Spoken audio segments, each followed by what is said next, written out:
Morning at NYU in the wonderful Casa Italiana of New York University, and who is hosting this event, Dante and Money.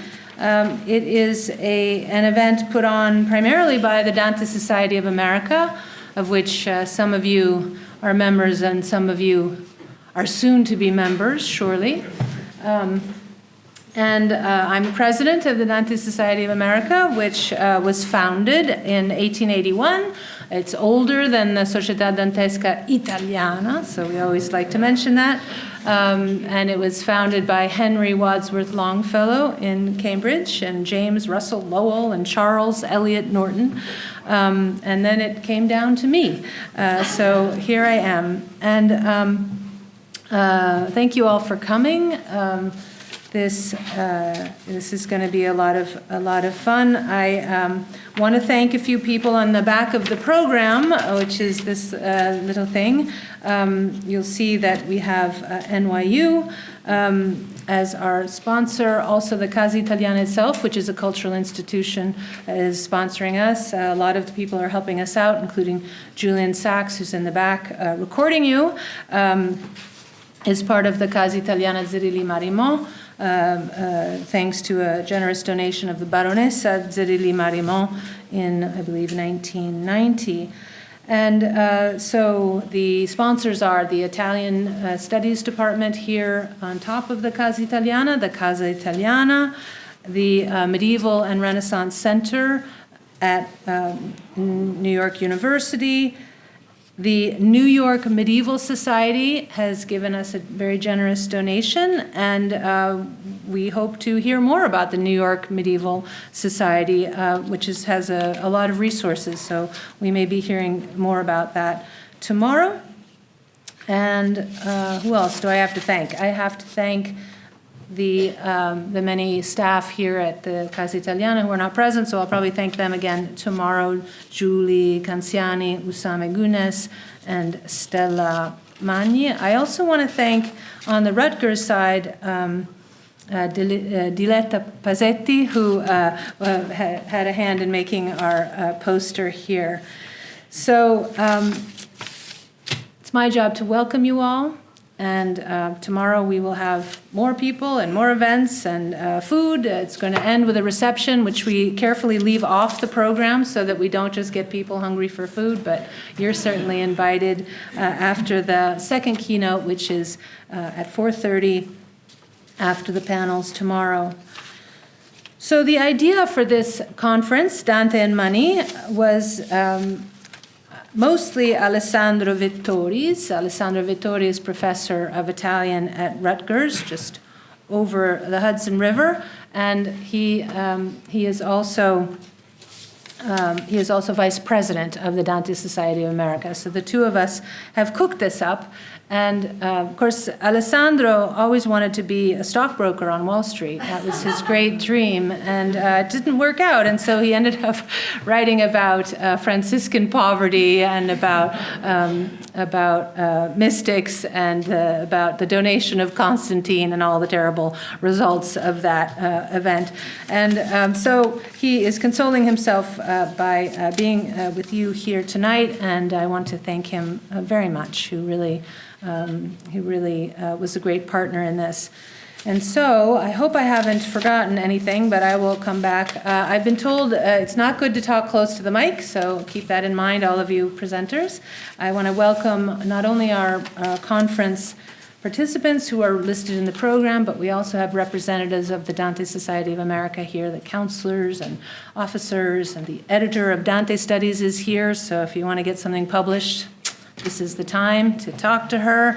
So with that, I'm going to pass it off to Alessandro, who's going to introduce our keynote, Professor Todeschini. So thank you all.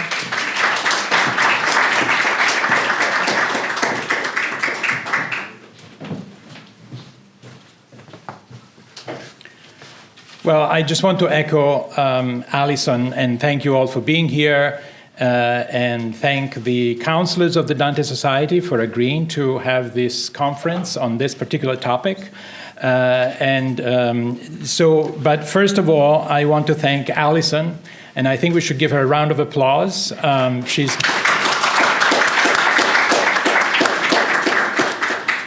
It's been a real pleasure working with her. We have known each other a very long time, but this was really the first time that we worked very closely together for, well, pretty much the entire year at different stages. And as you can tell, it was a lot of fun working with her. She has a very good sense of humor. And me, a stockbroker, I mean, really, you know, that's not, especially these days, would have been a disaster. So, so thank you, Alison. That's why you can understand now why it's such a great pleasure to introduce Professor Giacomo Todeschini, because of course his studies have meant a lot to me and for my scholarship, for my research.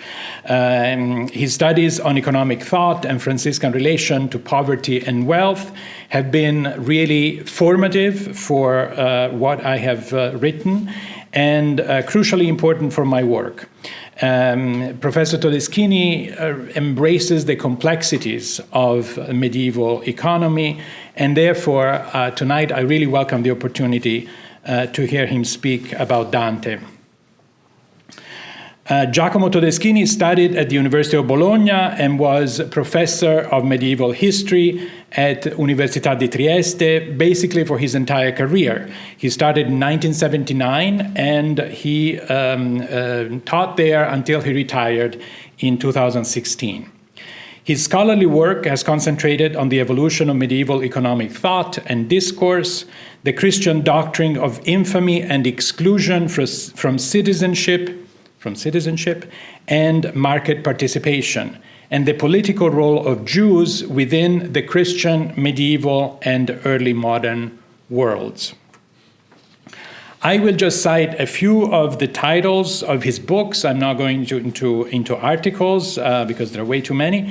And so among his books are I Mercanti e il Tempio, Il Mulino 2002, 2002, Ricchezza Francescana, Il Mulino 2004, translated, both of these were translated in French.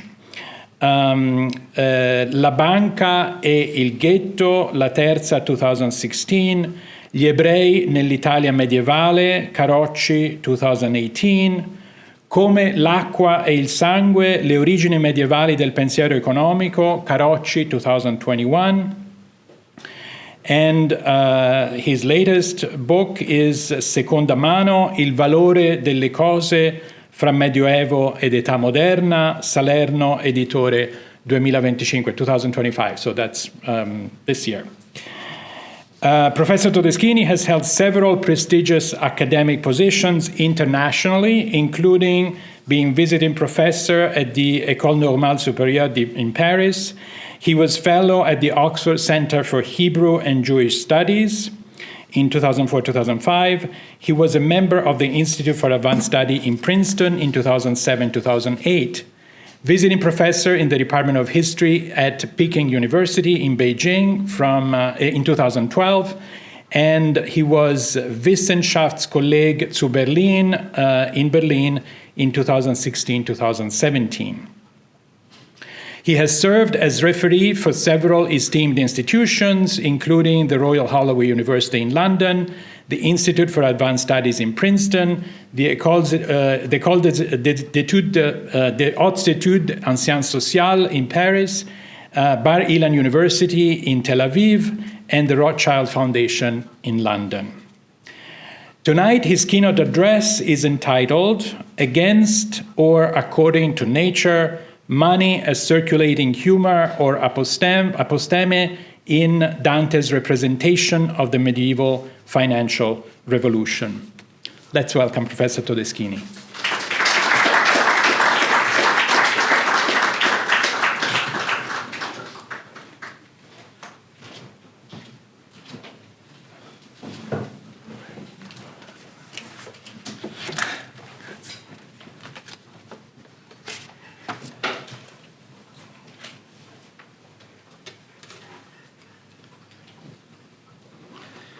So, thank you for this invitation. Excuse me for my English. Il mio inglese è un pochino italianizzato, ma certamente Mi scuserete per questo.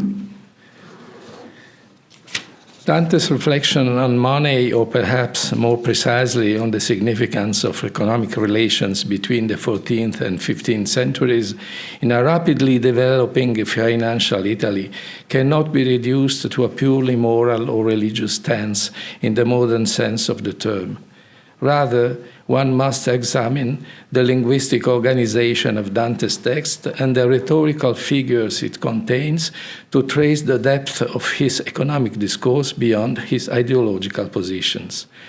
To fully understand the economic thought and imagery in Dante's work, especially his evident tendency to depict money as a liquid and flowing entity, it is essential to first consider the discursive framework of the culture in which he lived, particularly the textual characteristics of scholastic writing. The plasticity of money, its capacity to take tangible form and to manifest abstractly as account currency, letters of exchange, or credit instruments, shaped a 13th century scholastic discourse that conceptualized money as an ambiguous, multifaceted, elusive, and fluid entity. At the same time, the long-standing tendency of Christian rhetoric to depict money as a versatile and complex representation of the value of things, capable of metaphorizing various theological concepts, facilitated the scholastic masters' engagement with the monetary phenomena that emerged during the commercial revolution of the 13th and 14th centuries. It is no coincidence, then, that in scholastic lexicon, money is frequently portrayed as an entity defined by its transformability and mutability, its fundamental ambiguity in the forms through which it manifests.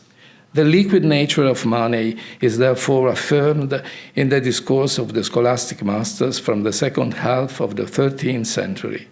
The ductilitas in Latin of money, namely its ability to represent a wide range of values, is frequently compared to the fluidity of water and blood.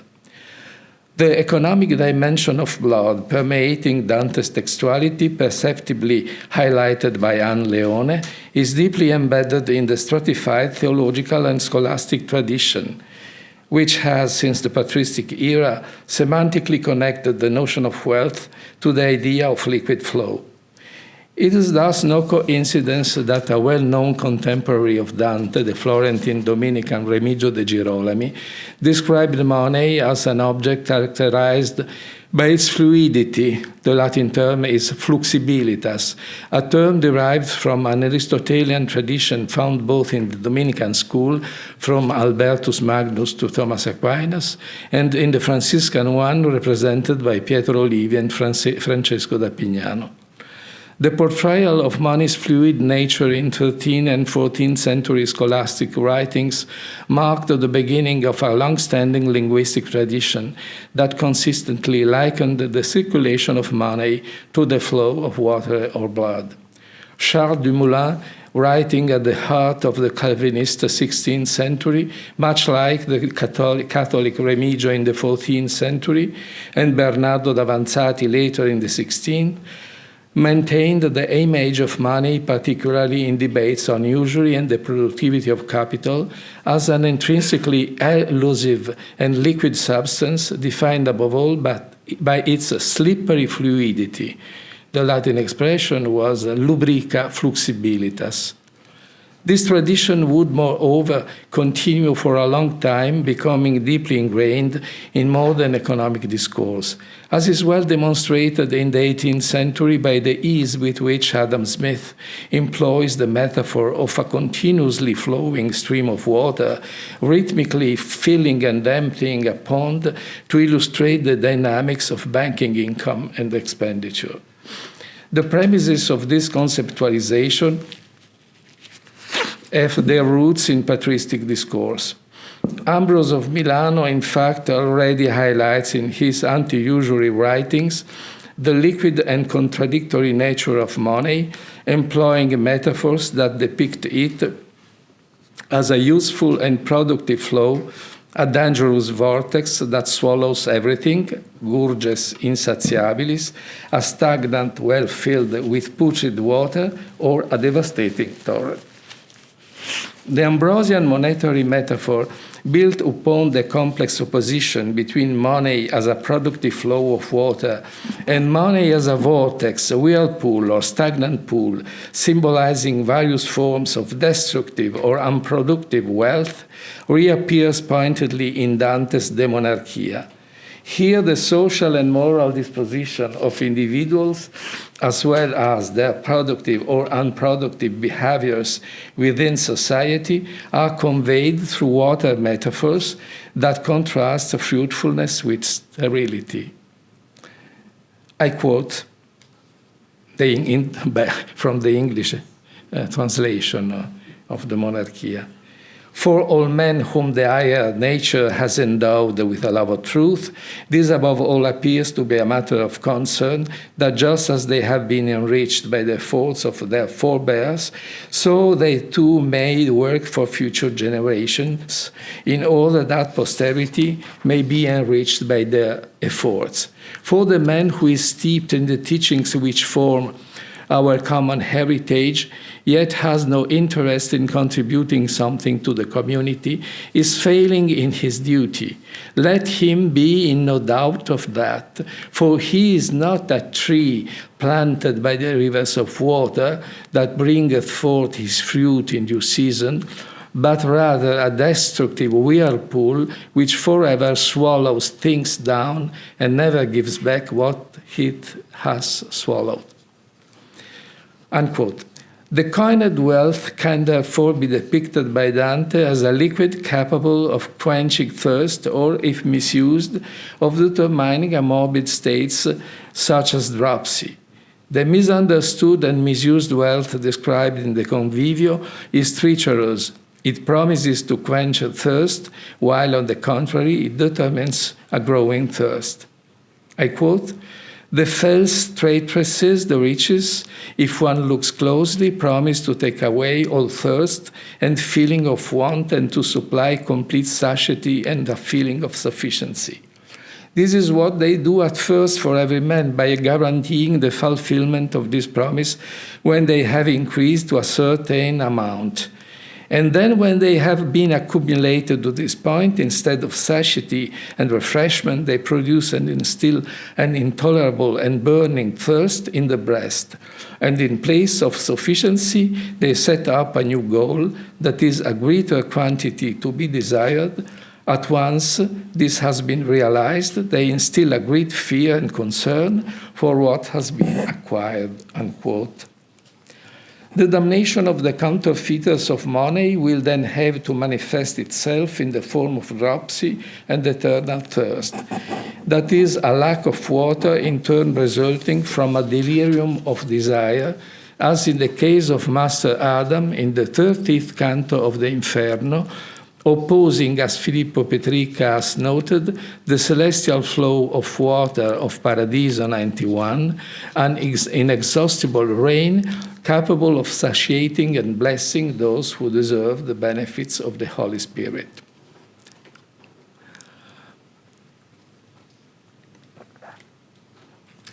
The water metaphors of money, used by Dante in the Convivio and in the Commedia, as well as the emphasis in the Aqua et Terra on the labile or unstable and fluid nature of water, understood both as a concrete and symbolic element, can be understood more deeply as an expression of a specific cultural climate if we reflect on the transformations of monetary realities and the social widespread perception of these changes between 13th and 14th centuries.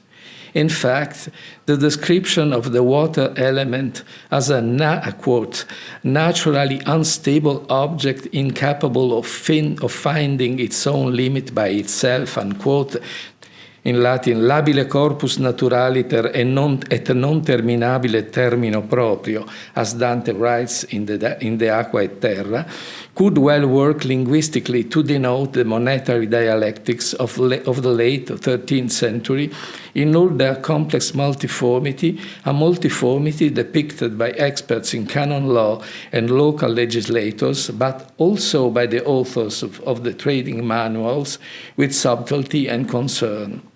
The very fact that money, pecunia, could take various forms, appearing daily as currency minted by a specific political authority as an abstract unit of account linked to the libra, the pound, or as a letter of credit discounted across different markets based on fluctuating exchange rates, made its value and price a subject of controversy.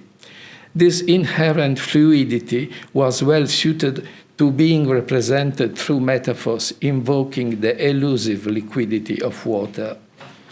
On the other hand, the intense discussions on the price of money sparked from the 12th century onwards by the regulations and analysis relating to credit contracts, from interest-bearing loans to forward sales, up to the buying and selling of periodic annuities, i.e. the trade in the rights to collect payments of various kinds, culminated between 1290 and the first quarter of the 14th century in lively debates on the ethical and political as well as legal legitimacy of various forms of buying and selling money.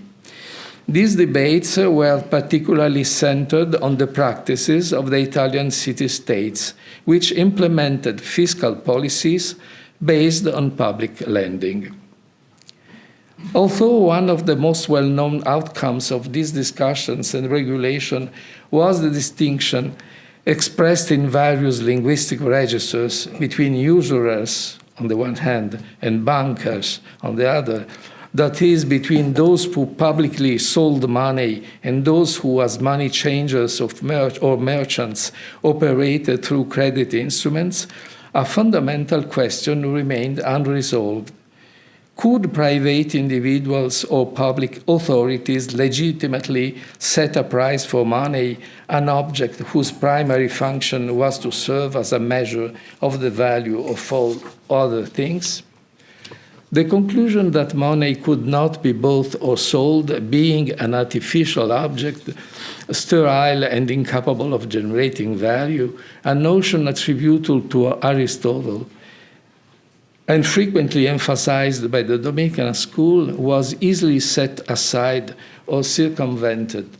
13th century canon law and the Franciscan school in particular justified financial transactions either by legitimizing trade in rights to the use of money or by asserting the rationality of its productivity when employed for the public good. This latter form of legitimizing the buying and selling of money, in turn, introduced specific economic actors and contractual frameworks, assigning them economic functions deemed essential for maintaining equilibrium. As Joel Kay has thoroughly demonstrated, this equilibrium, namely the economic and political balance that embodied it, was perceived as equivalent to the common good of the Respublica. The interest paid by a father-in-law to his son-in-law in the event of a delayed dowry payment, or the interest paid by the state to those who had lent money to the public treasury in times of financial difficulty, are just two examples among many of the underlying logics through which the notion of the common good could serve as the framework for various credit operations that effectively assigned a price to a sum of money. The idea that the deprivation of a legitimate and ethically admissible gain could be compensated by an interest equivalent to the possible or probable fruit of a failed investment, that is, that the price of money derived from the probabilistic evaluation of the potential for profit present in a sum of money had moreover been affirmed both by canon law, which established the right of a merchant to receive an increased price in the event of late payment, and by the Franciscan theologians who, since the end of the 13th century, defined money intended for investment as virtually productive capital, inherently rich in potential. The experience of the ductility or multiformity of money, namely the observation of its fluid and changeable nature, in other words, increasingly corresponded in Italy during the financial revolution occurring between 13th and 14th century, with the widespreading of a representation of the ethical meaning of incessantly circulating and flowing money. It is then no coincidence that in the fourth book of the Convivio, Dante, referring to Boetius, depicts useful and right wealth in terms of its continuous dispersion, of a perpetual circulation and redistribution corresponding precisely to the uninterrupted flow of a living water, a flow opposed to the immobilization and increase of wealth, not aimed at an investment. I quote, "The imperfection of riches, as has been said, may be observed not only by the fact of their appropriation, but also in the danger that accompanies their increment, accrescimento. And since more of their defect may be perceived in the latter, the text makes mention of that alone, saying that for however great they are, they not only do not bring peace, they bring more thirst and make men more defective and less self-sufficient." And some lines after. The possession of riches is also the privation of good, for by their possession generosity, which is a virtue, cannot exist. And this virtue brings about good and makes men illustrious and beloved, which cannot come to pass through the possession of riches, but only through their surrender. In Italian, the phrase is che non può essere possedendo quelle, ma quelle lasciando di possedere. Thus, Boetius says in the same book, "Money then is good when, having been transferred to others through generosity, it is no longer possessed." The words accrescimento, which can be translated as increment or growth, as well as the expression lasciando di possedere, translated through the word surrender in Columbia University's Digital Dante, should be carefully considered. Both of these linguistic representations of the theological and ethical concepts of avarizia and largizio are, in fact, directly linked not merely in a generic sense to the Roman or philosophical tradition, but specifically to its reinterpretation and resemantization as carried out by the Franciscan school throughout the 13th century. This reinterpretation, in turn, is made possible by the shared cultural and lexical framework adopted by both the Franciscan masters and Dante, a framework shaped by the monetary revolution that between the 13th and 14th century structured the economies of Italian city-states and the inter-family-based commercial companies that played a leading role within the economic world. The lexical pair accrescimento lasciando, increment surrender, appears in fact as the logical consequence of Dante's text being immersed in a continuum shaped both by the ongoing transformation of the meaning of money, namely its systematic reconversion from the physicality of coins to the abstractness of promises of payment, and by the Franciscan discourse, which affirms the ethical, economic, and political productivity of money's liquefaction, a concept that Peter Olivi compares to the free and natural movement of fish in the sea. If we consider the representation of wealth and money in the Convivio, as well as the metaphorical depiction of these themes in Inferno, particularly in the punishments inflicted on the counterfeiter Master Adam or on Rinaldo Scrovegni, who is condemned not merely for being a usurer, but more precisely for being violent against nature, that is, an excessive hoarder of wealth, it becomes clear that Dante is not simply offering a generic condemnation of avarice or the desire to possess. Rather, he presents a visualization of the various aberrations stemming from the accumulation and hoarding of monetary wealth, that is to say, from the misuse of money in its different configurations. In Dante's text, wealth amassed in a way that defies nature is described both as the source of public infamy and dishonor, symbolized by the tasca, dal collo a ciascun pendea una tasca, from the neck of each a purse was hung, which dangles from the neck of these hoarders and identifies them by name and family lineage, and as the cause of the rain of fire that torments these sinners. This fire, as a form of contrapasso, serves as a striking metaphor for a perversion of water. Instead of quenching thirst and fertilizing the land, this kind of rain burns and sterilizes. In the same way, the hoarding of wealth, its accumulation, by perverting the use and meaning of money, turns it into an object that, instead of flowing and nourishing the social and political body, drains and devastates the socio-economic community. While Master Adam's unquenchable thirst alludes to a use of wealth that denies its natural flow and refreshing quality, the rain of fire that scourges wealth hoarders symbolizes a way of possessing material goods that goes against nature.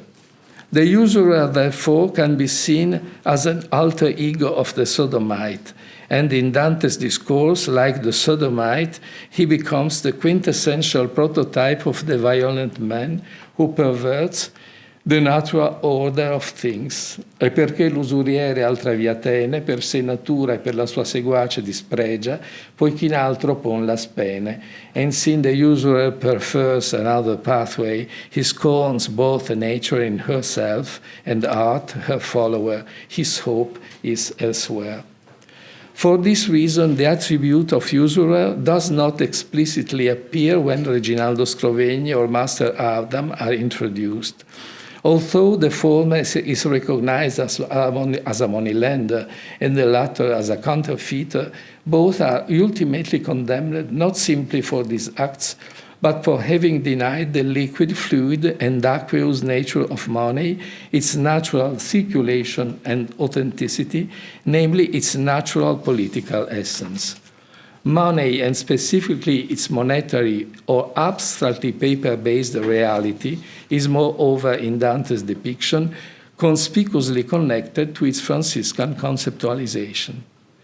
It is very difficult to determine whether Dante had specific knowledge of what historiography has termed Franciscan economics. That is, whether he had direct familiarity with writings such as the Question on the Superfluous and the Apology of Poverty by Bonaventure, the Questions on Evangelical Poverty, particularly the Ninth Question, and the Treatise on Sales and Purchases, Usuries and Restitutions by Olivi, and the Quodlibet on the Purchase of Annuities by Richard of Mediavilla, as well as other Franciscan writings from the second half of the 13th century concerning the proper use of wealth and market regulation, with special attention to commerce and the productivity of money.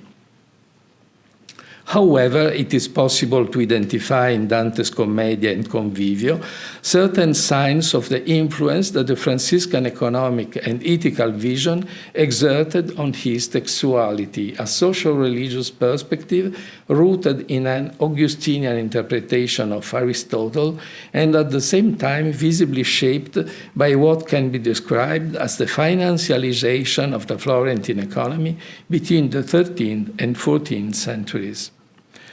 Or perhaps, even better, it is possible to affirm that both the verbalization of economic concepts found in Dante's texts and the reflections on market organization and the trade of money present in the aforementioned Franciscan writings serve as testimony to a profoundly conflictual historical economic situation.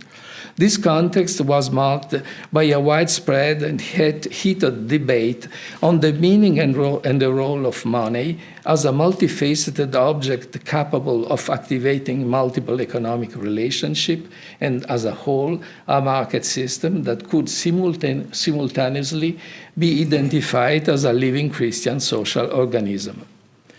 From this perspective, certain linguistic clues appear to be highly significant. As Teodolinda Barolini, Susan Noakes, and Ronald Martinez have pointed out, an entire semantics of value, mediated by theological lexicon referring to divine power, calculability, or the measure of faith, emerges in Dante's texts just as in the Franciscan textual tradition. This establishes the centrality of a notion of wealth that underscores the volatility and uncertainty of money's value reflected in its ever-changing appearance. The instability of the value of things and the criteria for their monetary measurement resonates in the ambiguity of the fifth canto of Paradiso, particularly with regard to the value, or rather, the authenticity of vows.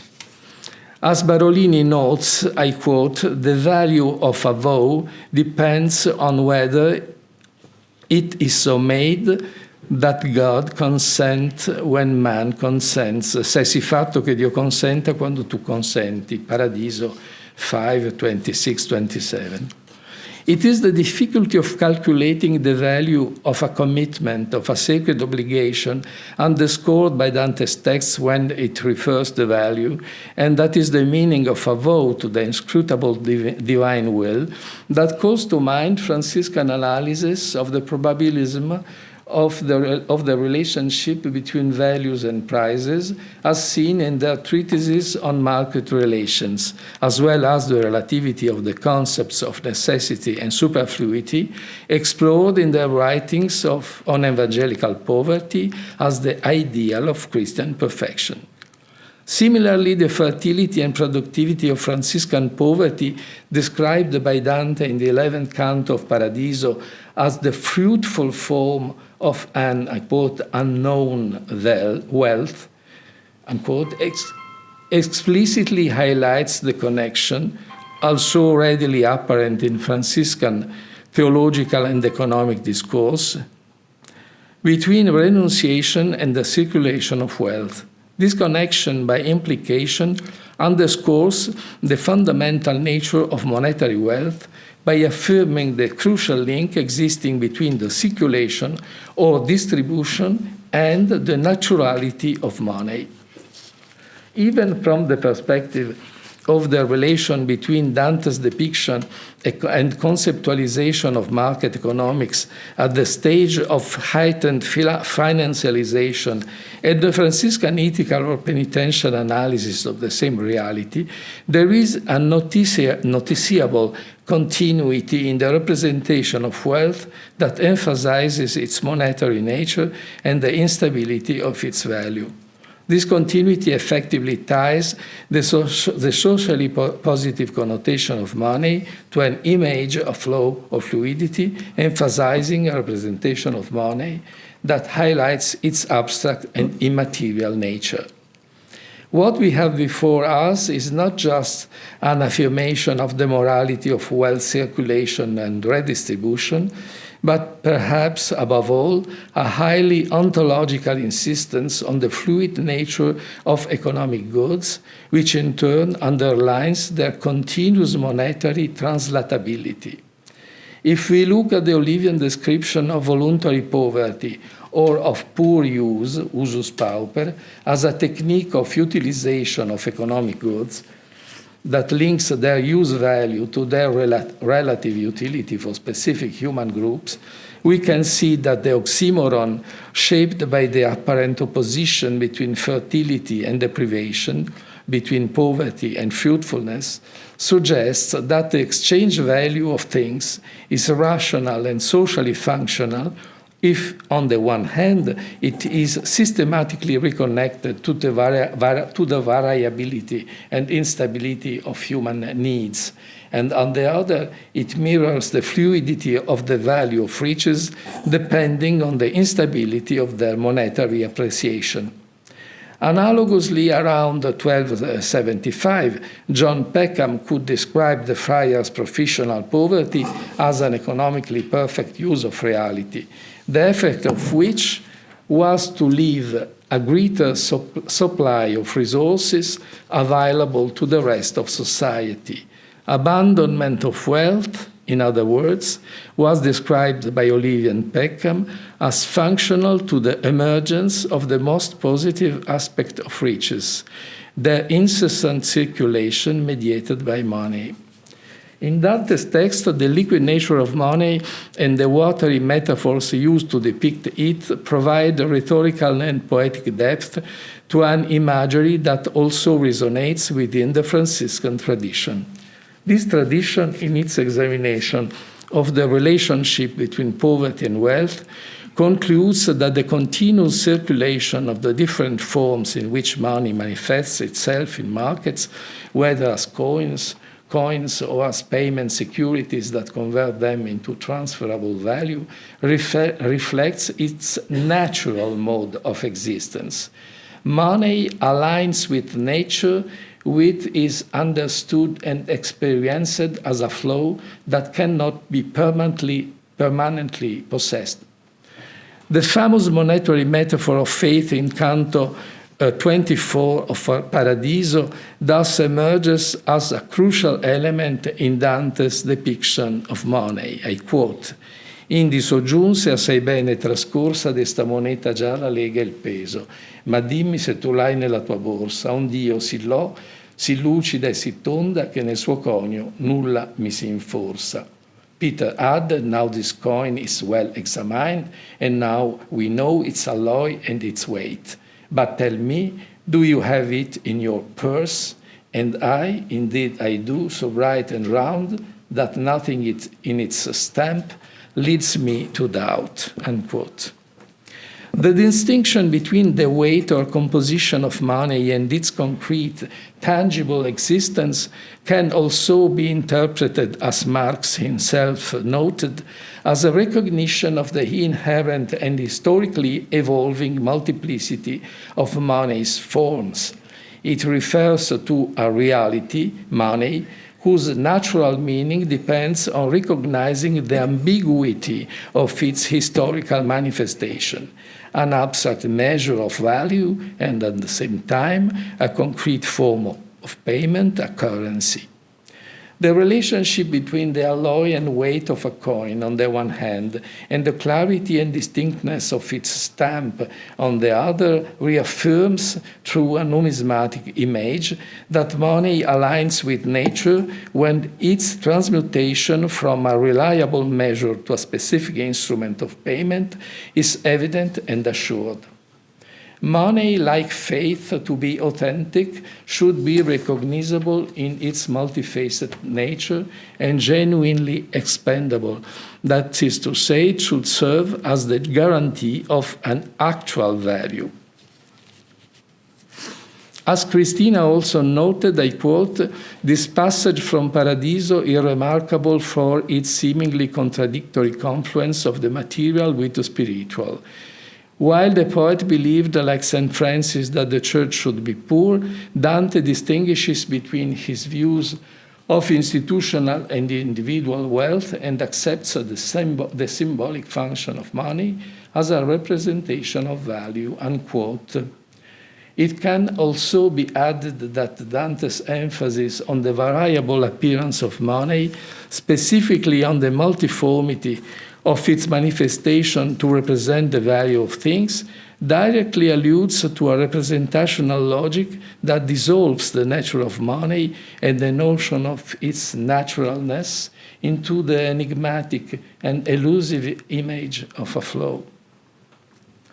It is therefore no coincidence that, in line with the patristic and scholastic tradition to which it belongs, Dante's text portrays the very notion of wealth growth in ambivalent terms. Just as the liquid nature of money predisposes both its productivity and its destructiveness, its growth or multiplication can also reveal opposite meanings. Indeed, the concept pair wealth growth, as explored in the 4th chapter of the Convivio, illuminates the intricate cultural heritage underlying Dante's works. As we have seen previously, the terminological pair growth surrender reconnects Dante's discourse to the Franciscan vision that makes economic growth a function of the abandonment of wealth. However, in the 4th chapter of the Convivio, there is something even more complex. Here, Dante contrasts the perfection of knowledge with its static nature, marked by transitions from one form of perfect understanding to another, with the imperfection of wealth accumulation, which is rooted in the continual growth of a constant entity. This contrast positions Dante's text as the culmination of a lexical evolution shaped by the interplay between augmentum, growth, and the divitiae, wealth. This relationship has its roots in patristic thought and extends into the early Middle Ages, framed by an allegorical interpretation of the biblical figure of Joseph. In patristic tradition, Joseph symbolized the growth augmentum of the Christian community. His gathering of grain in Pharaoh's granaries was interpreted as an allegory for the expansion of the church. Although it may seem intuitive to link wealth and growth as naturally interdependent concepts, in the European Christian textual tradition, they became connected, whether positively or negatively, primarily through allegories. Positive wealth growth was depicted as a metaphor for the expansion of the faithful community, while negative wealth growth represented insatiable carnal desire, encapsulated by the term avarice, greed. In Convivio, 4 chapter 13, Dante presents both interpretations. On one hand, wealth growth is portrayed as an unceasing movement reflective of the imperfect and transient nature of earthly desires. On the other hand, wealth finds its purpose in augmentum, revealing a dynamic of desire characterized by the gradual pursuit of new objects. Thus, in Dante's work, growth as an intrinsic aspect of wealth is presented with ambiguous connotations.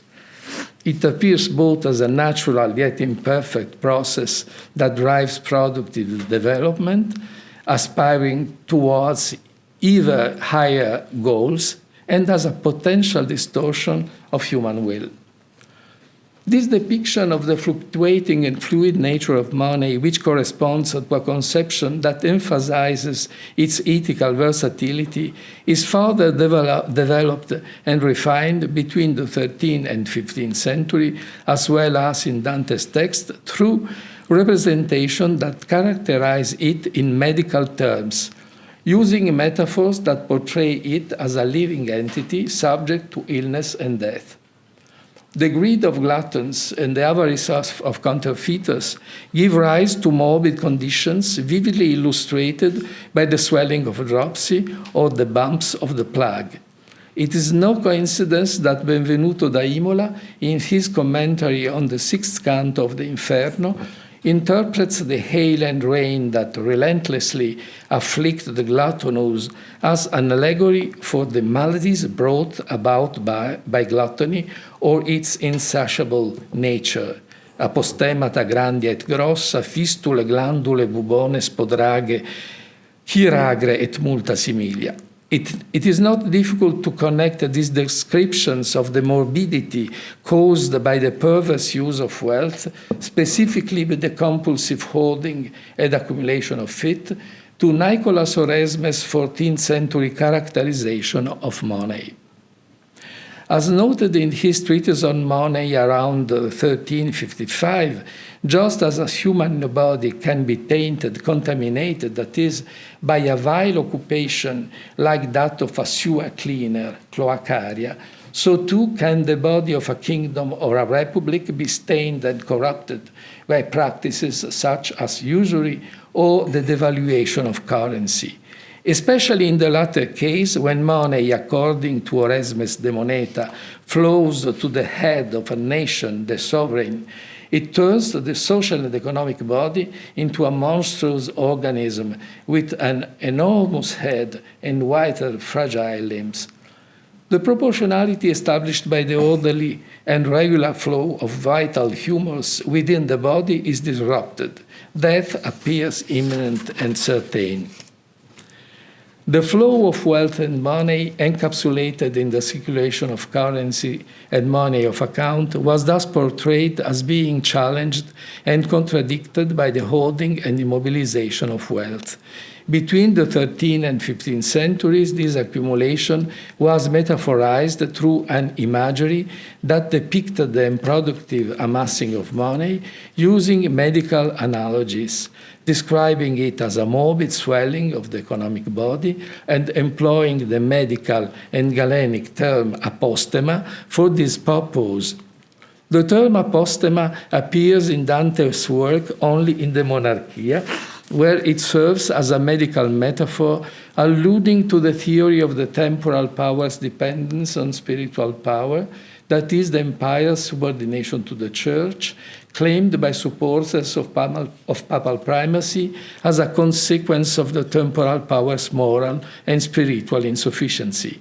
Dante's text challenges the validity of this dependence, which can be allegorized through the relationship between the moon and the sun, and refutes the idea that it arises from humanity's inherent imperfection. To support his argument, he recalled the chronology of creation as established in the book of Genesis, and employs the image of treating abscesses, apostemata, before they have fully formed. I quote, that this interpretation is completely untenable can be demonstrated in two ways. Firstly, given that these two kinds of power are accidental properties of man, God would seem to have perverted the natural order by producing accidents before their subject, which is an absurd claim to make about God. For those two lights were created on the fourth day, and man on the sixth, as is clear from the Bible. Further, given that those two powers guide man towards certain ends, as we shall see presently, if man had remained in the state of innocence in which he was created by God, he would have had no need of such guidance. Such powers are thus remedies for the infirmity of sin. Therefore, since on the fourth day man was not only not a sinner, but he did not even exist, it would have been pointless to produce remedies. And this is against divine goodness. For it would be a foolish doctor who before a man's birth prepared a poultice for a future abscess. As Paola Aurenia has demonstrated, beginning with Augustine's textual system, I quote, apostema appears in theological context as well in order to signify an infection of the sin and the necessary remedy confession to free the soul from it, unquote. The medical metaphor, which represents various forms of moral and theological deviance through the image of a swelling apostema that could be cured by compunction, confession, and satisfaction, compunctio apostema pungit, confessio sanem exprimit, satisfactio cataplasma apponit, much like a cataplasm, was subsequently transmitted to Dante's text through the broader theological tradition that described the spiritual life of Christian believers in medical terms. On this basis, the allegory of sin as a morbid stagnation of humors could be reconsidered and reframed against the backdrop of the financialization of markets between the 13th and 15th centuries, ultimately portraying economic sins and crimes as forms of obstruction to circulation. The representation of the liquid nature of money derived, as we have seen, from a linguistic habit already present in the patristic tradition and reinforced by the increasing complexity of financial transaction characteristic of the Italian commercial civilization in the late Middle Ages, ultimately led in Dante's text as well as in that of the 14th century scholastics to a complementary and opposite depiction of the various forms of economic illegality. These were all encompassed by the term avaritia, which unified them under the image of circulatory arrest, the stagnation of vital humors, ultimately giving rise to a deadly coagulation of the lifeblood represented by monetary wealth.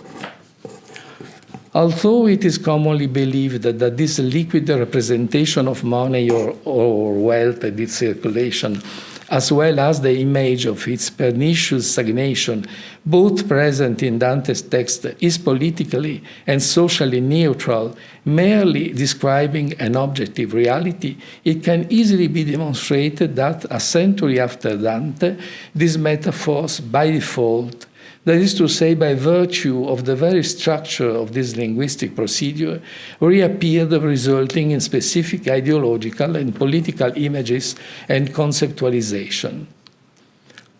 So, the most evident development of the dialectical opposition between freely circulating money, akin to healthy blood, and morbidly hoarded money, likened to a tumorous accumulation, can be traced in the textual sequence from Bernardino da Siena to Bernardo d'Avanzati, from 1420 to the late 16th century.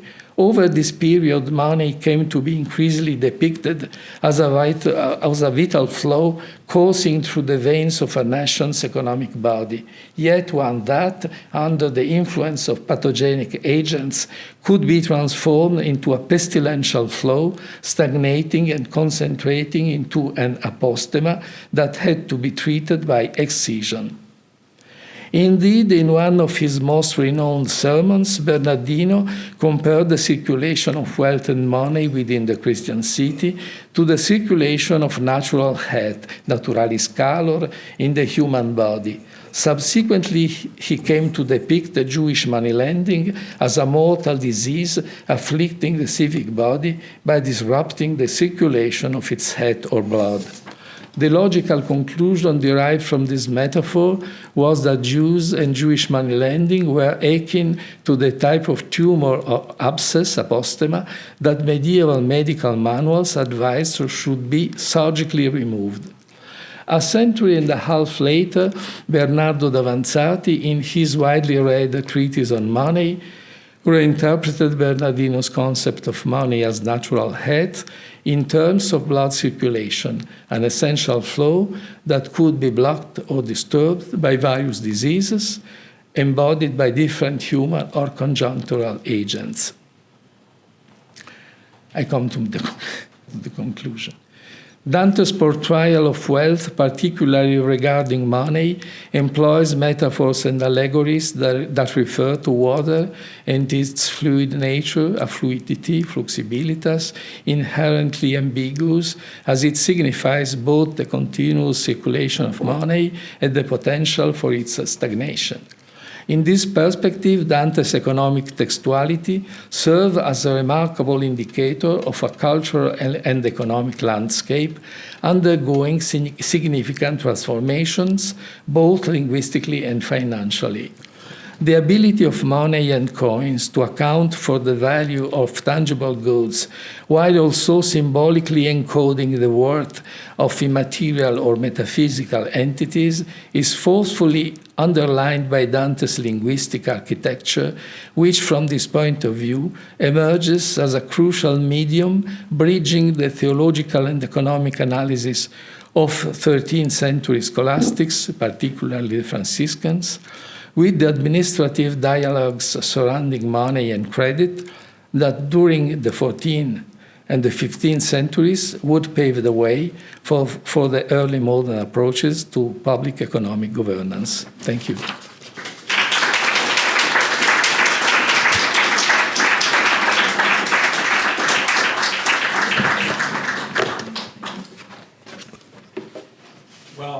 Thank you, Professor Todeschini. This was really great, and I really enjoyed the connection between the medical world and the economic world. And I'm sure that this is going to inspire us to ask questions, and I hope that you will entertain some questions if there are. Yeah. So, any questions from the audience?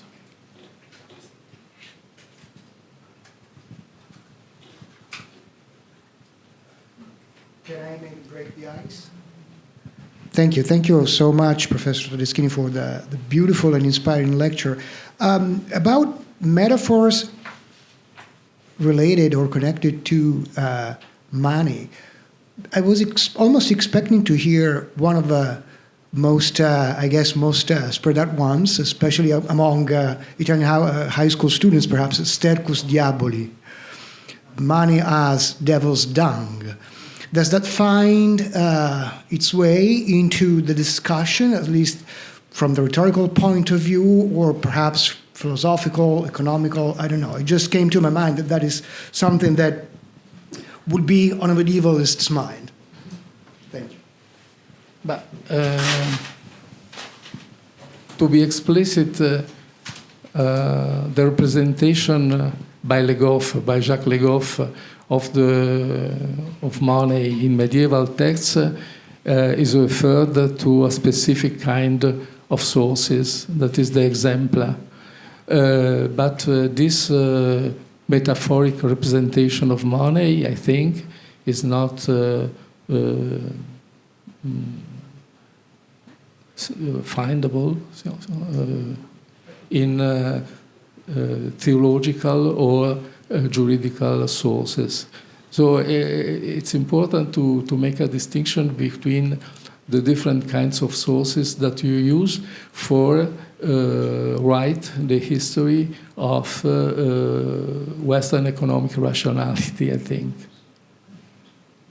So that is, there is a difference between the theological or poetic representation of wealth and on the one hand, and on the other, the narrative representation considered by Le Goff, for example.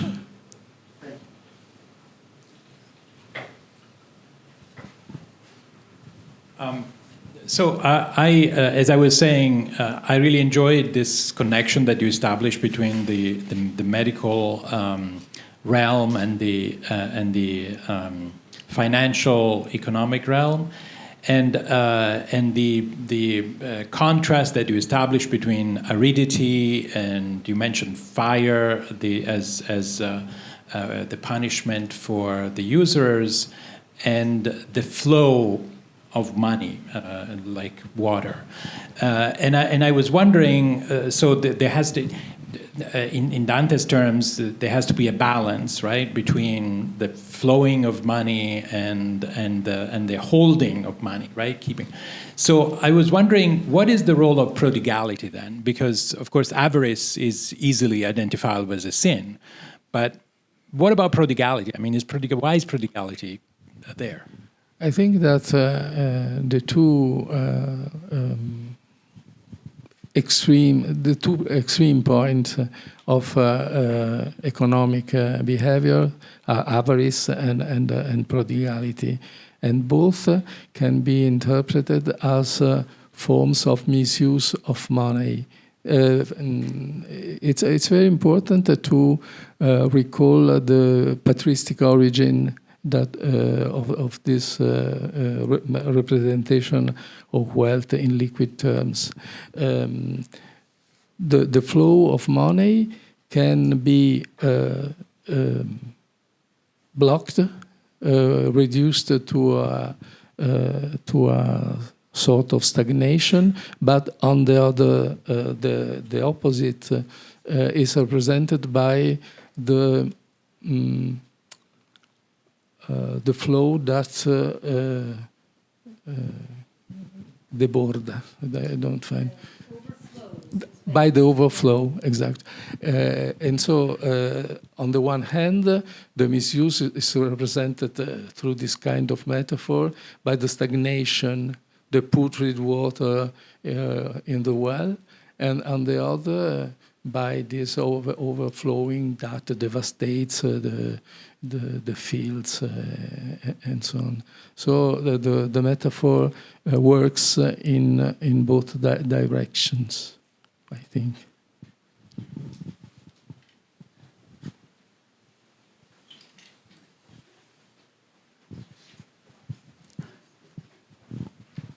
Thank you very much, Professor, for very deep and very rich analysis. I'm just struck by the persistence of this, the weight of this duality, this, which is really pretty constant in the tradition all the way back, going all the way back. I've read I've read your work on money in the earlier period, and where there was a duality between money that's used for the church and given to the church, and then money that's given for other personal reasons. One is good, one is bad. I mean, you see this duality over and over in different ways, including, and I'm curious whether this is more the product of a tradition, a literary tradition, a philosophical tradition, or whether this is something that just continues to occur to people, even you know, great writers, great philosophers, when they actually think about how the world works. And it goes beyond money too. The idea of the blessing in the right hand and the curses in the left hand. This whole sense of a world that has to be recognized for the dangers of the goods have dangers and back and forth.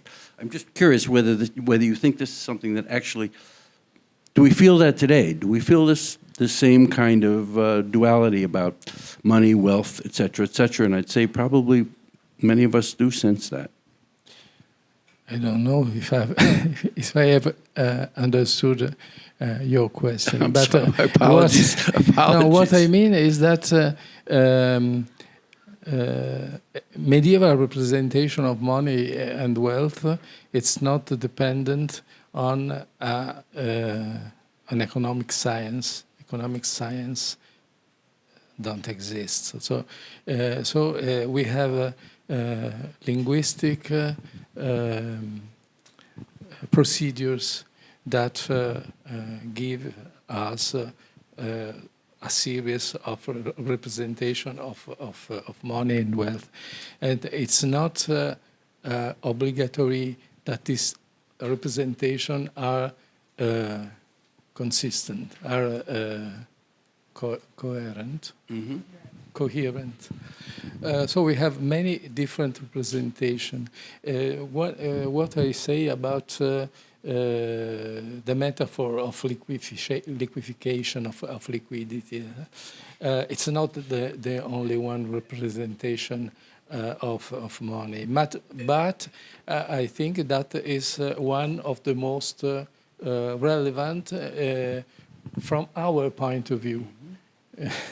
That is the evolution or the future the modernity of economic rationality confirms the history of Western economic rationality in modern times, confirms that this representation of wealth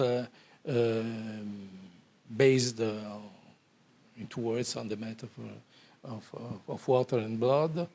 I wrote a book on this. Is a basis for the invention, if you want, of modern economic science. At the same time, it's true that Middle Ages produced many other representations of wealth, different, contrasting. Thank you.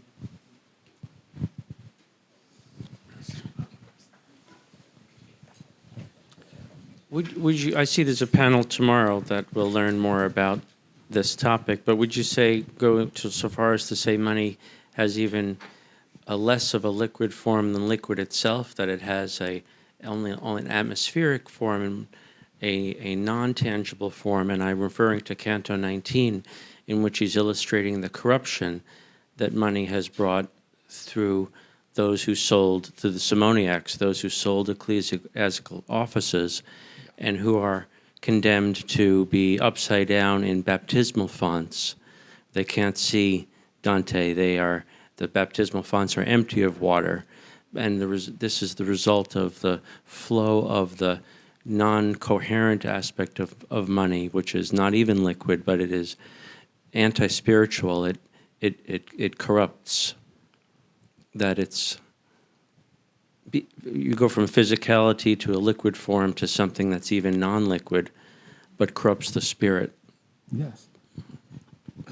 The flowing of money is an ambiguous condition, as I said. It's possible that, for example, Dante is strictly connected to the tradition of the polemics and of the anti-Simoniac polemics. He is perfectly convinced of the fact that his culture is made also by this kind of discussion about from the conceptualization of Simony, etc. So conclusion, the flowing of money could produce opposite. My intention was to underline that in Dante's text, what I think to have understood of Dante's text, that in Dante there is not simply a condemnation of money, of the circulation of money, but a clear perception of the ambiguity of the meaning of money, coherent with the economic situation that he experienced in Florence or in the northern Italy, etc.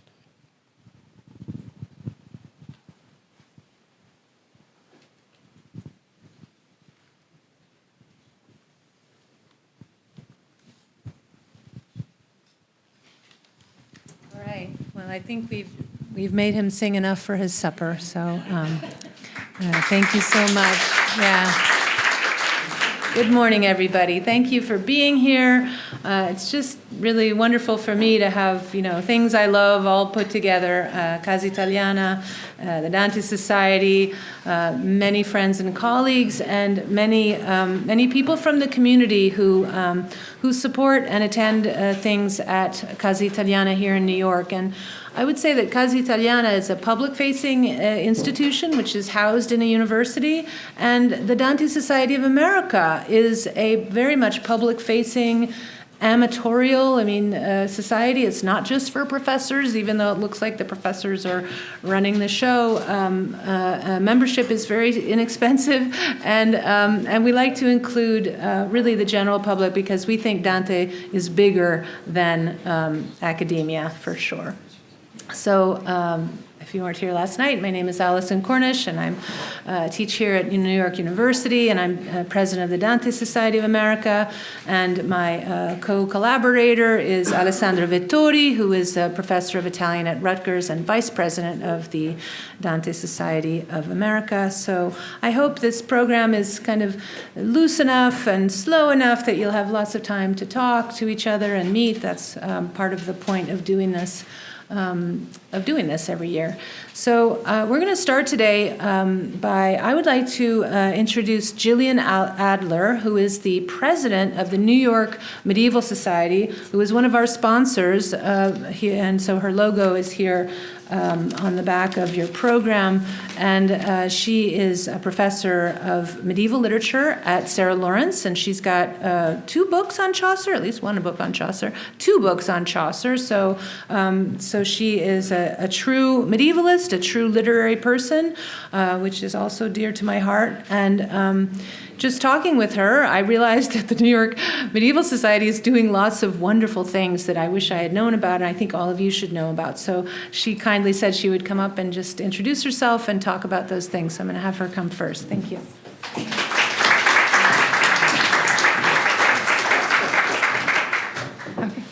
Buongiorno. Thank you to Professors Vettori and Cornish for inviting me to say a few words about the New York Medieval Society, which is a foundation I've been developing since 2023. This is the sister foundation of a big Swiss foundation, La Fondation Etchegaard, which actually has just sponsored the restoration and exhibition of the Trévêcheur of Jean-Duc de Berry at the Château de Chantilly, and then also of a Venetian based Fondazione dell'Albero d'Oro at the Palazzo Grimani. So we're the New York arm. And my aim in New York has really been to encourage medieval studies here in New York, but also beyond, and to encourage specialists as well as a wider public to explore our field from various disciplinary angles. So some of the recent projects, we sponsor museum exhibitions, such as a current exhibition at the Morgan Library and Museum on the Medieval Book of Marvels, which is in collaboration with the Getty as well, so that's on until May. We sponsored a major exhibition at Le Louvre in Paris on the figure of the Fool, Le Fou, which ended in January, and another on the arts of, under Charles VII in France at the Musée de Cluny in Paris. We are interested in the exchange of art across the globe of medieval art, so we helped to bring some art from New York collections at the Met over to the Musée de Cluny. We also helped sponsor a demonstration of Gregorian chant by a choir at Columbia University in the fall, and then we continue to develop ongoing public-facing talks, such as one that we had at the Grolier Club, a conversation with Anthony Bale about medieval travel in the fall. In addition to providing support for conferences and exhibitions, we have some awards that I think more medievalists need to know about. There's the New York Medieval Society Book Subvention Prize, which is intended to help authors who are going to press. Increasingly, I think presses are requiring authors to pay for the publication of their own books because of different pressures, and so we're here to help with that, with things like illustrations and the costs associated. We also have a teaching award, which is intended to help teachers, educators of all ages develop programming on medieval studies. So, for instance, our most recent award went to Lauren Mancia at Brooklyn College, who's taking her students to perform medieval drama cycles in Toronto this summer. So this is really good to circulate. We also, one last point, the New York Medieval Society organizes and sponsors tours of collections of the medieval wing at the Met and also at the cloisters for students, for undergraduates and graduate students, and now we're moving to middle school and high school students as well, which is really meant to enrich the work. The study of the material, the visual material is meant to enrich the work that they're doing in the classroom. So students can sign up on our website. Finally, I should mention that we do have a centralized calendar of medieval events that you can subscribe to and find out what's going on around the city, around New York, and even virtually. And I think increasingly professors are submitting material if they have an event coming up, whether it's in a month or in a year. So we're going to continue to grow and expand. I'm really honored we could offer support to this symposium and to this remarkable gathering of Dante specialists. While my own specialization was in Chaucer, Dante is the most important poet that I have read and taught. And I don't think Chaucer would mind my saying so because of all of his own allusions to Dante and his poetry, whether they're humorous or not. So thank you. And you can look at New York Medieval Society online. We have the little fox logo on the back if you forget. Thanks.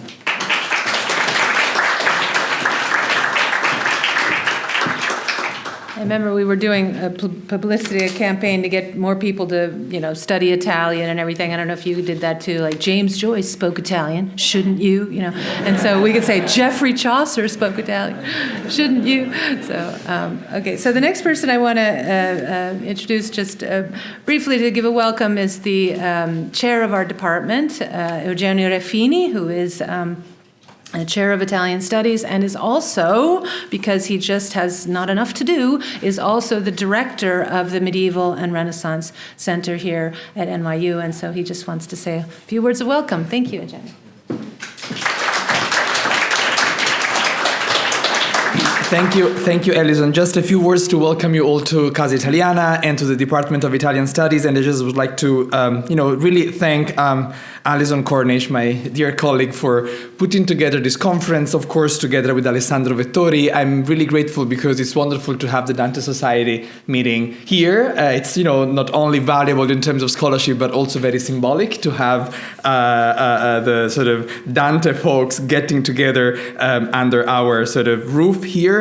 And of course, I would like also to bring a welcome from the Medieval and Renaissance Center at NYU, which is extremely happy to be, contributing to the unfolding of this conference. And I think it's been a beautiful process, that of organizing the conference. I've been kind of, just having the privilege of seeing others for once organizing things, which is great. And, Alison is such a gracious colleague, and seeing her sort of putting together the bits and pieces which bring to the completion of the project has been just fantastic and inspiring as always. So I would like to thank Alison. Please, let's sort of give her a round of applause because she totally deserves it.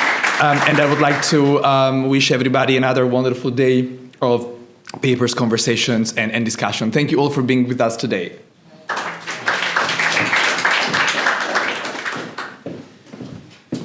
So now we really begin. So I'm going to introduce Scott Kapuscinski, who is a first-year PhD student in our department, studying Dante primarily, we hope, but he does a lot of other things. He's a translator. He's translated Dino Buzzati, among other things, so not just medieval things.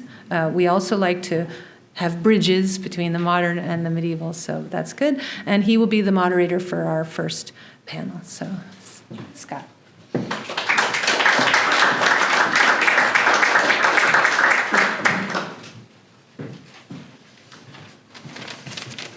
All right, hello, good morning, everybody. Yes, thank you very much, Alison, and to all in attendance. Excuse me. My name is Scott Kapuscinski. I'm moderating the first panel, and well, what can I say about this panel? It's the morning panel. We have two panels today, and I can say also that perhaps a little. I was talking with some of the panelists this morning, and maybe this is my idea more than theirs, let's say.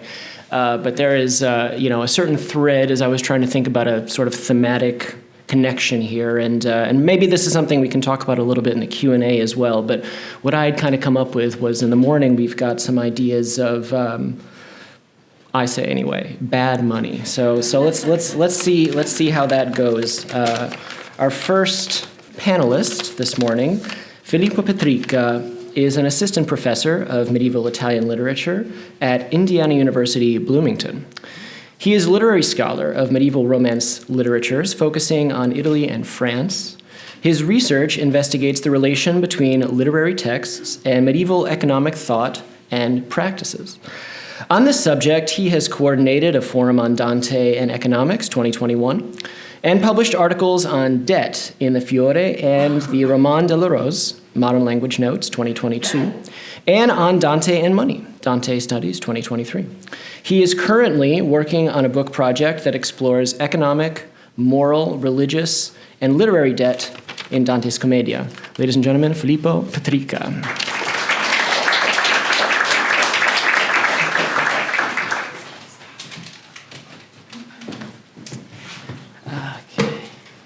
Thank you so much, everyone, for being here. Thank you, Scott, for the nice introduction. I want to thank all the graduate students and Julian for assisting with the technology, and of course, Alison, the Dante Society, and Alessandro for their gracious and elegant and warm welcome. You've been really terrific in organizing this. And I want to say, before getting started, that it's really a privilege to be able to open this day of the conference. There are a lot of scholars in this room who are part of the conversation and whose work has been incredibly important for me and for shaping my thoughts. So I look forward to our discussion, and I look forward to expanding the conversation. So thank you. Okay, so studies on Dante and Money have unremittingly engaged with a fundamental question. Is Dante a reactionary poet who rejects the power of money and the new bourgeoisie, immortalized by the famous formula Dante Reazionario, coined by Edoardo Sanguinetti in the 60s, and this is an example of a republished version in the 90s? Or does Dante have a more moderate, even positive attitude towards money and commerce, as Joan Ferrante suggests in her groundbreaking The Political Vision of the Divine Comedy, which came out in 1984. So for Dante, is money the root of all evil, forcing human beings to fall into avarice and greed? Or is it possible to envision Dante's relation with money as a more ambiguous and possibly even harmonious one? Recent contributions prove that this debate is still ongoing. And just to give you two examples, the special issue of the Revista Española de Filosofía Medieval, which came out in 2020, and the Forum on Dante and Economics in Dante Studies in 2020.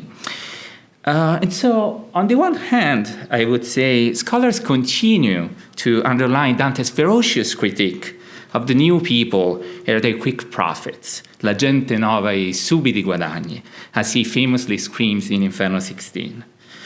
In their view, so in the view of these scholars, these profits symbolize rising capitalism, epitomized by the pervasive and haunting presence of the florin, coined in 1252 all over the Mediterranean basin. Other scholars argue instead that it's possible, and I believe that too, there's a spoiler, to contend that even for Dante, money is a means of exchange, and as such it can provoke sin, but also generate virtue. For instance, that based on social convention like language, money may be deceitful and counterfeited, but it can also facilitate human exchange and reinforce communities. Scholars of Dante and Money have now the opportunity to go beyond the question of whether Dante was a reactionary poet or not, bracketing the issue of whether he looks back, regretting the past, or ahead of his time, able to predict future developments in modern economics. The field is fertile for a new wave of criticism, thanks for recent works in economic history and theology, which will allow us to unravel the potential that is finding itself for literary interpretations of Dante's works. For example, economic historians have reframed the notion of the late medieval commercial revolution, which was famously immortalized by Lopez in the 70s. The dramatic moment of transformation, traditionally located in Europe and specifically in Italy, with sharp increases in production, monetary supply, and circulation of goods. New studies invite us to contextually reconsider the narrative of Florence as the cradle of capitalism, underlining that merchants were not progressive harbingers of modernity fighting against the oppressive church, but social actors integrated within a Christian landscape. And just to give you a few names, I'm thinking about the work of Bilcaferro here, or Paolo Camarosano, and now even Chris Wickham. At the same time, experts in theology and medieval economics, such as Giacomo Todeschini, we heard the keynote yesterday, or Joel Kay, have proved that medieval theologians, including members of the mendicant orders advocating for voluntary poverty, were not simply antagonists of the merchants or harsh opponents of commerce and money lending, but also actors of an economic reflection, looking for ways to combine money and morality. And just to give you an example of this trend, we can think about the definition of usury, which was not, according to these studies, just related to the technicalities of money lending, but also to questions of membership in specific communities, so being insiders or outsiders. So how can Dante studies benefit from and contribute to these shifting paradigms? My hope is that this conference will sharpen the perception of Dante's money and reinvigorate the conversation.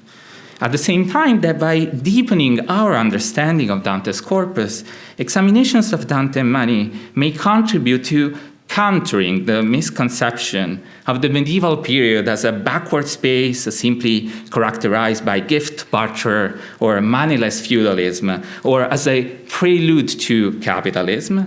And those are all instrumental readings, in my view, that limited or prevented literary scholars from fully retracing the ways in which medieval fiction engages with money. So new literary investigations of Dante's economic landscape will encourage scholars to connect Dante with other authors, explore other literary sources in multiple languages, and retrace networks within the Mediterranean basin. In other words, new works in Dante studies will hopefully make a stronger case for the power of the literary imagination, and more specifically the medieval literary imagination, to shape economic horizons. In my talk today, instead of examining how Dante looks back or ahead of his time, I wish to provide an example of how he looks around. Scholarly contributions, including my own, have explored the subject of Dante and money through a careful analysis of the presence of coins, economic actors, and objects in Dante's text. Today, I wish to focus on something different: stones or money in absence. And specifically, my talk will examine how the first souls whom Dante encounters in Purgatorio, after crossing ante-purgatory, are presented as debtors who carry stones on their shoulders. I invite you to entertain the idea that these stones showcase medieval rituals of public punishments for people who run out of money, insolvent debtors, simultaneously implying that money is there, even when Dante is not explicitly or uniquely talking about money. Building on seminal works that underline the relationship between debts and sins in Purgatory, or in the Commedia, I'm thinking, of course, about the classic work by Jacques Le Goff, again Jean Ferrante, or Peter Armour, I argue that these punishments characterize purgatorial souls as an indebted community to reinforce the reader's faith in public and private debt. As Dante enters the gate of Purgatory in Canto 10, he shows how the first souls whom he encounters in actual purgatory are paying for their pride. At this point in the narrative, Dante addresses the reader to explain the general principle of purgatorial punishments, which unfold in relationship to human debts with the divinity. And I'm going to be reading from the Italian, but you have the English translation. Non vo però, lettor, che tu ti smaghi di buon proponimento per udire come Dio vuol che il debito si paghi. Non attendere la forma del martire, pensa alla successione, pensa che al peggio, oltre la gran sentenza non può ire. Dante understands that dwelling on the punishments might be a disincentive for his readers. They might be scared and prevented from moving ahead. He invites them to pay attention not to the form of the punishments, la forma del martire, but to the sequence that will bring them to the end of the path. And more importantly, Dante presents these sinners as debtors, debtors who are under the supervision of God, debtors who are paying off their obligations to be saved. Dante's presentation of punishments as debts invites readers to envision religious problems and moral obligations as economic matters and to rethink their own relationship of that within and beyond the marketplace. And if we think about it, money and debt were, after all, not just the prerogative of merchants, right, but a kind of shared social experience. So we should look also at how other people, other social classes are reacting to money. The specific punishments described in Cantos 10 and 11 reinforce such a connection between moral and economic obligations, characterizing purgatory as a collective body of debtors. As anticipated, these first purgatorial souls, paying for their pride, carry stones on their shoulders and are unrecognizable to the protagonist. And here is how they are described in the Commedia. La grave condizione di lor tormento a terra li rannicchia, sicché i miei occhi pria n'ebber tencione. Ma guarda fisso là e disviticchia col viso quel che vien sotto a quei sassi. Già scorger puoi come ciascun si picchia. The sinners are squeezed under a heavy weight, grave condizione, which forces them to be close to the ground. And these stones, I wish to argue today, link other worldly punishments with economic debts, a connection that was evident to Dante and his contemporary readers.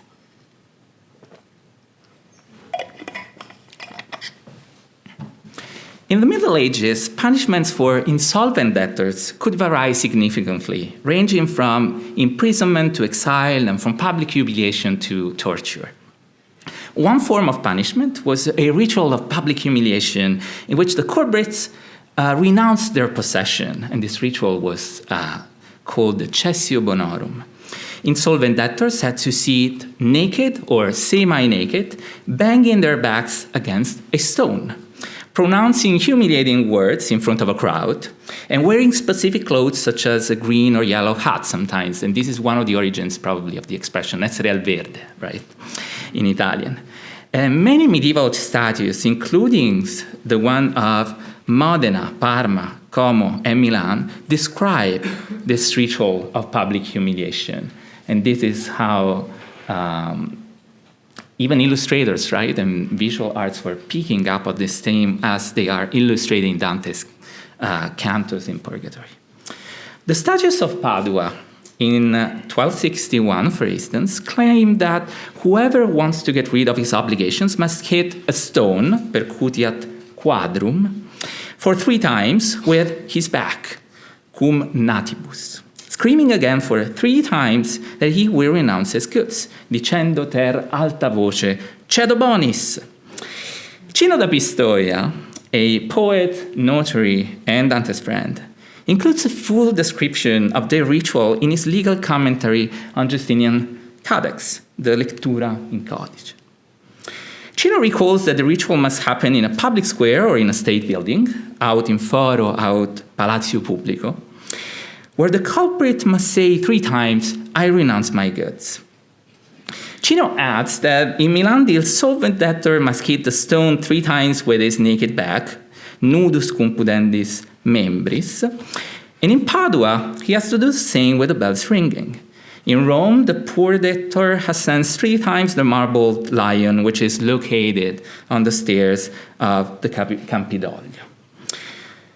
And finally, a poem from the 14th century attributed to the Florentine writer Franco Sacchetti, Il Pataffio, mentions the gesture of hitting one's back on a stone to allude to insolvent debtors. And you have to apologize, profanities here. I quote, "Egli ha dato del culo in sul Petrone." Nowadays, the Stone of Shame, Pietra del Vituperio, is still preserved in the Palazzo della Ragione in Padua. And in Modena, the Pietra Ringadora is located in front of the Palazzo Comunale. Performed in front of churches, in the city marketplace, or in civic buildings, the Cessio Bonorum unfolded in special moments of the civic calendar, like the days of the market or during festivals and festivities. In some cases, debtors would be no longer prosecuted, but they were banned from holding public office. And so the price of punishment was a kind of social death. And yet Dante doesn't simply transfer the debtor's punishment into his poem wholesale. Dante's souls are carrying stones on their shoulders. They're not forced to bang on the stone in front of bystanders. Whereas in real life, the ritual stones are located on the ground, in purgatory they are above the sinners. The stones are on the soul's shoulders because the payment is still in progress. So the stones are part of a movement, so to say, another product of stagnation. This transformation of standing stones into moving stones highlights the alteration of the soul's physical form. Forced to stare at the ground, they turn their back to the higher spaces of contemplation. The stones are obstacles to the soul's salvation, and yet they are also, paradoxically, helping souls to recuperate their proximity to God by directing their gaze to the ground, a correction to their vice of pride. At the same time, stones show that these souls are not ready for salvation yet. They are looking away from God as their feet move forward. Instead of crowd in the public square or in the marketplace, the readers are the one observing the punishment. Dante transforms social outsiders, defined by their attachment to a fixed stone, into purgatorial sinners who carry their stones on the path towards redeeming their debt. Carrying weight is key in another economic passage of Dante's journey, his encounter with the avaricious and prodigals in Inferno 7. These souls are all clerics who are condemned to eternally move in semicircles as they scream to each other their respective sins, keeping or giving too much. They are rolling weights, weights that were understood by illuminators and commentators as rolling stones. And here's an excerpt. Vidi gente più che altrove troppa e d'una parte e d'altra con grandurli voltando pesi per forza di poppa. In this canto, Virgil explains that fortune acts within divine justice and supervises earthly goods, warning human beings to embrace virtuous wealth management.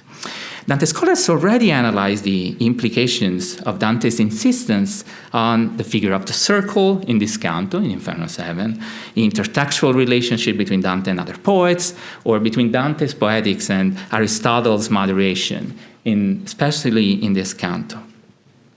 Dante's insistence on the shape of the circle includes the wheel of fortune, the semicircle of movement of the clerics, and even, I would say, the appearance of the sinners, right? Because they are marked by the tonsure, which recalls the continuous flow of money and the circular shape of coins. I wish to add that these souls are rolling weights, stones, because they are also examples of bad debtors.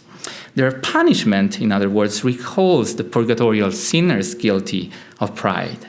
And yet, unlike them, the avaricious and prodigals are condemned to bankruptcy. They will never be able to pay back their debts with God. And indeed, from hell, there's no way out. As we return to purgatory, it is important to notice that economic language permeates Canto 11, the canto that follows Dante's parallel between debts and punishments, and his first encounters with the sinners. The soul of Umberto Aldobrandesco, a powerful lord of Tuscany, who fought against Siena, tells Dante that he must carry heavy stones until his final liberation, an appeasement to God which corresponds to the obligations he failed to respect on earth, right? Tanto che a Dio si soddisfaccia. Umberto implies that his punishment is both a debt and a weight, peso, a burden that keeps him from standing upright. Later, Dante encounters a famous illuminator of manuscripts, Avarice da Gubbio, who speaks extensively about the soul's obligation in purgatory, and again using a kind of economic language, di tal superbia qui si paga il fio. And subsequently, Avarice describes other souls' manners of paying their dues. Avarice singles out, among others, the Sienese, again Provenzano Salvani, who pays his debt to God with metaphorical money. Quotal moneta rende, a soddisfar chi è di là troppo oso. Also notice the insistence on deitics, right? Di là, di qua. So there's a kind of connection between the living and the dead. And this passage is kind of sealing the economic dimension of the first cantos after the gates of purgatory. The opening of Purgatorio 11 confirms the importance Dante places on that as the logic of salvation. The canto starts with the bright souls collectively reciting the Lord's Prayer, but the beginning of the prayer rewrites the first lines from the Gospel of Matthew.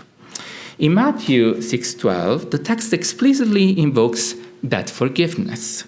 And you're all familiar with this, but I'm going to be quoting again for the English, forgive us our debts, right? As we forgive our debtors. In Canto 11, however, Dante removes any mention of debts. Instead, the purgatorial souls invite God and human beings to forgive evil and not to cancel debts. Come noi lo mal che aver sofferto perdoniamo a ciascuno, tu perdona benigno e non guardar lo nostro merito. So, why would Dante omit an allusion to that after drawing an analogy between punishments and economic obligations? In my view, Dante's edits are deliberately planned, and Purgatory depicts the arduous repayment of debts. To advertise that cancellation at this point would, in other words, subvert the purgatorial process and to a certain extent Dante's own narrative. So what Dante shows here is the necessity for each one of the souls and each one of his readers to pay off what they owe and believe in a kind of theology of that. As they recite the Lord's Prayer, the purgatorial souls acknowledge that their pledge to God is not just a way of expiating their sins, but also a moment of connection with those who are left behind, including the living. Quest'ultima preghiera, Signor caro, già non si fa per noi che non bisogna, ma per color che dietro a noi restaro. So again, a connection between living and dead. And notice also the insistence again on deitics, right? A few lines later. Di là sempre ben per noi si dice, di qua che dire e far per lor si puote. Reading about souls who need prayers to facilitate their transition to heaven is perhaps an attempt to elicit prayerful intervention from the audience, prayers that can speed up their time on the mountain, right? And here we must remember all the works on the suffrages, right? And the idea that there is a connection between the living and the dead, which is especially important in purgatory. In so doing, the recitation of the Lord's Prayer reveals another dimension of Dante's economy of salvation, one based on the transaction between the living and the dead, a transaction that requires trust between the two parties, but also between the readers and the author who's recounting the story. Dante asks his public to consider their possible contribution to the salvation of purgatorial souls by emphasizing that negotiations between the living and the dead are still ongoing and the payment is still in process. Dante's Purgatory shows that that is not simply a sign of exclusion, right? The result of pressuring obligations or the product of unfair power structures. That is also, and perhaps more importantly in this case, a tenet of belonging.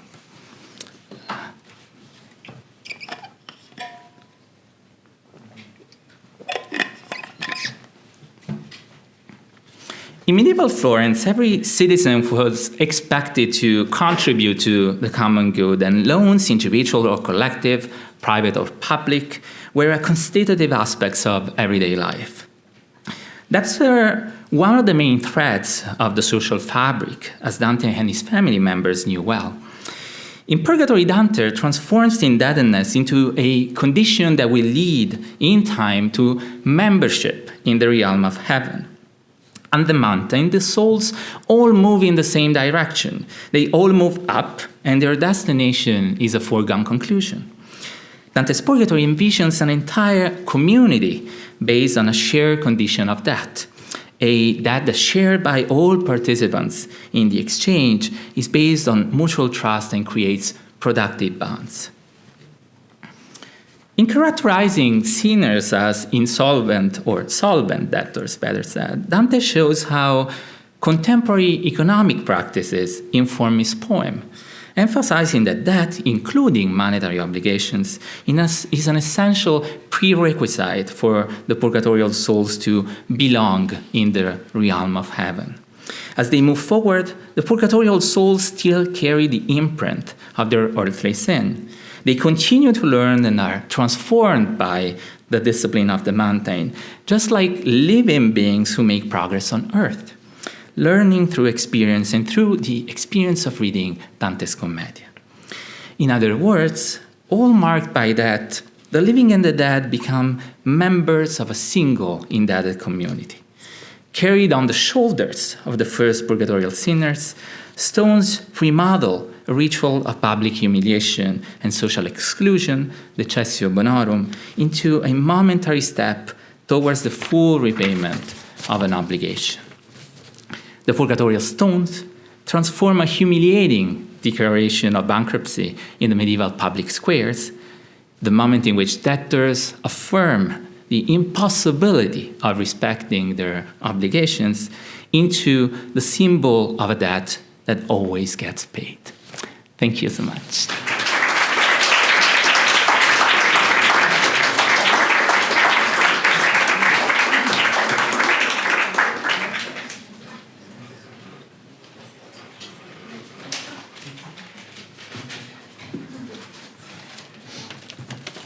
Thank you very much, Filippo. Good on time. Okay, we're just going to keep on going. Second up, we have Paola. Paola Nasti is Associate Professor of Italian at Northwestern University. Her research and publications focus on medieval Italian literature, religious culture, and textual and intellectual history. Her first book, Favole d'amore e saver profondo, la tradizione salomonica in Dante, Longo Editore, 2007, examines Dante's engagement with the biblical books attributed to King Solomon.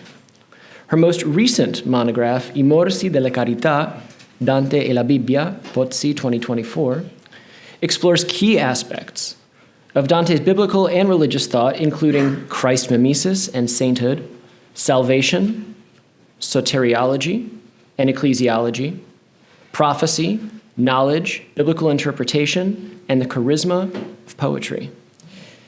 She also co-edited Interpreting Dante, Essays on the Traditions of Dante Commentary, Notre Dame University Press, 2013, contributing to scholarly discussions on early interpretations of the Divine Comedy. Her current research includes a forthcoming monograph on Dante's exegetical poetry. Ladies and gentlemen, Paola Nasti.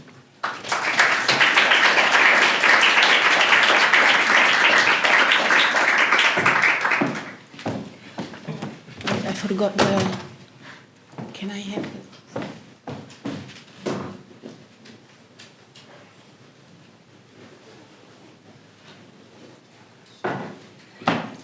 Okay. Thank you for the wonderful presentation, Scott. The original title of my paper was this when I sent my abstract, so I just thought to reinstate it just for to give you an idea about what I'm going to talk about today. And I'm really happy to see that my talk actually resonates with what we just heard, and in particular, it's a reflection on that Moneta of Purgatorio 11th, which is the Moneta del Perdono, right? So thank you for inviting me, and I hope that what follows is clear. I'll have loads of slides, but I will not read them all. They're here like sort of a Linus blanket to prove that there is evidence. And that the texts that you see on the screen are somehow those that have inspired my thinking. Right. So Dante's contempt for the commodification of the sacraments and spiritual goods is a wound that seeps through the comedy from Inferno to Paradiso 29.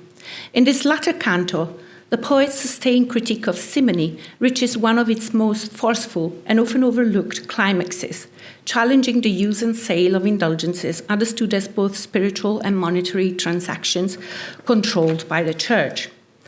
Today, I intend to examine the lexical texture of this critique and argue that the poet layered his denunciation of indulgences with key biblical imagery and vocabulary to dismiss their value and imbue his anathema with sacred authority. In Paradiso 29, interrupting her discussion of angelic knowledge, Beatrice launches a striking attack on theologians and preachers who distort biblical doctrine, not only to advance academic prestige and display their rhetorical prowess, but also to exploit it for material gain. At the heart of this reproach is Dante's condemnation of those who abuse doctrine to justify the sale of the sacrament of absolution, perdonanza, for financial profit. Ma tal uccel nel becchetto s'annida, che se il vulgo il vedesse venderebbe la perdonanza di che si confida. Per cui tanta stoltezza in terra crebbe, che senza prova d'alcuno testimonio ad ogni provincione si correrebbe. Di questo ingrassa il porco Sant'Antonio e altri assai che sono ancor più porci, pagando di moneta senza conio. In this terzine, Beatrice introduces a bestiary of simony, which now includes a bird and pigs. The latter are directly linked by Dante to the friars of the order of St. Anthony Abbot, who in the lower Middle Ages were allowed to farm and sell pigs as a sort of revenue. At the core of this bestiary is precisely Dante's scathing attack on the sale of the indulgences. The friars who sell perdonanza are described as conducting the work of an uccel hidden in their hoods. While birds are generally negative symbols throughout the Bible, I contend that Dante is here specifically invoking their appearance in the Gospel parable of the sower. In this parable, birds devour the seeds that the sower has inattentively scattered along the path. As Jesus later explains to the apostles, the seeds represents the word of God. Those that fall on the hard road signify that individuals whose heart is hardened by sin hear the word but do not understand it. Their ignorance of revelation allowed the devil's birds to snatch the message away, preventing it from taking root. In the broader context of Beatrice's indictment of scriptural abuse by preachers and theologians in Paradiso 29, the bird hiding in the friar's hoods emerges as a pointed symbol. It becomes a key word through which Dante embeds his critique of corrupt preaching and exegesis within the framework of the parable of the sower. By invoking this gospel narrative, not only through the uccel, but also to a reference to terra and growing in soil, Dante suggests that the devilish friars are able to profit from the sale of indulgences precisely because the faithful are kept ignorant of the Bible's teachings on God's economy of grace. That economy is not based on a material exchange, but on divine generosity towards those with faith. The spiritual principle is underscored by Jesus himself in the continuation of the parable of the sower. Whoever has will be given more, and they will have in abundance. Whoever does not have, even what they have, will be taken from them. In Paradiso 29, while the faithful remain ignorant of the word of God, the friars, by contrast, betray Jesus' command to renounce the word to follow him, a rule that, as we know, Dante upheld, not least in Inferno 19. They also disregard his teaching on those who buy and sell in the temple, a lesson reaffirmed by Dante in Paradiso 18. Their betrayal of scripture leads the pigs of Sant'Antony, here a metonym for the Antonine friars, to grow fat from the unholy trade of indulgences. Now, the image of physical fatness as a sign of simony is a recurrent motif in the Commedia, with notable examples in Paradiso 11, 19, and 21. It is no surprise, therefore, that Dante should have singled out the Antonines and their fat swine as emblematic figures of the bestiary of ecclesiastical greed. Yet his critique of the friars of Sant'Antony is not just merely symbolic, it is also grounded in contextual factor. As we know, by Dante's time, the Antonines friars had become key players in the rapidly expanding industry of nuntii and questuari, that is, itinerant preachers who collected alms in exchange for promised spiritual rewards. Their primary incentive for attracting funds was, of course, the granting of indulgences for the absolution from or reduction of purgatorial punishment. The Antonines' rise to prominence began in the early 13th century thanks to their association to Sant'Antony, a figure revered not only as the greatest father of the desert, but also as a miraculous healer. Many, including the popes, sought healing through the saint's intercession, fueling the growth of the lay fraternity that operated in his name. Over time, the Antonines secured papal approval and extensive privileges.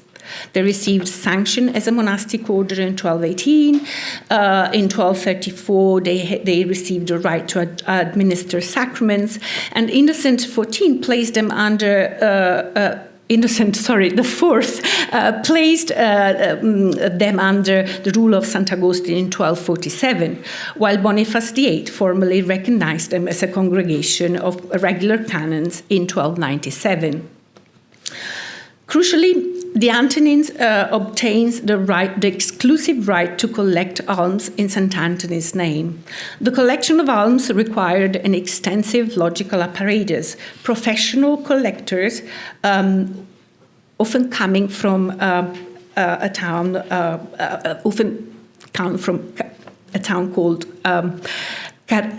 Carretani, they were coming from the town of Carreto, So professional collectors, known as questori, traveled across Europe accepting testamentary bequest, monetary donation, and even agricultural goods, including the famed pigs of St. Antony. The wealth they amassed enabled their hospitals to acquire vast estates, function as moneylenders, and erect grand architectural complexes. Yet this system of almsgiving was fraught with abuse. As Dante also suggests, such abuses were by no means limited to the Antonines. The Hospitallers of St. John's, for example, faced similar scandals, as evidenced by two synodal decrees issued in Mainz in 1233 and 1244, which condemned fraudulent fundraising tactics. To curb these excesses, the Fourth Lateran Council and various provincial synods mandated that alms collectors obtain authorization from local bishops. So once licensed, emissaries would then reach out to parish priests displaying indulgence letters in churches and chapels, sometimes even allowing the faithful to touch those letters for reassurance. However, evidence suggests that many of these indulgence letters were often shared among multiple charitable institutions, and in some cases they were outright forgeries. In Paradiso 19, Dante's outrage at the Antonines would appear to precisely reference such corrupt practicing of forging indulgence letters. This seems to be confirmed, according to the Secolare Commento, by the expression moneta senza conio, which Dante allegedly used to describe the false perdonanze sold by the Antonines. This phrase, typically translated as money that is not in legal tender due to its lack of an authoritative stamp or conio, is modeled on common expression used to denote counterfeit currency.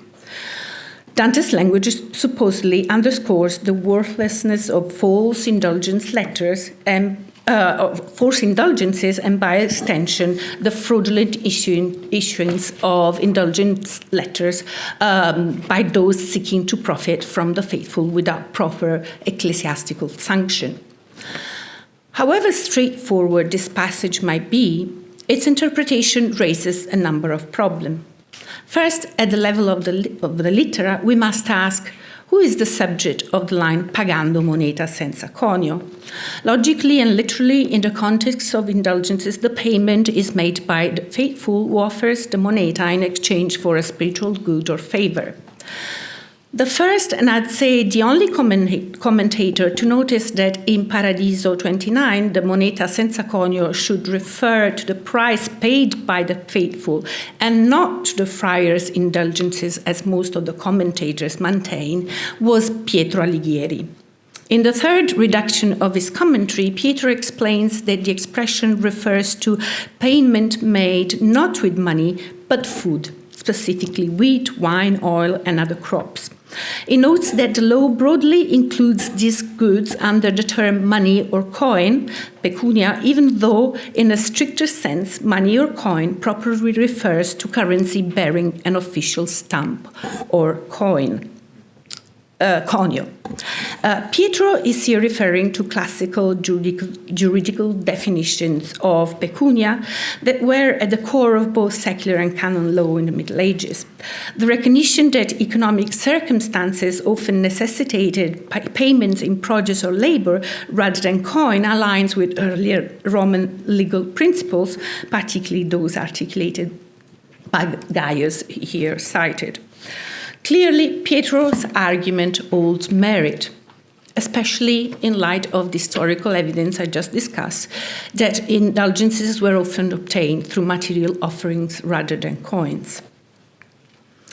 Yet even if we were to set aside this literal interpretation, Pietro's claim that the phrase moneta senza conio refers to the faithful contributions remains significant. The moneta senza conio, offered in exchange for indulgences, carries indeed moral resonance. But precisely what would this moral meaning entail?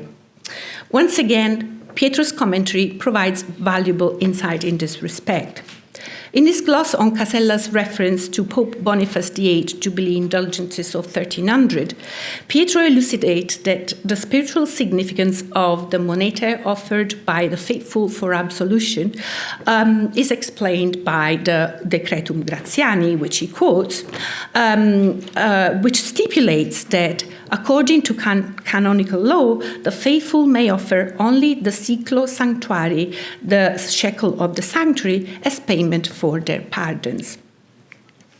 In the Old Testament, the sanctuary shekel was a minted coin, and I have a copy here of an ancient silver shekel provided very kindly by a friend who bought it in Jerusalem. So you can have a look later if you wish, given that we are talking about coins. So. In the Old Testament, the sanctuary shekel was a minted coin, a fixed, public, unalterable, and non-negotiable standard of measurement that served as the currency to pay the temple tax, buy sacrifices, and compensate priests. While shekels were actually paid by dues and offerings, and the Old Testament is full of these examples, Christian interpretations of the Cyclos Sanctuary considered the currency mostly from a tropological and mystical perspective. The ordinary gloss, for example, identified it with the good work that the faithful offer to God in accordance with the teaching of the Decalogue, which consists of charity.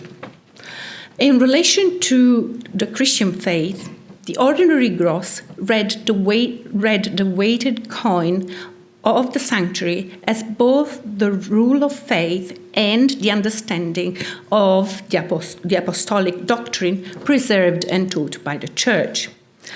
This meaning had long been established, so much before the ordinary gloss. In his letter to St. Justus, Bishop of Leone, St. Ambrose of Milan had identified a half shekel required by the law as the coin of faith.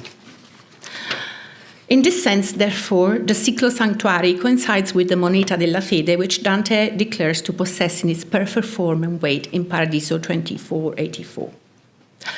However, in the same letter, Ambrose also noted that mercy too is the shekel paid for the redemption of the soul, for the redemption of a man's soul are his riches, by which he shows mercies and expending them relieves the poor. Following this kind of interpretation, late medieval exegesis and theology increasingly identified the Cyclos Sanctuari paid to God with penitence and the works needed for absolution. Of course, almsgiving was included in this work.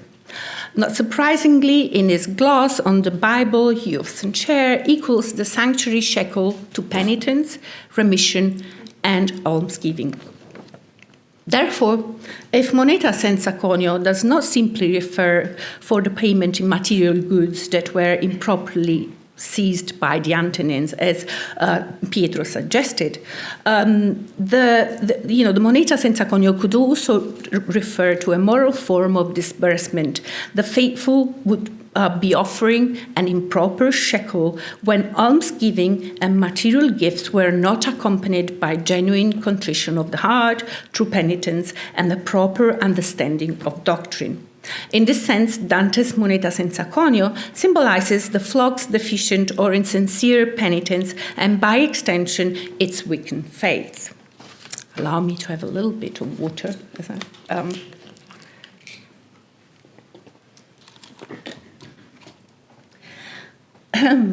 So the possibilities opened by Pietro's interpretation appear to be significant, not least because it highlights that the syntax of Dante's lines in Paradiso 29 is ambiguous.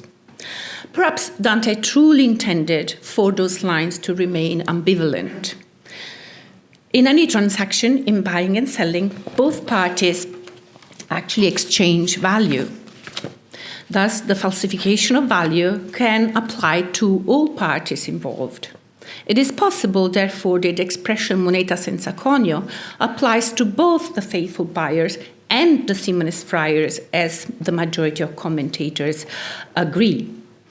When pagando the moneta senza conio is referred to the friars, as Dante's commentators agree, their moneta, the indulgences, buys the value of almsgiving.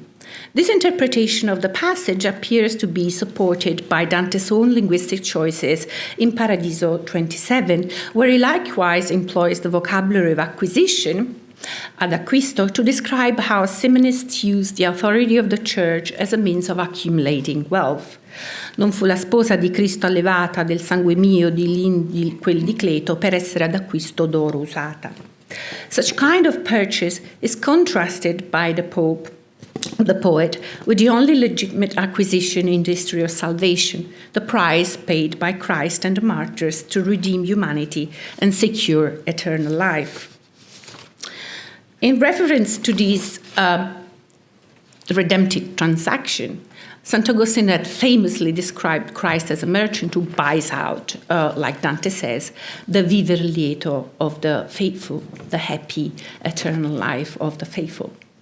Therefore, if moneta senza conio does indeed refer to indulgences as something sold by the friars, it is crucial to understand how tradition conceptualized spiritual goods as real or metaphorical currency.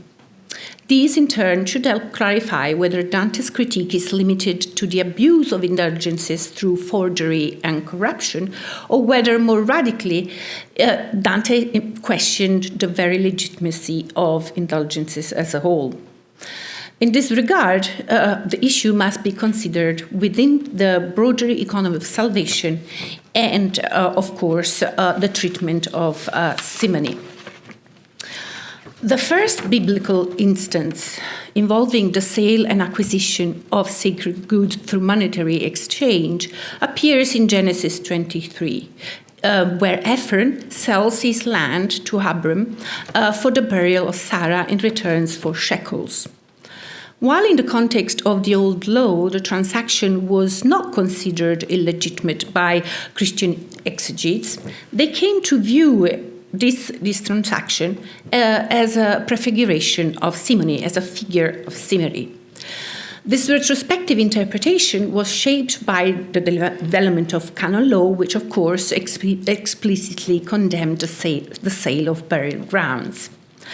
Philip the Chancellor, for example, remarks that the legitimacy of both the sale and acquisition of land in Genesis 23 is confirmed by the fact that the siklos paid by Abram for the sacred land were probate monete publicae, that is to say, officially minted currency.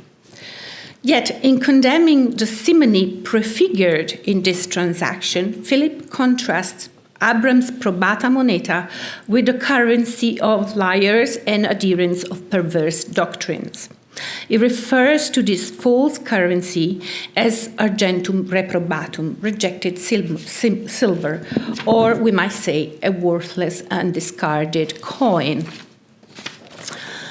Philip's commentary helps to elucidate why in the Commedia the sale of spiritual goods may be figured as rejected silver, as a coin that has no value, because in the eyes of God, such transactions lack proper pondus or true moral weight.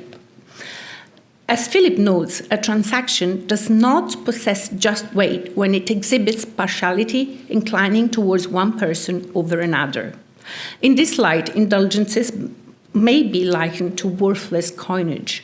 The moral weight is unjust, their moral weight is unjust, and they contravene the Christian doctrine of charity by extending spiritual favors only to those who can afford to pay.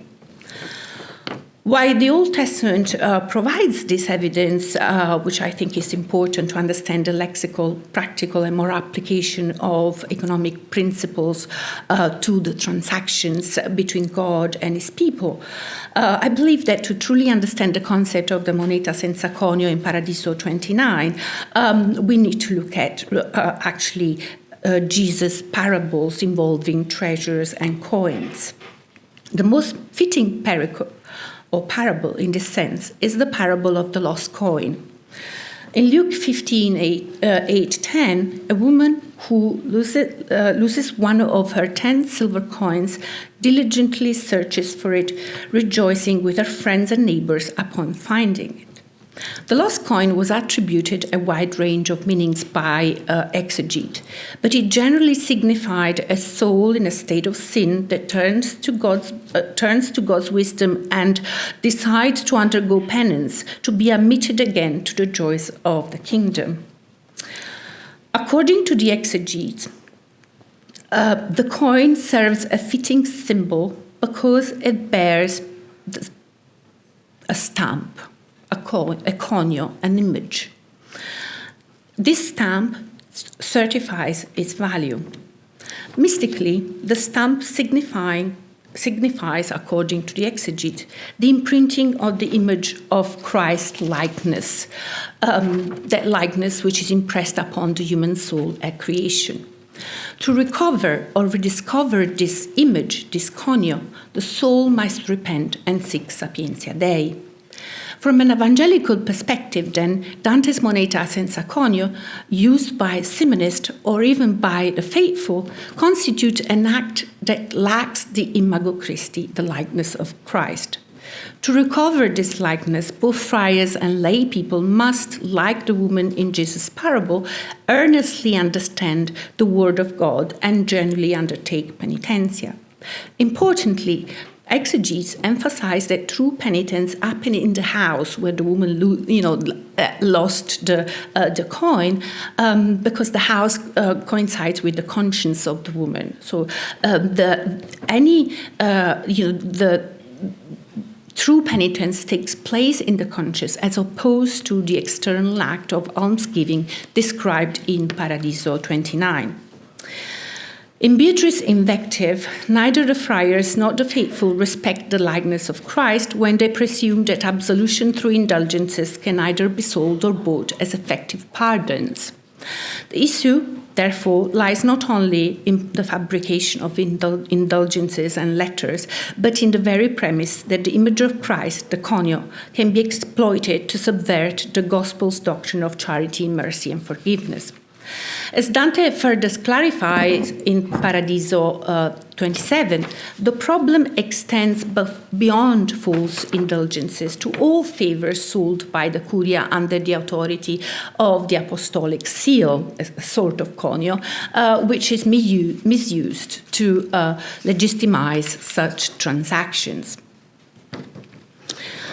Non fu nostra intenzione che io fossi figura di sigillo a privilegi venduti e mendaci, ond'io sovente arrosso e distavillo.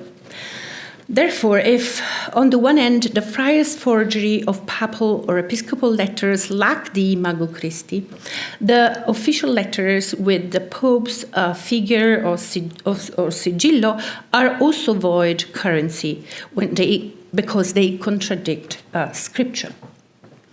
I would like to conclude my talk today by circling back to the bestiary of Simony in Paradiso 29, beginning with the pigs. As previously discussed, Dante singles out the Antonines and their pigs for both historical and literal reasons. Yet, beyond these literal meanings, the historical reality must have appeared to Dante as the fulfillment of an evangelical figura. Pigs occupy, in fact, a symbolic role in the parable of the prodigal son, which appears in Luke 15 alongside the parable of the sower and the parable of the lost coin I mentioned earlier. In this parable, the prodigal son, having squandered his father's inheritance, their money, right, the money of wisdom and science, as the exegetes say, is reduced to tending a herd of pigs to survive, even longing to eat the pods that the pig consume. Medieval exegetes were unequivocal in their interpretation. Having lost his money, and therefore his intellect and his prudence, the prodigal son comes to nourish those into whom the devil seeks to enter, the pigs, while he himself yearns for base pleasure that lead him further away from God, thus turning him into a pig. Within this framework, the pig becomes more than just an emblem of ecclesiastical greed. It is a scriptural cipher pointing to spiritual destitution and the abandonment of divine inheritance. The prodigal son and his pigs serve as a figura for the antitypos attacked by Dante, the corrupt friar or preacher who, having forfeited the true treasure of divine wisdom and the likeness of God, now feeds devilish untruth or fake money to the faithful. These, in turn, become a receptacle for the devil, consuming the same perverse pleasure that distanced them from salvation. Now, speaking of the devil finding room among the preachers and the faithful, I'd like to turn to the bird again. I began this talk by proposing that this evil presence is typified by the bird concealed, the friar sued, a detail which I related to the parable of the sower. But as in the case of the pigs, Dante's imagery is rarely merely symbolic. His use of biblical figures is often anchored also to literal or historical circumstances. So in this instance, what are the historical associations related to the bird? Alongside the pigs, the written documentation related to St. Anthony also includes birds, in particular one bird, a raven. In Jerome's life of St. Paul I Hermit, we read that after seeking Paul for 3 days, St. Anthony finally found him living in a cave. During Antony's visit, a raven brought them a loaf of bread, prompting St. Paul to say, "See, the Lord, truly loving, truly merciful, has sent us a meal. For the last 6 years, I have always received after half a loaf, but at your coming, Christ has doubled his soldiers' rations." The story is modeled on Kings 17:6, where Elijah, hiding by a brook, is fed by ravens at God's command. However, the multiplication of the rations during Paul's and Antony's encounter points also to another miracle of divine provision, that is the multiplication of bread and fish in Matthew 14:21. Here, in the scarcity of the desert, as we know, Jesus takes a meager offering of loaves and fishes and inaugurates a new order of abundance and spiritual nourishment. In exegesis, this miracle highlighted God's power to provide for the needs of these people, while the abundance of food symbolized the overflowing grace and love of God and the promise of his kingdom. The bird in the story of St. Paul and Antony therefore functions like Christ as the host at a divine feast. This feast is one envisioned by medieval exegetes, above all in relation to Isaiah 55:1, where the prophet foretells the coming of the kingdom promise, which note will be purchased without price and which will enrich the faithful without expenditure of money. Come buy wine and milk without money and without cost. This is followed by the striking verse, "Why spend money on what is not bread? Listen to me and eat what is good, and your soul will delight in the richest of fare." This is the economy of desert I reference in my title. Earthly scarcity becomes the assurance of heavenly abundance. Worldly renunciation, undertaken in the name of God, acquires the riches of divine grace.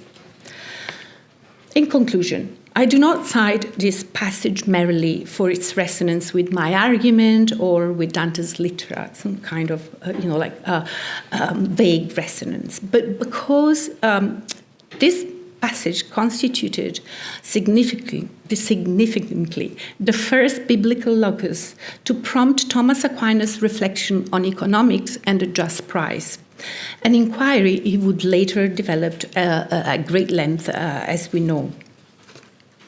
In his commentary on the book of Isaiah, and specifically Isaiah 55:1, Aquinas meditates on God's offer of spiritual goods without money and without price. This raises a fundamental question. Can such a gift still be conceived within the framework of exchange? As Jean Nouard observes, for Aquinas, Isaiah 55:1 represents a limit case of exchange, one in which a counterpart is required, yet the exchange ratio remains below the just price. Crucially, the just price in Aquinas' thought is not determined by market dynamics alone, but rather by the intrinsic nature of the good and the limited capacity of the recipient. The nature of spiritual goods, therefore, presupposes a form of justice that precedes any act of exchange. I quote here. Because of the buyer's resources are inadequate by nature, spiritual goods cannot have a just price. Any attempt to sell them is therefore intrinsically unjust and void. Simoni's exchange is thus an impossibility, and when it does occur, it represents not a true transaction, but a religious and moral aberration for both buyer and seller. It is significant that Dante should apply this same logic of impossibility to the sale of spiritual goods and sacraments. My reading of Paradiso 21, I think, in fact, is confirmed by what Dante writes in his epistles to the cardinals, where he describes spiritual things as prezio mesurari non possunt. The value of divine treasure is immeasurable. There is no just price for it, and therefore no coin can purchase it. As Peter declares in Paradiso 24, therefore, the only moneta God accepts is that of faith. A moneta that is measured not by material means, but by the adherence to the real conio, the imprint of Christ's likeness and doctrine upon the soul. The imprint, the conio, that the moneta senza conio is lacking. Thank you.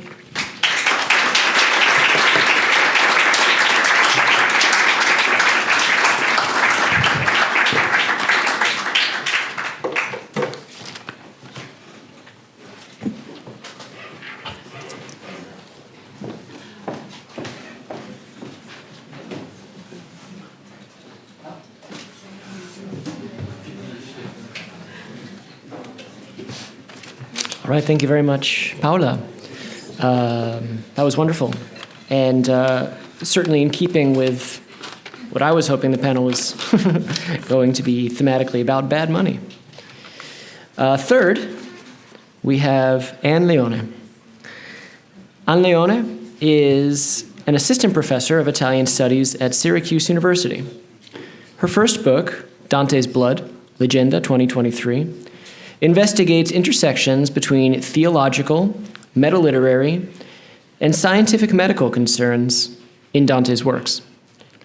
Some of her other work explores issues relating to gender, contraception, religious practice in Dante, and late medieval culture. Ladies and gentlemen, Anne Leone.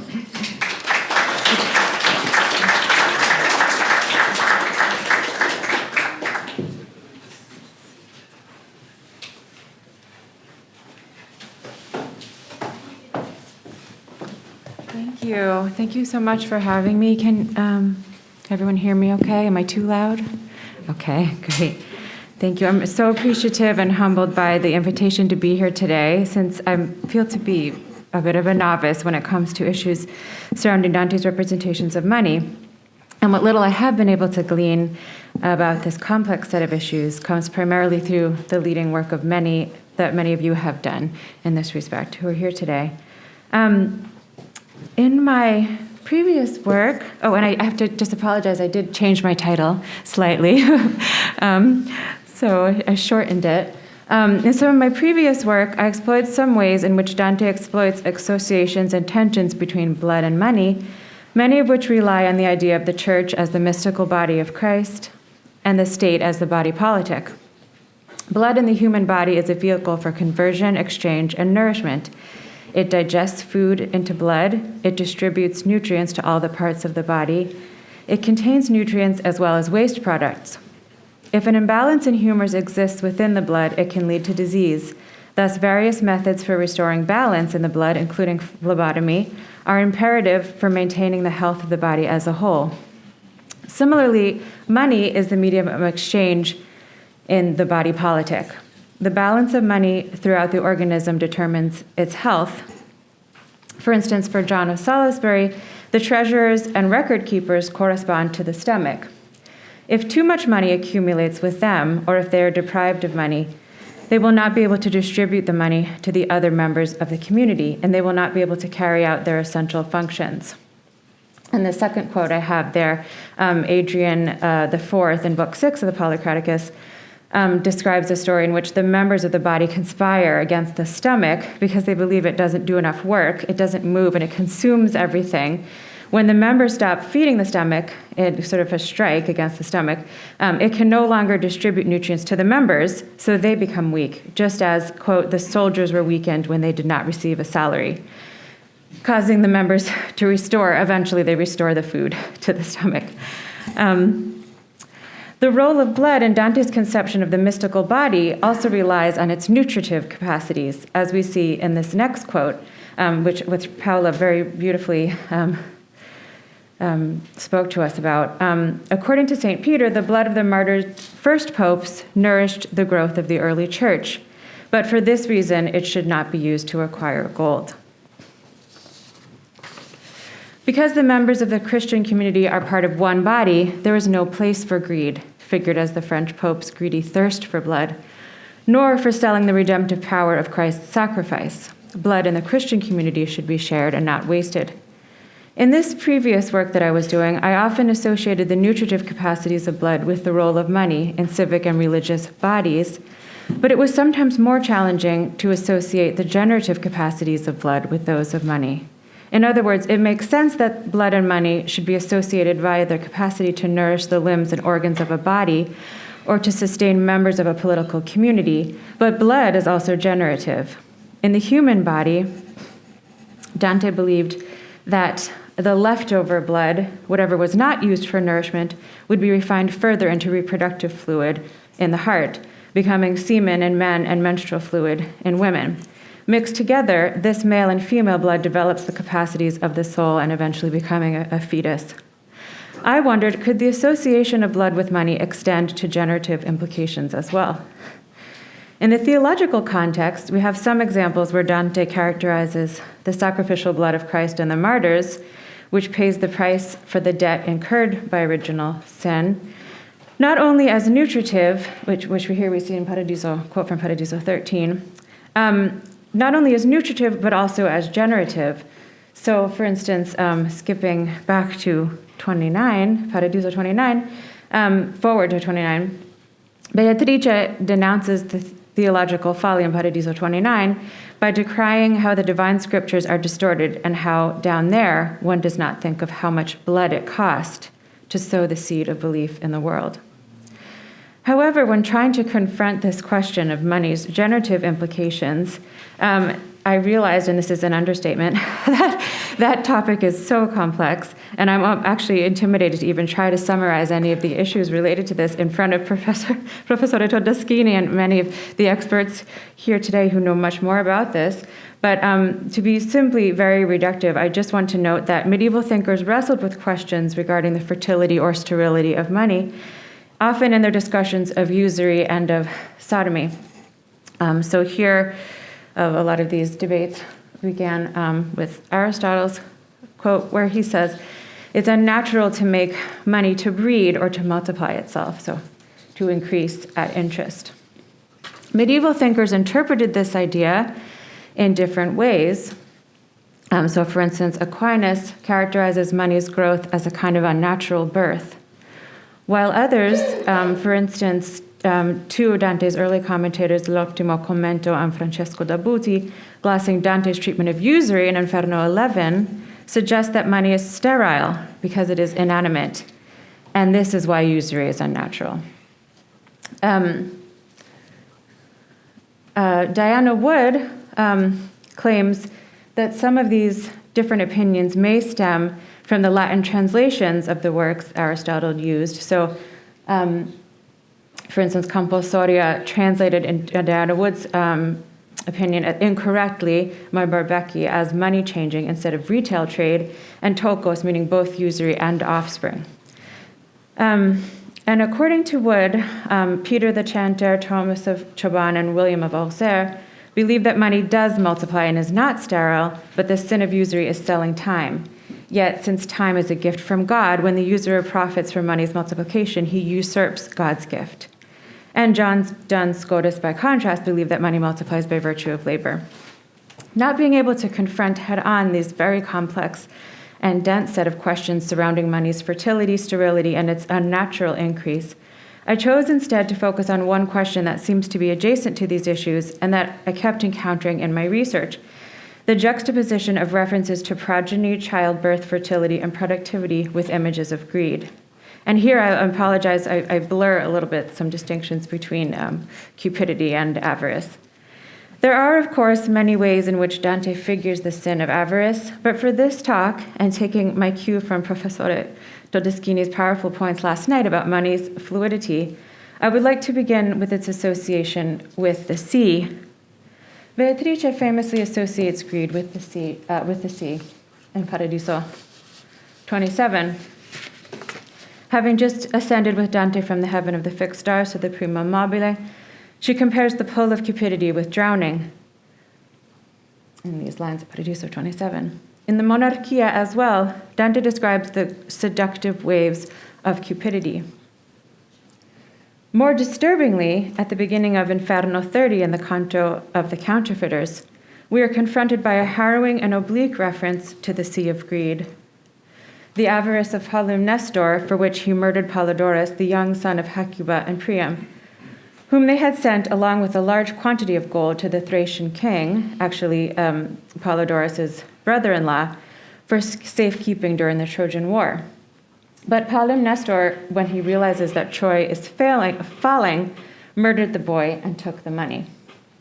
In an extended simile at the beginning of the canto, Dante describes Hecuba trista, misera e cattiva, poscia che vide Polissena morta, e del suo Polidoro in sulla riva del mar si fu la dolorosa accorta.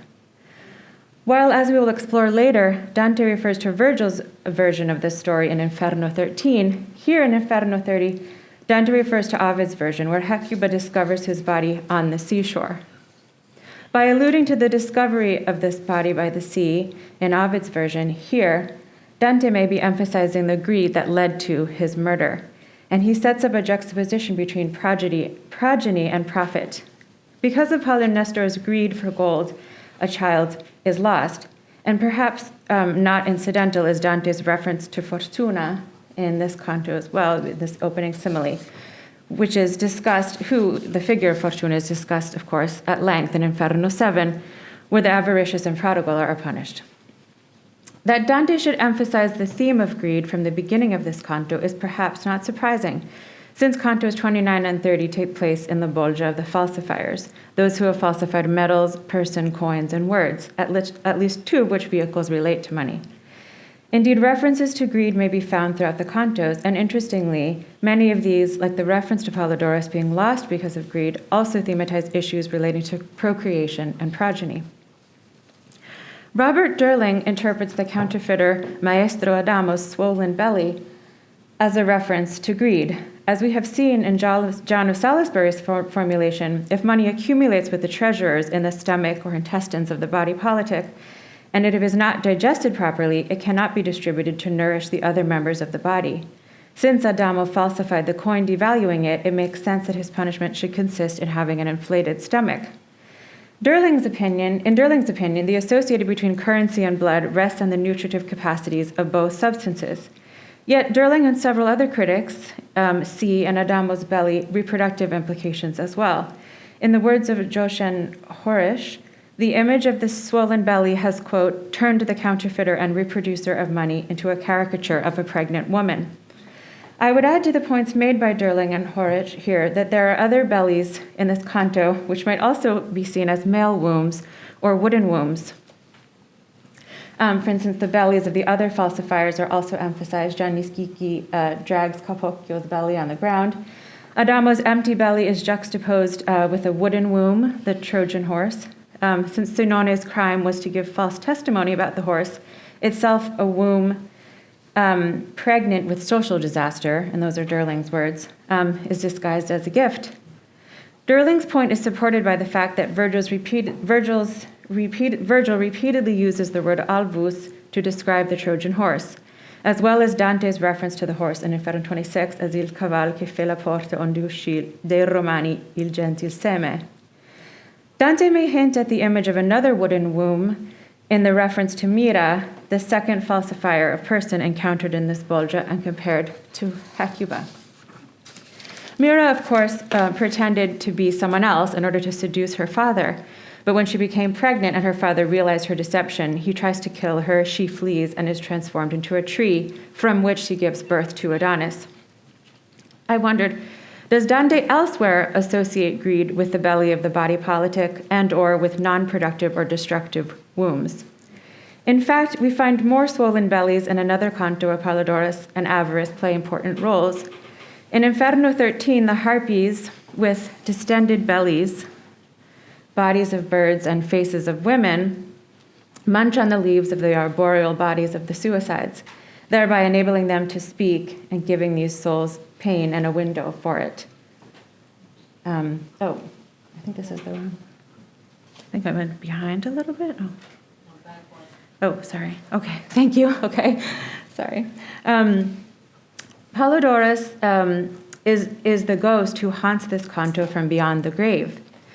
Virgil Personaggio tells Dante to pluck a branch from a tree soul, and when Dante does so, the tree starts bleeding and speaking from the broken branch, revealing that he is the disgraced chancellor of Frederick II Pier delle Vigne.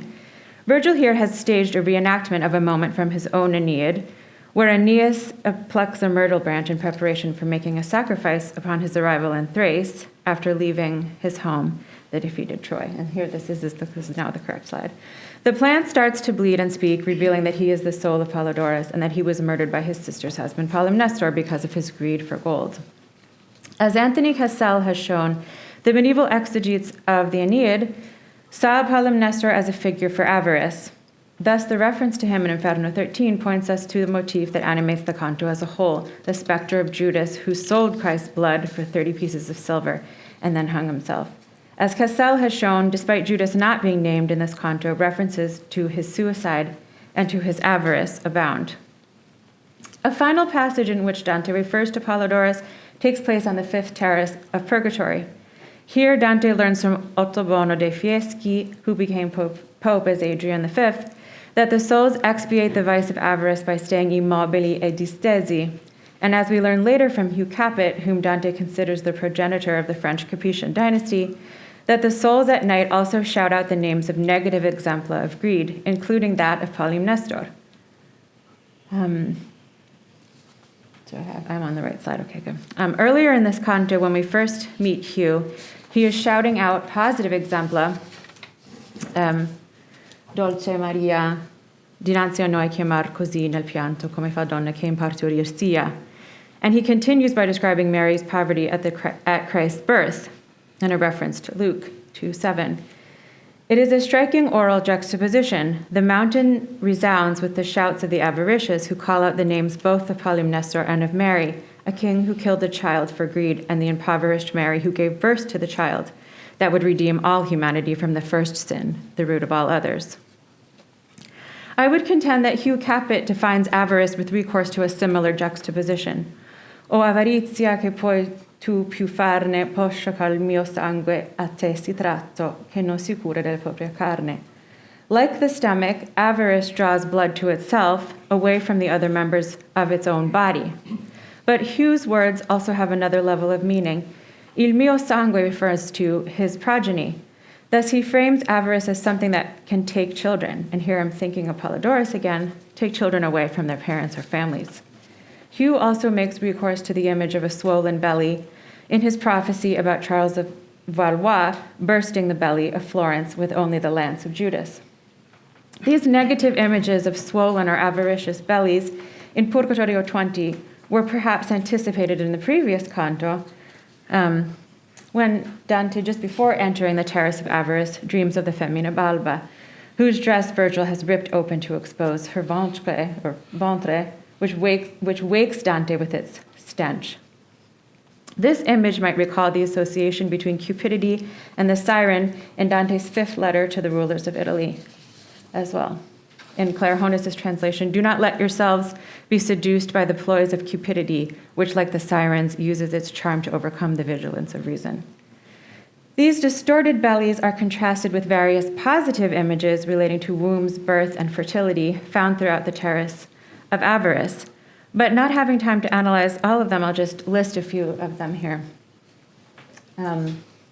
References to progeny include Hugh Capet's prophecy about selling his daughter, the soul shouting Polymnestor's name, multiple references to giving birth, parturir, in at least two places, and Hugh Capet's role as the progenitor of the Capetian dynasty is emphasized by generative imagery. He says, Io fu radice della mala pianta. Oh, sorry. Oh, thank you. Okay. Yes. Okay. Che la terra cristiana è tutta adugia, sì che buon frutto rado se ne schianta. And he refers repeatedly to his progeny as his blood. In the next cantos, Statius characterizes the Aeneid's influence on his writing as generative and nutritive, and that's on this same slide. And he describes his conversion to Christianity via Virgil's fourth eclogue, which prophesies the birth of a child that would save the world via generative imagery as well. In that final quote on the right. When Virgil assumes that Statius's vice was avarice, Statius will explain that it was actually prodigality. Virgil asks how there could be a place for greed in Statius's seno when there was already so much wisdom there. Instead, and Virgil describes his love for Statius via generative imagery. Amore acceso di virtù, sempre altro accese. Statius's release from purgatorio is also figured as a kind of birth. Before Dante and Virgil have met Statius, they feel the whole mountain shake, which Dante compares to Latona giving birth. In the next canto, Statius explains that the earthquake happened because he had completed his penance and can now ascend to heaven. There are many reasons for the proliferation of productive and natal imagery in this canto. The imagery serves to emphasize how Statius's conversion to Christianity is a kind of rebirth. Being saved in Christ, Statius may ultimately ascend to heaven. And it also highlights, of course, Mary's role throughout all of purgatory. As Beatrice Priest has shown, many of the Marian exempla of virtue throughout all the terraces relate specifically to her fecundity. However, I wonder if the juxtaposition of these birthing images with distorted bellies, the stinking ventre of the femmine balba, the image of Florence as a belly that will be burst open by Judas's lance, combined with Statius's own reference to Christ's generative blood that Judas sold because of greed, might also suggest another reason for such a proliferation of procreative imagery, the antithetical relationship between avarice and generation found in the tradition. Indeed, as Anne Derbies and Mark Sandona have argued in a study of the Arena Chapel, Giotto's frescoes juxtapose images of fecundity with images of avarice and usury, which they understand as the specific instance of the generic sin of avarice. The reason for this juxtaposition, in their view, is that Enrico Scrovegni commissioned the work as an act of contrition for the wealth that he inherited from his father Reginaldo, which was acquired through usurious practices. The way to atone for avarice, the first sin, the sin which is the root of all others, is obviously through the birth of Christ, who paid this debt for our sins with his blood. Derbies and Sandona also point out that Giotto's Satan in these frescoes is considerably more, this is their word, corpulent, than his counterpart in the baptistry in Florence. Thus, they see him as a diabolical inversion of pregnancy. In light of this context, it is perhaps not surprising to find references to swollen bellies in Dante's Terrace of Avarice, nor in the body of a counterfeiter in hell, nor in a canto haunted by the specter of Judas's greed and self-destruction. And because Dante tells us that the antidote to avarice is love, in the Monarchia, rightly ordered love, perhaps it is not surprising that Dante's final reference to a ventre is found in St. Bernard's prayer to the Virgin Mary. Nel ventre tuo si raccese l'amore, per lo cui caldo nell'eterna pace così è germinato questo fiore. Thank you.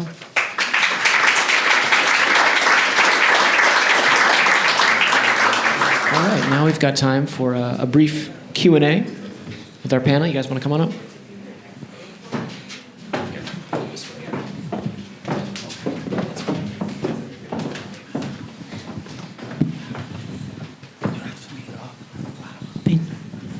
All right.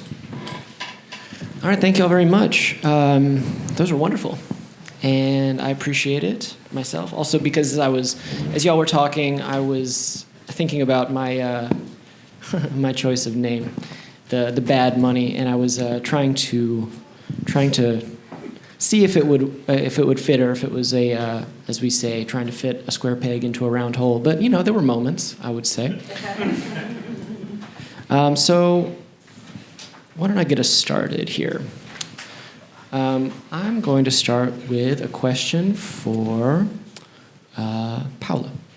Paola, so you were speaking a lot about indulgences, and I've always found that to be an interesting aspect, just personally, of the church, and certainly something that is sort of that Dante grapples with.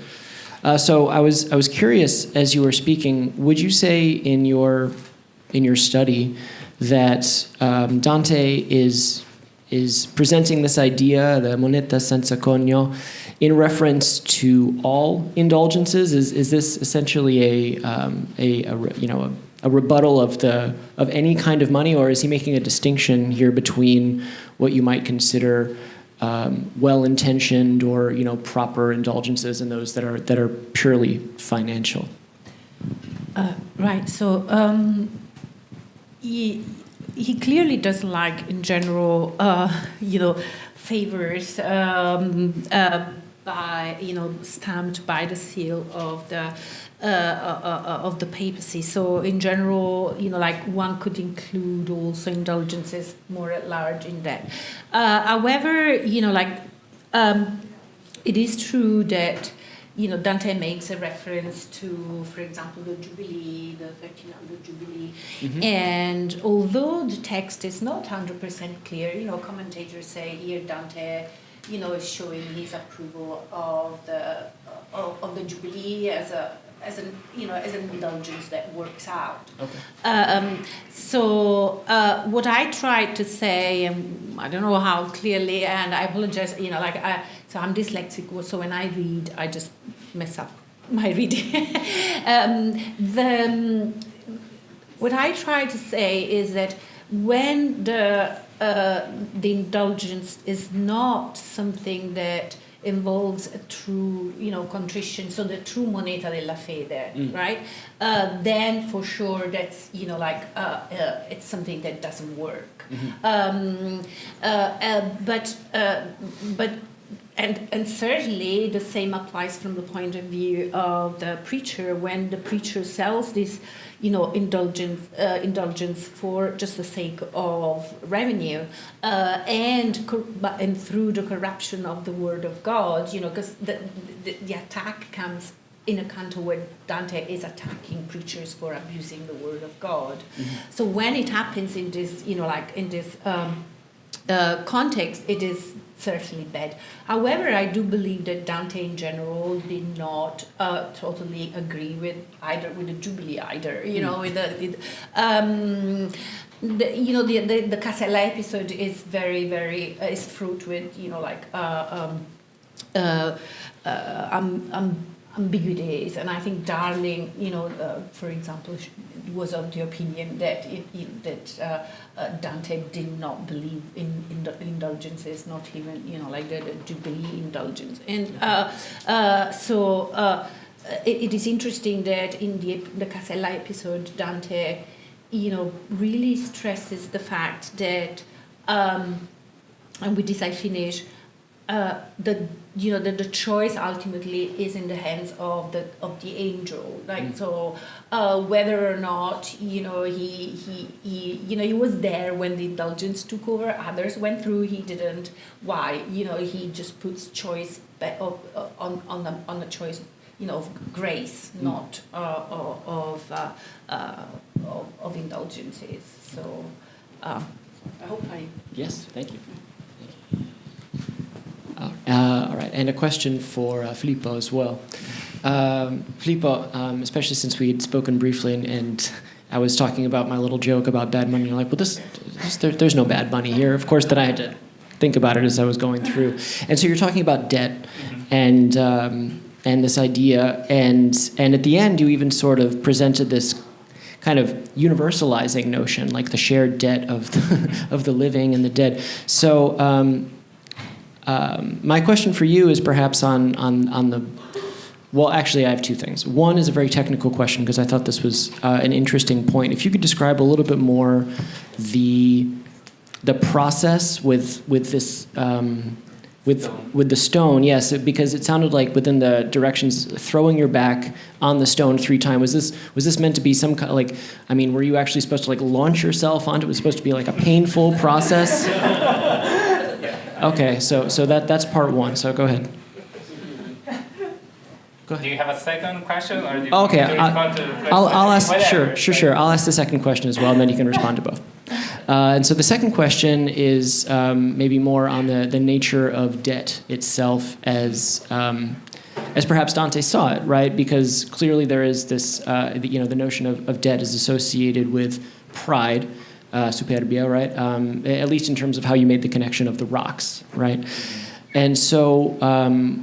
My question for you then, of a more interpretive nature maybe, is do you think that Dante saw debt itself as something sinful, or maybe that he is treating it perhaps in more of an inevitable way, and it's really more the way that people, individuals approach this inevitability that determines whether it's going to be good or bad, or is it just taking on debt as plenty of American economics would say, like, oh, that's bad debt, right? You don't want to take that on. Is that the position he's taking, or is he seeing it as something maybe a little bit more flexible? Okay, thank you so much, Scott. I think those are super interesting questions, and they allow me also to clarify some of the points. So I'm very grateful.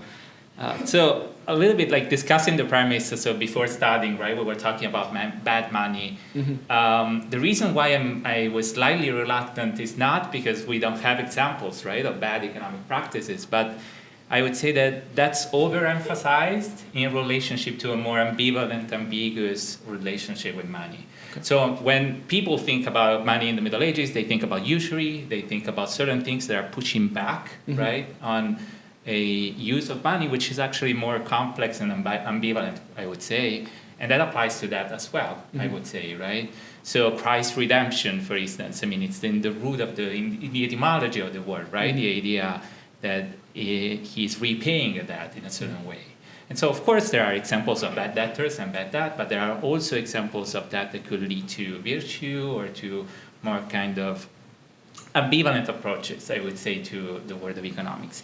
In terms of the ritual, so what I was able to gather, right, the rituals of the stone, were the sources that I presented to you, basically, right? So they describe the ritual. In practices like that, I think there's a lot that gets lost, right, with the sources. So it takes a kind of leap of imagination. But I would say that it's imagined as a public humiliation ritual. So people mm-hmm. are screaming. There's the part about nudity, of course, yes. And so kind of hitting on the stone, mm-hmm. I guess. It has to be public. So people are all they're supposed to be participating in the ritual, I think. Mm-hmm. But of course, I also feel like Dante is transforming that. So one of the ways in which we can further complicate the relationship between literature and economics, I think, is not imagining literary text as a kind of mechanical, automatic reproduction of the economic world, right? Not imagining that there's a structure and then something that mirrors the structure, right, mechanically. But more than literary texts are also transforming economic practices. So I think there is a relationship, but then what happens at the level of the text is more complicated, and it's not exactly mirroring what happens at the level of economic practices, but there's a kind of a transformative, imaginative power as well, right? Which still, I think, has some kind of relationship to the economic landscape, right? Sure. But thank you for your questions. Thank you. All right, and last one here. Anne. So Anne, you were talking a lot about the womb. No? And one of the things that struck me was the Furies, because you had mentioned, or no, was it the Furies? Was it the Harpies? It was the Harpies, thank you. The Harpies. But after you mentioned the Harpies, we moved, I felt, pretty quickly to the Sirens. So I was curious if there was something in particular in the imagery of the Harpies and the swollen belly of the Harpies that you noticed. Thank you. Yeah, that's a really good question. I think I was just trying to look at sort of like positive and negative images of swollen bellies. Mm-hmm.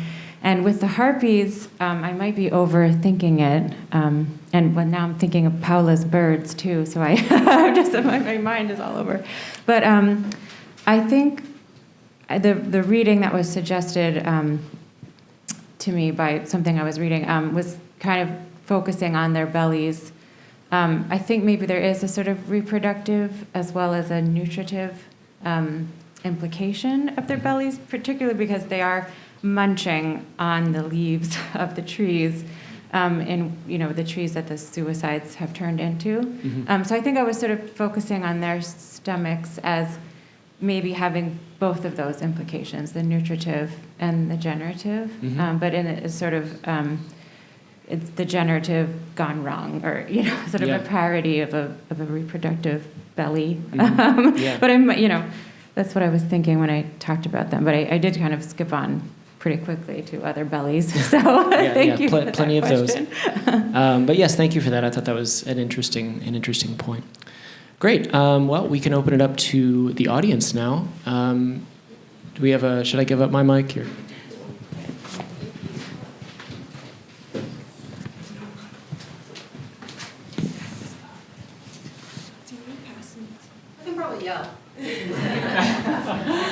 Hi, thank you for that. I found all of those so fascinating, and your words are swimming around my head right now in a great confusing vortex. But Filippo, I was really interested in this public ritual and how it involved the community, and of course reading Paradiso 11 and St. Francis's Renunciation scene. Do you see that operating somehow in the background, not necessarily in Dante, but in the text that went in to form the Franciscan hagiography, that somehow informing as an opposite, like a mirror inverse, the stripping, the renunciation of the patrimony as an inversion of this public performance of debt?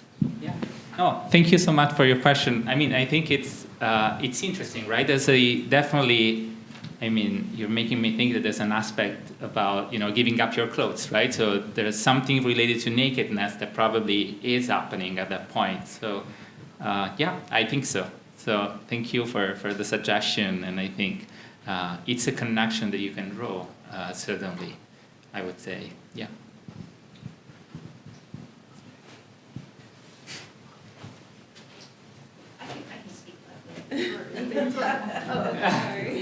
So thank you all. This was a great morning panel, and I've learned a lot. I took copious notes, and thank you. I think that there's going to be a lot of nice dialogue with all of our papers by the end of today.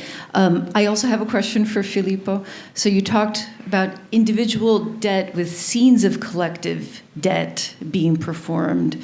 Of course, the biggest sort of institutional and collective debt that comes to mind when thinking about economic history is the failure of the banking companies.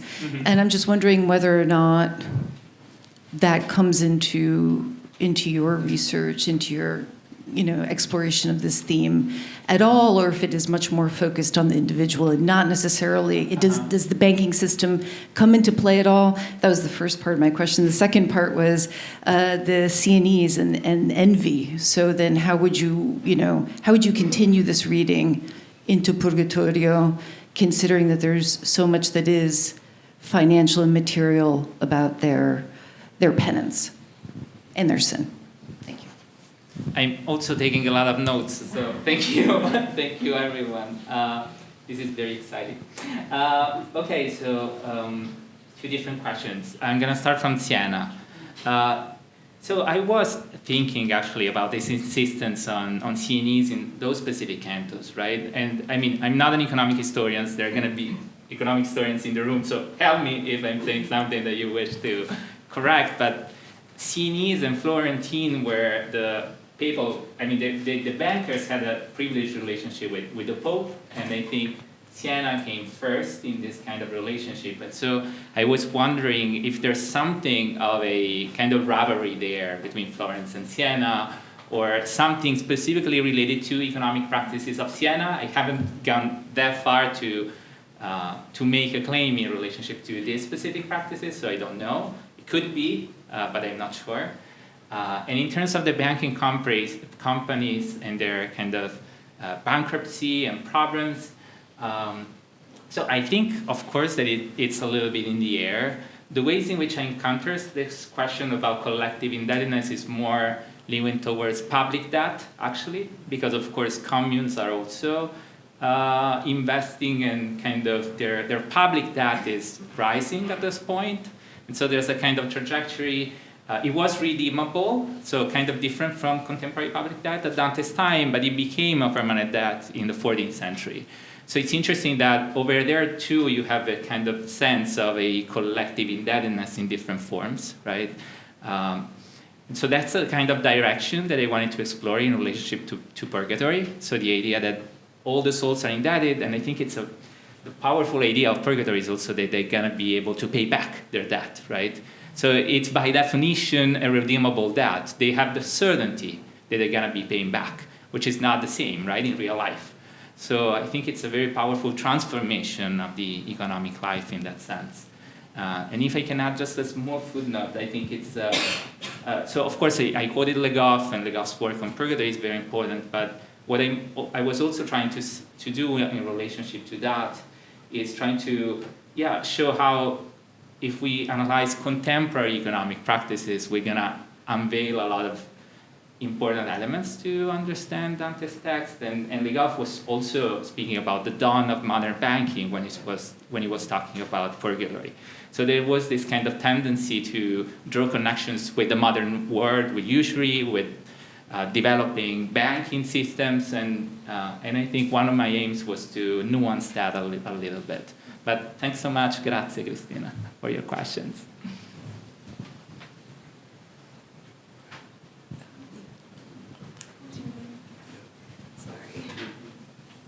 Thanks. And thanks for your really fertile talk. And I was curious, you gave such an interesting mosaic of images of birthing and the wombs and then you gave us also those intertextual connections of the Ovid and the Virgil as well. And so I was curious if you've considered the Statius's use of the Polymnestor Polydorus episode, right? The Sacrofames episode. So I was curious how that might fit into or help connect some of the links that you were already making in terms of wombs, economics, avarice, and that Polydorus episode, which I feel like commentators often don't actually register in relationship to Pierre, but you have such a mosaic, so I'm sure you have thought about this. So I'm just curious to hear you say more about it. Oh, thank you. Yeah, that's a really good question. I think that, I was kind of struck by the fact that Dante refers to that passage in both the Ovid and the Virgil, but in different places. But they all seem to have something to do with avarice. And that line in particular, I've seen people have different interpretations of what the sacra fame, if it's to do with filth or holiness. And so I think that was sort of the problem that I was trying to confront, was just what is the belly? I guess it can be a positive thing, or it can be a site of avarice, and it can, as a reproductive belly, lead to good things. So I sort of kept running into just not problems necessarily, but it was all those things. And so that's a really good point. I don't know. I don't know if I'm really answering your question, but I think I do need to look more at those intertextual aspects too of all of those passages. Yeah. Thank you. I have a question for Paola. First, let me say that they were 3 great talks, so thank you all very much. But Paola, I'm really struck by your analysis of the ambiguity of the passage of the Moneta senza conio. Because of its ambiguity, I'm struck because there are so many other places where Dante is unequivocal in expressing his opinion, and particularly on issues involving money in the church. And so I'm wondering if you've thought at all about, and I'm sure you have, about why he's so careful here, why he seems to be walking on eggshells, and why he gives us a passage that is in some ways so difficult to read, as opposed to others that are so clearly stated. Right. So yeah, I did think about that when especially that's why I went to Pietro because Pietro is always very careful at defending his father from accusations of heresy or whatever, and so I found it very interesting that it was actually in the entire commentary tradition the only person to attribute this Moneta senza conio to the faithful and not to the church, to the friars, was Pietro himself. So he's kind of shifting the load onto the faithful because he doesn't want his father looking like an accuser of the church, and he does that throughout his work. So I wonder whether Dante himself had built this ambiguity for the same reasons of protecting himself, but. On the other hand, I believe that he's leaving that ambiguity because in the exchange, the monetary exchange for indulgences and, perdonanza and so on and so forth, it's just, in truth, both, the faithful and the friars use a type of coin, whether it's the coin of, the sanctuary that is, the doctrine of the church, or whether it's the coin of faith, la moneta della fede, that is the engagement of the faithful. So both have this, exchange of coins, and so that pagando can be, in fact, an act that that is mutual, that one can read as a mutual exchange of money with that is as no minting. And so I think there is a chance that there is some kind of let's say self-censorship, but more likely I think Dante wanted to leave it to us to understand who's using the fake money in this context, and I think it's actually both really.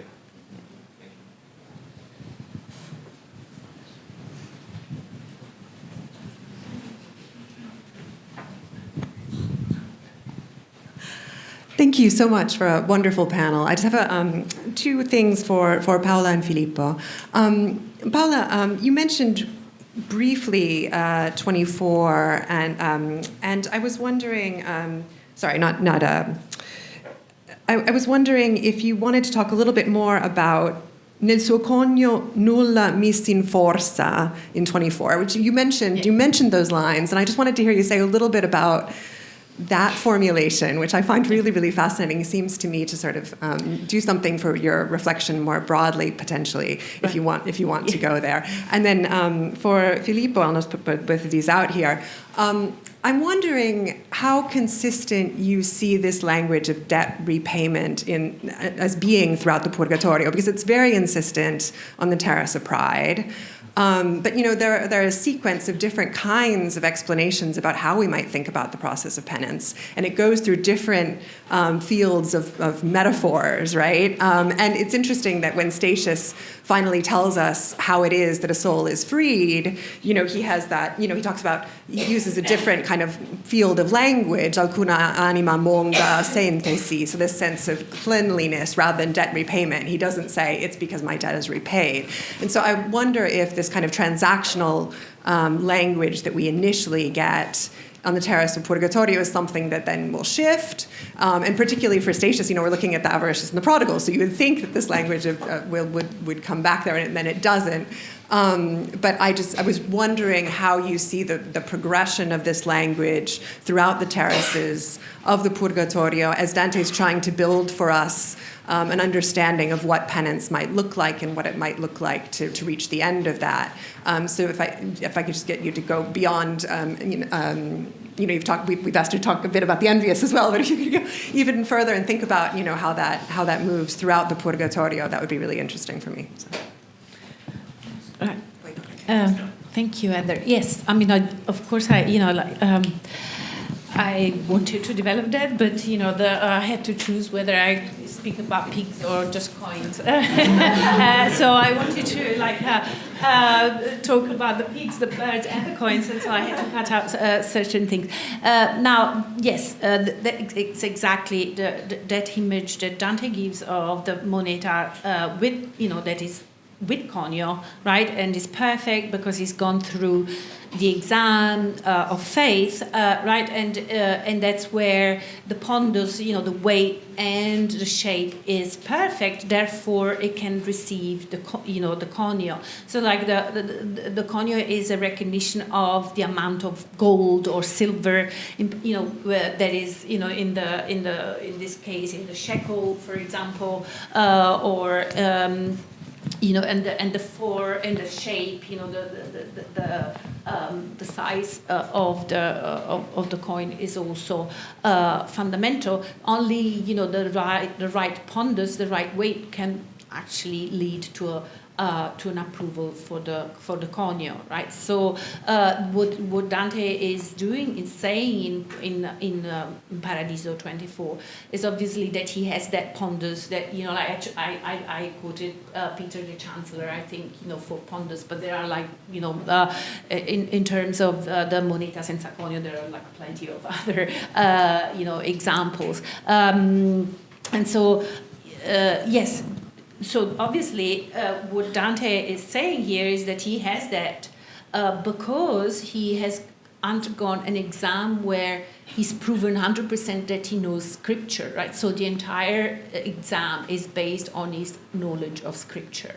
So he's like the opposite of these preachers who are instead, proving to be totally, abusive with scripture. So the central part of the minting is the scripture. So is a doctrine that comes with scripture, and of course the church is in charge of it, according to the Decretum Gratiani, but they don't do it very well, right? Thank you. Thank you, Heather, for a brilliant question. You're all helping me think more about this topic, so that's great. So in relationship to that and purgatory, so I would say that I focus on this area because I think it's particularly insistent, and I read it as this moment in which Dante crosses the gates, right? He's leaving behind Dante Purgatory, where the language of accounting is present, right? There's a kind of economy of time, so they're all keeping track, right, of how much they spent in terms of time there, right? And then they're gonna begin climbing the terraces, right? So the way I saw it was that, Dante gets the 7 Ps, right, marked, and then once they cross the gates, there's a kind of insistence on the real nature of purgatory, like actual purgatory, so the mountain. But what I would say, even echoing something that we discussed yesterday, and was also present in the keynote, is the idea that, economics was not a separate discipline, right, at this point. So when we're talking about that, I think there's an economic aspect, but the richness of the text is also that it can connect with other realms of experience. I'm thinking about redemption, right? So Christ paying back humanity's debt, right? I'm thinking about even revenge, which implies a kind of careful kind of assessment, right, of an action that corresponds to a reaction. And so even in Statius' language, I see that language active, right? And so I see this kind of language of that present, so even in different terraces. And I would say that it comes back in Paradise as well. So what's interesting to me is that, of course, the purgatory has something specific, which is this kind of ongoing transaction, right? It's a space where the living can have an impact on the dead, right? And in hell, it seems like all the souls are in bankruptcy, basically. And in Paradise, they all solved in a certain way their obligations.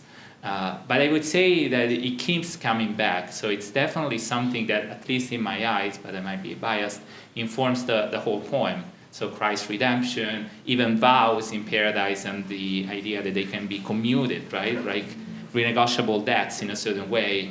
There's a lot of overlapping.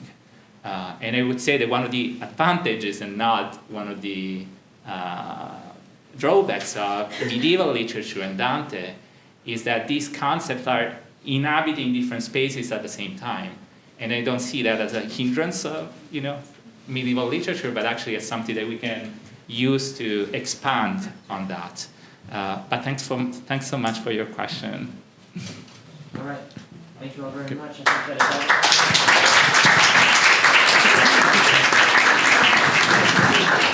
Welcome back, everyone. We're going to resume our wonderful discourse on Dante and money. I hope everyone enjoyed the first panel. I certainly did. I think, though the saying goes, we shouldn't throw good money on top of bad money, we're going to do just that.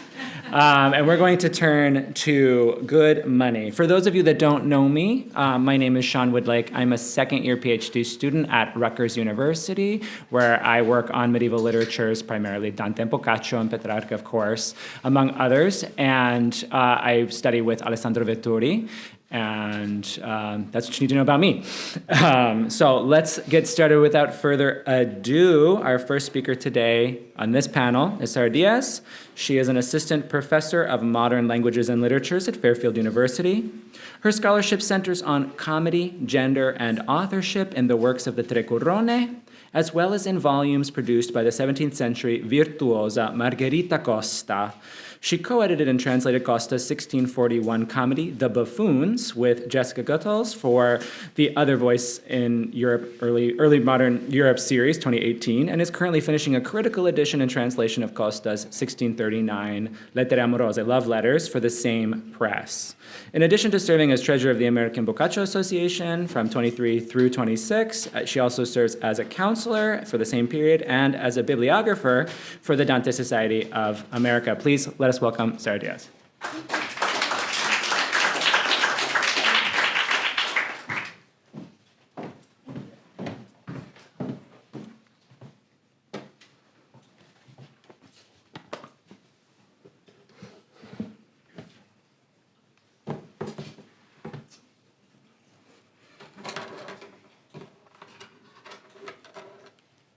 Put my good glasses on for this.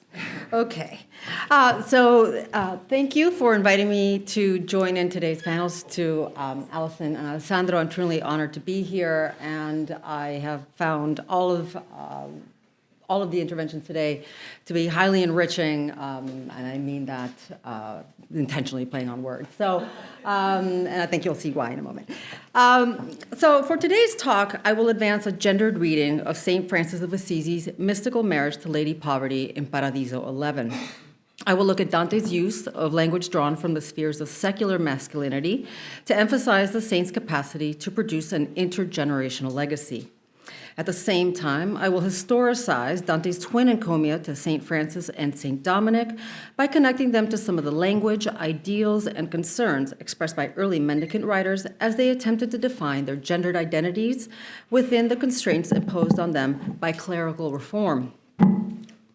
Building on scholarship that has already established the philological connection between Dante and early Franciscan sources, I will instead approach these hagiographic narratives as expressions of corporate male identity formation within same-sex religious communities, focusing on the rhetorical appropriation of secular ideals to mitigate gendered concerns over finances and governance within their orders.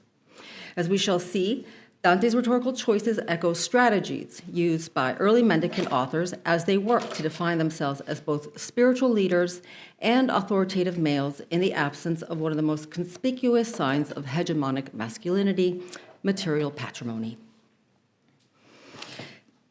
So let's begin at the beginning with the opening lines of Paradiso 11, where the contrast between spiritual and lay vocations first comes into focus. The canto begins with a complaint against the material concerns that weigh mortal men down in life. I use the word men here intentionally. O insensata cura dei mortali, quanto son difettivi sillogismi, che quei che ti fanno imbassar batter le ali. Chi dietro aiura e chi ad aforismi, sengiva e chi seguendo sacerdozio, e chi regnar per forza o per sofismi, e chi rubare e chi civil negozio, chi nel diletto della carne involto si affaticava e chi si dava all'ozio. Dante's list of worldly preoccupations, or rather occupations, is all male. It contains references to jurists, doctors, clerics, and leaders, notes Barolini, which opens to include thieves and other men who chase after venal pleasures, casting all the forms of professional attainment men could aspire to at the time in a decidedly negative light.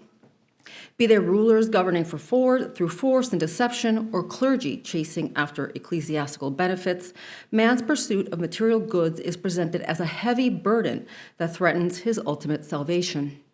In contrast to these mortal men and their fleeting rewards stand Francis and Dominic, two princes tasked with the care of the bride of Christ. As it has long been noted, the reciprocal praise of each leader in Canti 11 and 12 reflects the mendicant practice of celebrating the feast days of their rival order. St.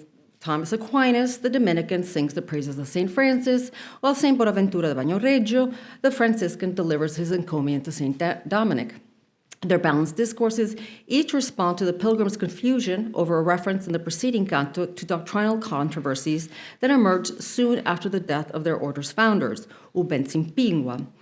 But instead of providing a straightforward gloss on the degradation of the recently founded mendicants, Thomas responds with a biography of Francis which, to modern readers, may seem radically incompatible with what we know about the chaste saint. Thomas begins his praise of the exemplary life of St. Francis by portraying him as a young man in love. Che per tal donna, giovinetto in guerra del padre corse, a cui come alla morte, la porta del piacer nessun disserra. E dinanzi alla sua spiritual corte, et coram patres lei si fece unito. Poscia di in di l'amor più forte.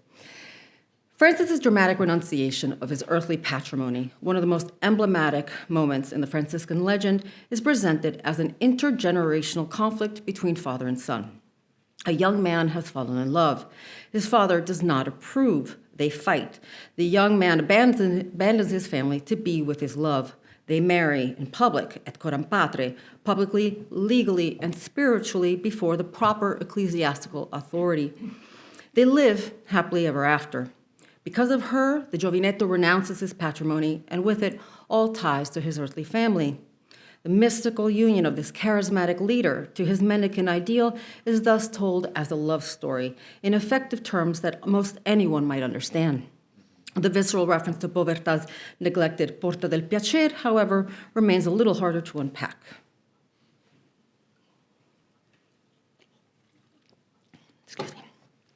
So Francis's commitment to his lady is nothing short of inspiring. Thomas tells us that it was Francis's ardent love for Povertà that stirred the pious imaginations of Bernardo, Egidio, and Silvestro, leading his first acolytes to strip off their worldly possessions and follow suit. La lor concordia, i lor lieti sembianti, amore, meraviglia, il dolce sguardo fecero essere cagior dei pensier santi, tanto che il venerabile Bernardo si scalzò prima e dietro a tanta pace corse e, correndo, gli parve essere tardo. O ignota ricchezza, o ben ferace, scalzasi Egidio, scalzasi Silvestro, dietro allo sposo, sì, la sposa piace. Indi se van quel padre, quel maestro, con la sua donna e con quella famiglia, che già legava l'umile capestro. So within this foundation story, Francis's marriage to poverty is the source and model for the new mendicant brotherhood. Egidio and Silvestro are stirred by the harmony, sweetness, and amazement Francis shows for his humble ideal. They are moved by a mimetic desire to possess the principles embodied by the sposa for themselves. They energetically pursue her, modeling their humble attraction to poverty after their leaders. The result is an intimate portrait of Francis as a padre and maestro, the charismatic head of a non-biological family bound together through a shared love for apostolic poverty. So contemporary criticism on these lines inevitably runs up against Auerbach's seminal essay on St. Francis of Assisi in Dante's Commedia. His figural readings of Francis's allegorical marriage is still essential for anyone trying to reconcile Dante's erotic rhetoric with his sacred subject. It was Auerbach who first insisted on interpreting the reference to Povertà's abandoned threshold as the gateway to the feminine body, graphically alluding to both her sexual availability and her sexual horror.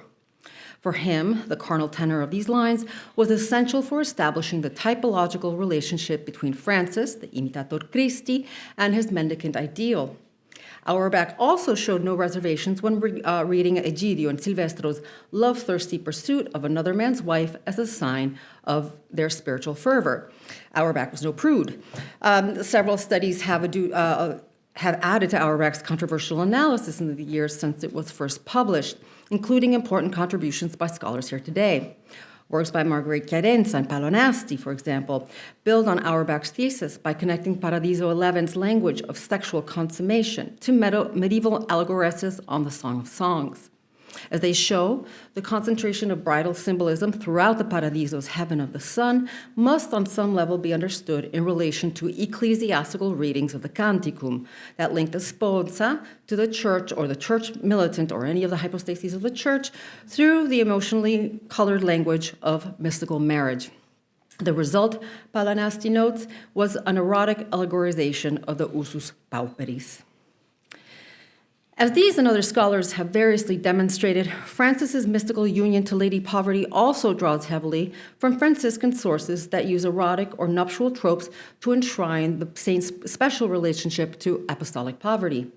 The anonymous Sacrum Commercium, Boaventura's Legenda Mayor, Tamso Celano's Vita, Umberto de Casales' Arbor Vitae, etc., have each been thoroughly studied in relation to Dante's text. But rather than rehearse the similarities and the differences between these likely sources, I'll pause now to briefly review some recent contributions to the study of spiritual masculinities that should help us historicize some of Dante's gendered language within the context of mendicant identity formation. Excuse me. The critical study of socially constructed male identity in the Middle Ages began in the mid-90s with a collection of essays aptly entitled Medieval Masculinities Regarding Men in the Middle Ages. These masculinity volumes tend to have they like to play on words and manly titles and things like that. In an often cited work from this volume, Vern Bullough defined medieval manliness as a triad consisting of impregnating women, protecting dependents, and serving as a provider for one's family. But as historians of medieval monasticism soon pointed out, Bullow's broad claim that sexual performance was the single most defining feature of pre-modern masculinity presented certain challenges when applied to same-sex religious communities. After all, how could chaste clerics be considered fully realized men within such parameters? How could monastics forbidden to produce a biological family or possess material wealth demonstrate their worth as capable providers? Were they, as another study has proposed, emasculated by their clerical vocation, essentially relegated to an intermediary gendered category defined as emasculinity? In short, how could chastity and poverty be manly? Social historians working on medieval gender now tend to distinguish between lay or secular masculinities on one side and spiritual and clerical masculinities on the other, noting the existence of different yet overlapping sets of gendered priorities, mandates, and behavioral ideals for each group, as well as the slippage between them. As these studies show, the desire to be perceived as honorable, strong, energetic, and self-disciplined was a strong motivator for both secular and spiritual male communities, though how these qualities were articulated varied greatly. They also differentiate between gendered behaviors approved for men in their youth and in their maturity, noting that chronological age served as a crucial indicator of one's place within these competitive social hierarchies. While a young man might be encouraged to experience intense passions and prove his worth through physical contact with other boys, such behaviors would no longer be acceptable once he transitioned into adulthood. As a mature man, he would be judged by his ability to govern his patrimony, meaning his material goods as well as his dependents, including his spouse, his children, and his servants. So, if a layman's mature authority rested on his ability to manage his household, a cleric in a leadership role might imagine himself as the capable head of a non-biological spiritual family. In either case, his position as the pater familias granted him authority over others, and by extension, an assurance of his ability to govern subordinate men. Having removed the literal requirements of Bullow's sexually based definition of medieval masculinity, a man's mastery over himself and others emerges as a truer, more universal marker of his standing within the patriarchal order.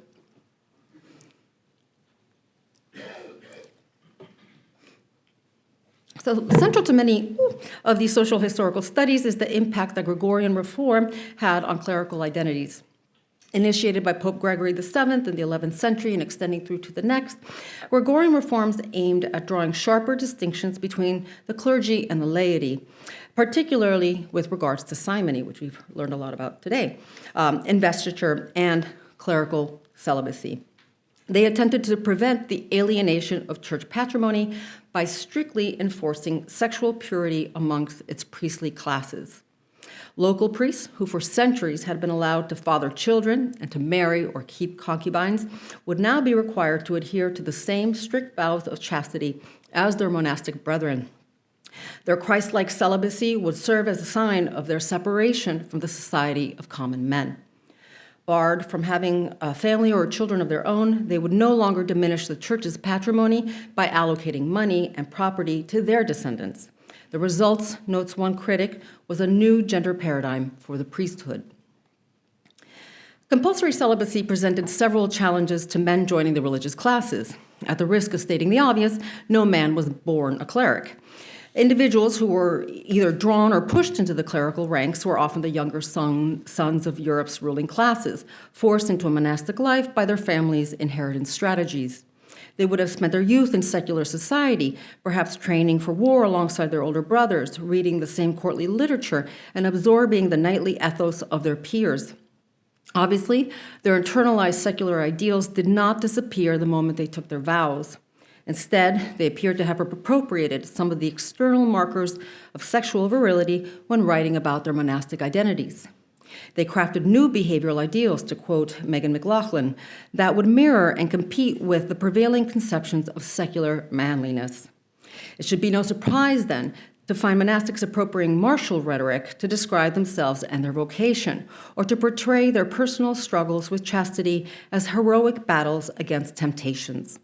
For those who renounce both the military and the procreative sides of secular masculinity, Mesocharis concludes, martial imagery could resurface metaphorically to explain the erasure of the sexual.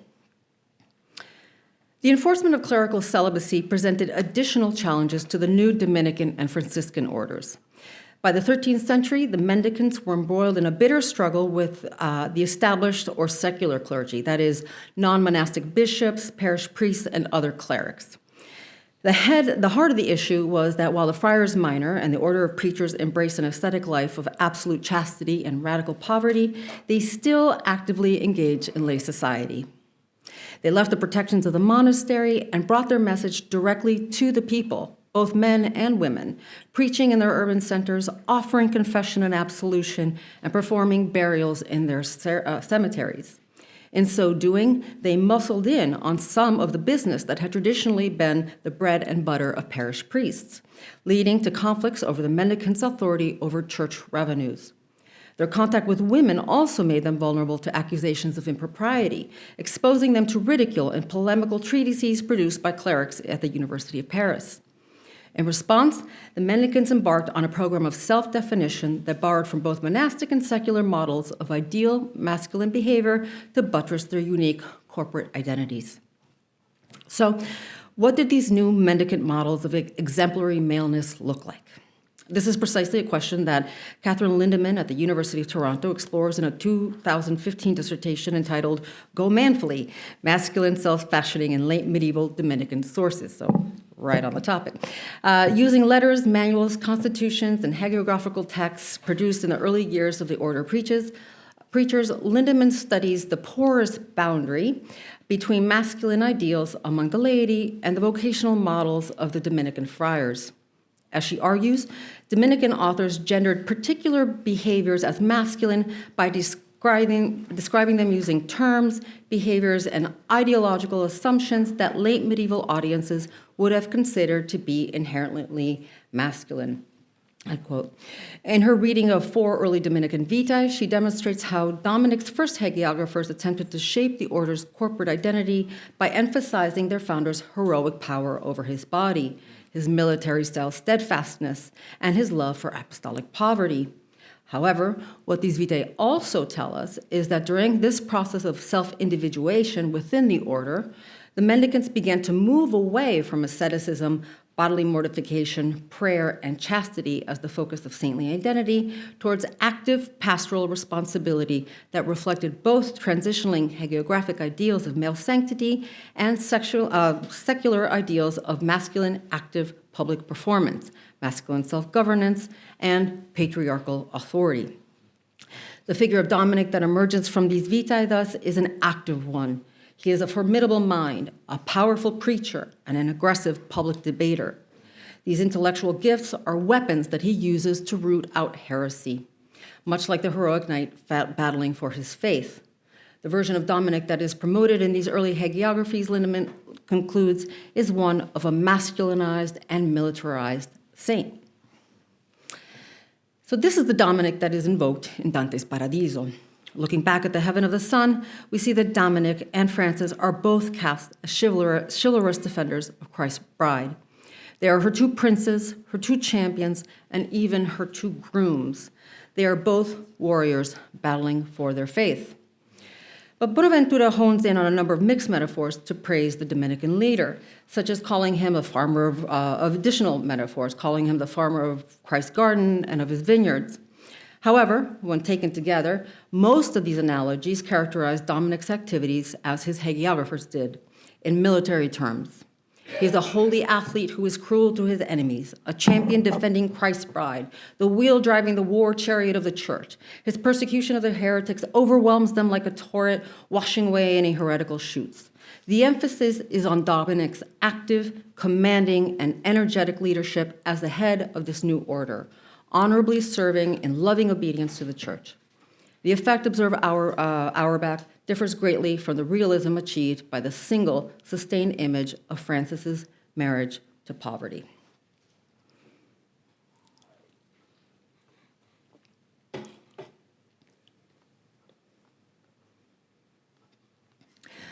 Excuse me. Looking back at Canto 11, we are reminded that Francis is also a soldier in God's army. At the beginning of Thomas's encomium, the young Francis is cast in the role of the chivalric hero in pursuit of an unnamed woman. She is a noble donna, or i.e. domina, and he is an aristocratic prince fighting for a woman on behalf of his lord. It is a characterization that no doubt reflects the poet's knowledge of the saint's biography and of his sources. Francis is known to have fought on the battlefield with his local militia and to have survived a year in captivity as a prisoner of war. His mother Pica is rumored to have been French and to have introduced her son to the songs and literature of the troubadours, and with it, its chivalrous ideals. But the courtly flavor of these lines also points beyond profane literary influences to the corpus of early Franciscan texts that likely inspired Dante's conjugal allegory. They inform not only the hagiographical details reported by Thomas in his praise, but as I am arguing, how Dante chose to convey the continuing attraction of Francis's patriarchal authority. If we approach these early Franciscan hagiographies not for their individual influences, but rather as the product of a collective process of self-fashioning undertaken by men leaving the world to enter the mendicant orders, certain parallels emerge. The anonymous Sacrum Commercium, for example, translate the mendicant ideal into a quasi-heroic adventure involving Francis and a small group of followers in pursuit of Lady Poverty. The brothers suffer many hardships. They physically exert themselves to reach their lady. They serve her, they worship her, they woo her. They humbly submit themselves to her as their vassals. The language and themes employed by this anonymous author are undeniably erotic and courtly, albeit a bit polyamorous. Their chivalric quest speaks directly to the kind of men historians tell us would have first flocked to the order, literate men with a taste for chivalric romance who were socialized as youth to respond to martial rhetoric. Readers versed in these romance narratives would thus have been encouraged to associate the heroic attributes of the knightly classes with the leader of their humble order. Dante's portrait of Francis as a young courtly lover therefore connects the saint to behavioral ideals for male youth that would no doubt have resonated with the first generation of Franciscan brothers. Dante's ensuing portrait of Francis's activities leading up to his sainthood instead captures many of the positive qualities that were associated with mature masculinity. It pulls in the hagiographical details from sources like Bonaventura's Legenda Mayor, and which was a text that played an important official role in consolidating the early Franciscan legend. But unlike Dominic, whose strong leadership is communicated through a series of militaristic metaphors, Dante instead conveys Francis's clerical authority through a sustained conjugal allegory that spans the entire arc of his life. Leaving behind the romance themes that were so closely associated with medieval youth, Dante shifts his attention to the saint's maturity. Through his mouthpiece Thomas, we are made witness to the birth of Francis's little family, the guidance of his children by quel padre in quel maestro, and the saint's final testament leaving the care of his beloved to his rightful heirs. Ai frati suoi, sì come a giusta rede, raccomandò la donna sua più cara e comandò che l'amassero a fede. After a lifetime spent in Christ-like humility, the Giovinetto has grown into a man. His allegorical union to the ideal of poverty gives rise to a very real society of faithful brethren. He is their spiritual father, commanding that they love his bride as he did, reproducing himself by inspiring emulation of his boundless love. He conducts his affairs like a temporal leader, too, regalmente, and is repeatedly shown to be in command. E questo fu il nostro patriarca, per qual si segue lui come il comanda, discerner poi che buone merce carga. Francis's mystical marriage to Lady Poverty is thus the first piece in a familial allegory that conveys his patriarchal authority. The courtly eroticism of his youthful pursuit of an unnamed and unloved lady makes way for paternal themes, emphasizing Francis's energetic command of an intergenerational legacy. Ultimately, it's the saint's ability to govern others and their patrimony that, as a loving father would, that defines him as a man. To conclude, as I've argued, Dante's celebration of Francis's mendicant ideal reflects the clerical tendency to appropriate imagery borrowed from secular relationships to build their gendered corporate identities. In so doing, he echoes some of the rhetorical strategies adopted by Francis's earliest hagiographers to define the unique nature of their order. Like them, Dante conveys Francis's authority as an energetic, commanding, and prolific leader by associating him with lay masculinity. His Francis displays the signs of appropriate manly behavior at each stage of his life. As a Giovinetto, he was an ardent lover. As a man, he was a committed husband and a prolific father. And as a patriarch, he tried to protect his legacy by entrusting his affairs to his spiritual heirs. At each stage, the ultimate source of his charismatic power is love, erotic, familial, paternal love. Repudiating all material possessions for povertà, the Franciscan patriarch leaves behind unimaginable spiritual riches to his growing transgenerational family in the faith. Thank you.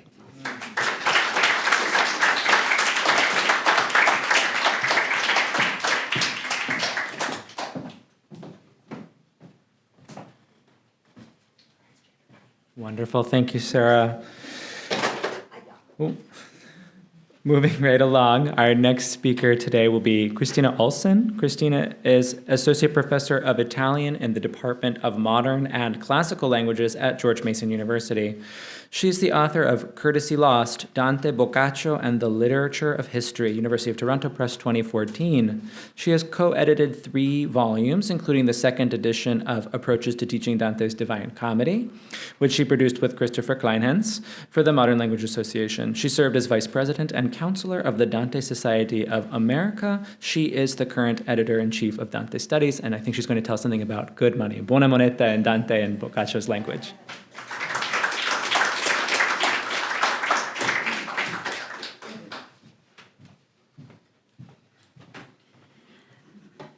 Thank you so much for that gracious presentation, Sean.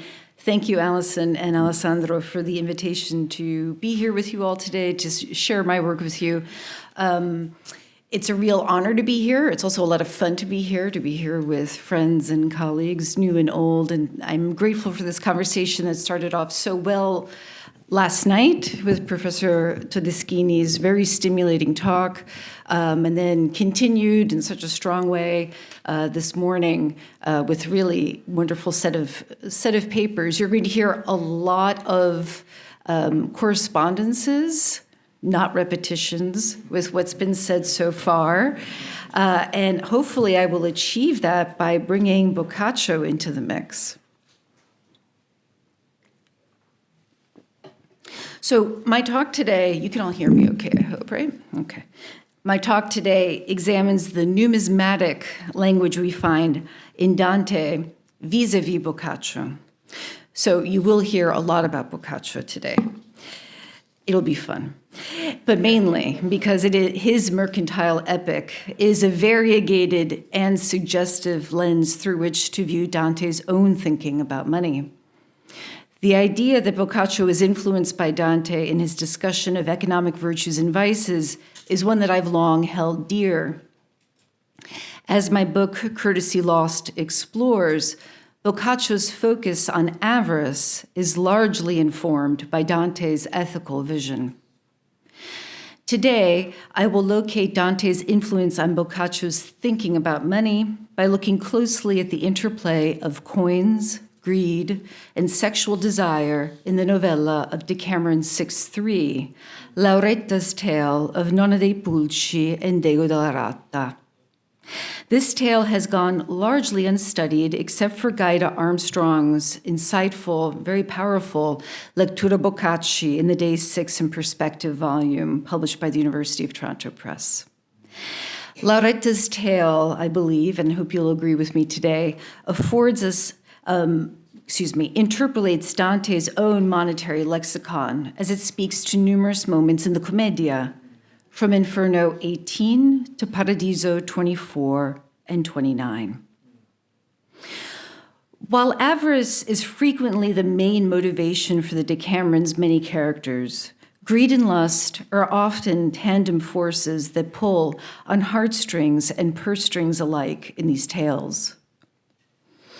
This 2023 custom-made coin unwittingly displays the amalgamation of avarice and eros in the reception of Boccaccio's vernacular epic.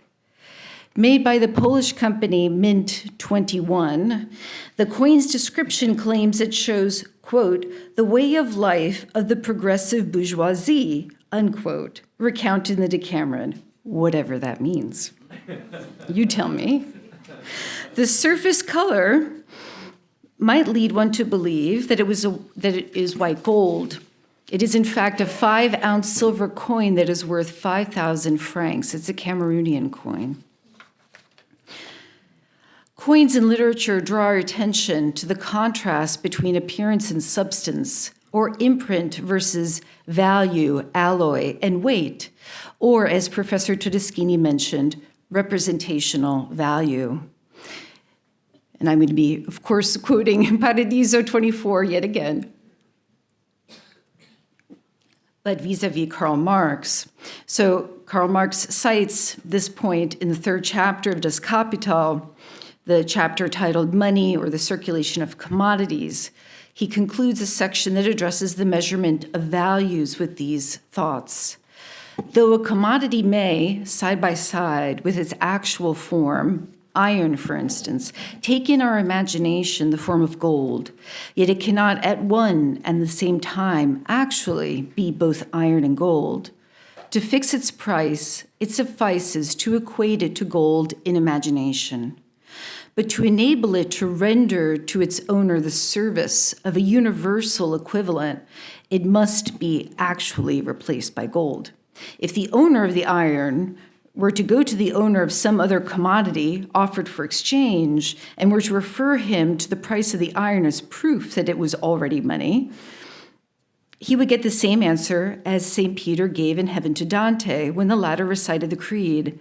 Assai bene è trascorsa di esta moneta, già la lega il peso, ma dimmi se tu l'hai nella tua borsa. A price, therefore, implies both that a commodity is exchangeable for money and also that it must be so exchanged. On the other hand, gold serves as an ideal measure of value only because it has already, in the process of exchange, established itself as the money commodity. Under the ideal measure of values, there lurks the hard cash. Marx, of course, who would say that he was wrong, Understand St. Peter's words in Paradiso 24. The examiner acknowledges that the pilgrim's words are a seemingly true representation of value, but he wishes to know if the pilgrim possesses the real money behind that measurement of value, faith. Joan Ferrante, in her landmark chapter, which Filippo had mentioned earlier, Exchange and Communication, Commerce and Language in the Comedy, has shown how Dante's poetry plays upon the malleable value of coins and words.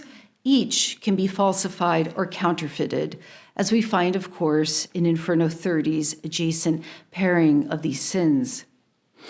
Taking its cue from Dante, as I hope to show you today, Decameron 6:3 dramatizes the idea that words and coins are often falsified when they are the currency of desire and political power.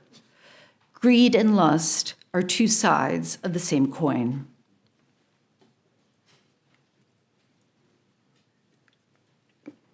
The protagonist of 6:3, which I'm going to here summarize because this is a Dante conference, and so I'm not expecting you to know Decameron 6:3 right off the top of your head.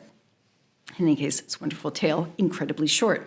The protagonist of 6:3, Messer Dego della Rata, a Catalonian nobleman and marshal to King Robert of Naples, travels to the city of Florence, where Antonio d'Orso is the current bishop of the city.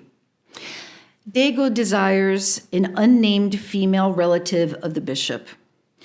Her husband's avarice presents an opportunity for a dishonest negotiation, so Dego hones right in and it proposes to pay 500 gold florins to sleep with her, ostensibly to rape her. It's without her consent. Afterwards, Dego hands over the coins.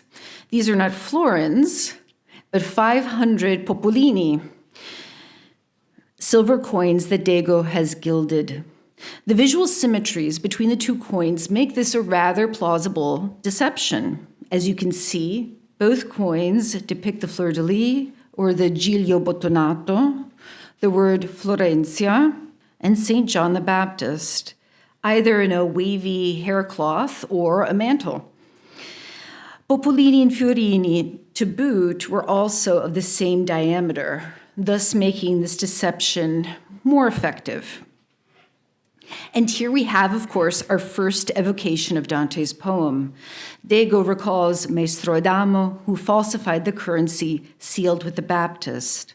Là dove io falsai la lega suggellata del Battista. Adamo cast florins with 3 carats dross instead of 24 carats, which is pure gold. Dego della Rata gilded popolini, cloaking coins in gold as he concealed his deception. Word of Dego's truffa became common knowledge. The rumor circulates to the bishop, Bishop Antonio, who chooses to conveniently sweep the matter under the carpet. The next half of the story takes place on the feast day of St. John the Baptist, another reference, of course, to the coin's image and the numismatic focus of this tale. I'm going to talk in a moment about this tale, and then I'll explain why this illustration is off. So bear with me. Dego and the bishop ride together along the street where the palio is held. Bishop Antonio observes Nonna dei Pulci, here to the right, who is recently married and now resides in the Porta de San Piero quarter. The bishop approaches Monna Nonna, places his hand on Dego's shoulder, and asks, Nonna, che ti par di costui? Credesti il vincere? So what do you think about this guy? Do you think that you can conquer him? She does not take kindly to the bishop's words. They could diminish her reputation to those who might overhear him. She hastily responds, perhaps he would conquer me, but I want to be paid in good coin. Messer forse non vincerebbe me, ma vorrei buona moneta. Duly stung, the men trot away. Before I talk about why this is such a damning statement, just a word on this illustration. The problem, of course, with the illustration is that we're led to believe that it's the same woman who takes the coins for having slept with Dego della Rata, that is Nonna dei Pulci. And I've been seeing this error being reproduced in a lot of the catalogs, which is puzzling. I'm not sure why. They are two different women. Now we know. Okay, so the stinger of Nonna's retort is, of course, the double meaning of Buona Moneta as both good coin and honest behavior, and it points up the fact that these are counterfeit coins. Now, zooming out here for a bit and thinking about the Decameron as a whole, moneta is a surprisingly rare word in the mercantile epic. It appears only 7 times. You compare this low number with the high frequency of denari, over 100 occurrences, fiorini, 34 times. I'm going to come back to the fiorino. And one sole appearance of conio in these tales. In this lexical pool, moneta carries a figurative valence more frequently than a literal one, especially in the 6th day, where it appears in 6.3, 6.5, and 6.10. The sole occurrence of conio in the Decameron finds itself contrasted with moneta in, of course, 6.10, where the commedia is explicitly cited. Frate Cipolla here contrasts moneta with conio to lambaste his fellow friars, who we learned about today so beautifully from Professor Nasti.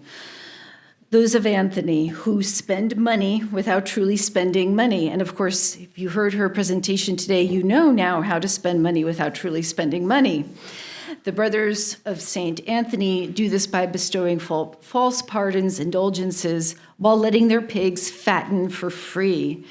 Io capitai, passato il braccio di San Giorgio, in truffia e in buffia, paesi molto abitati con gran popoli, e di quindi pervenni in terre di menzogna, dove molti dei nostri frati e di altre religioni trovai assai, li quali tutti il disagio andavan, per l'amor di Dio schifando, poco dell'altrui fatiche curandosi, dove la loro utilità vedessero seguitare, nulla altra moneta spendendo che senza conio per quei paesi. This is, of course, a part of, Frate Cipolla's incredibly long discourse, right?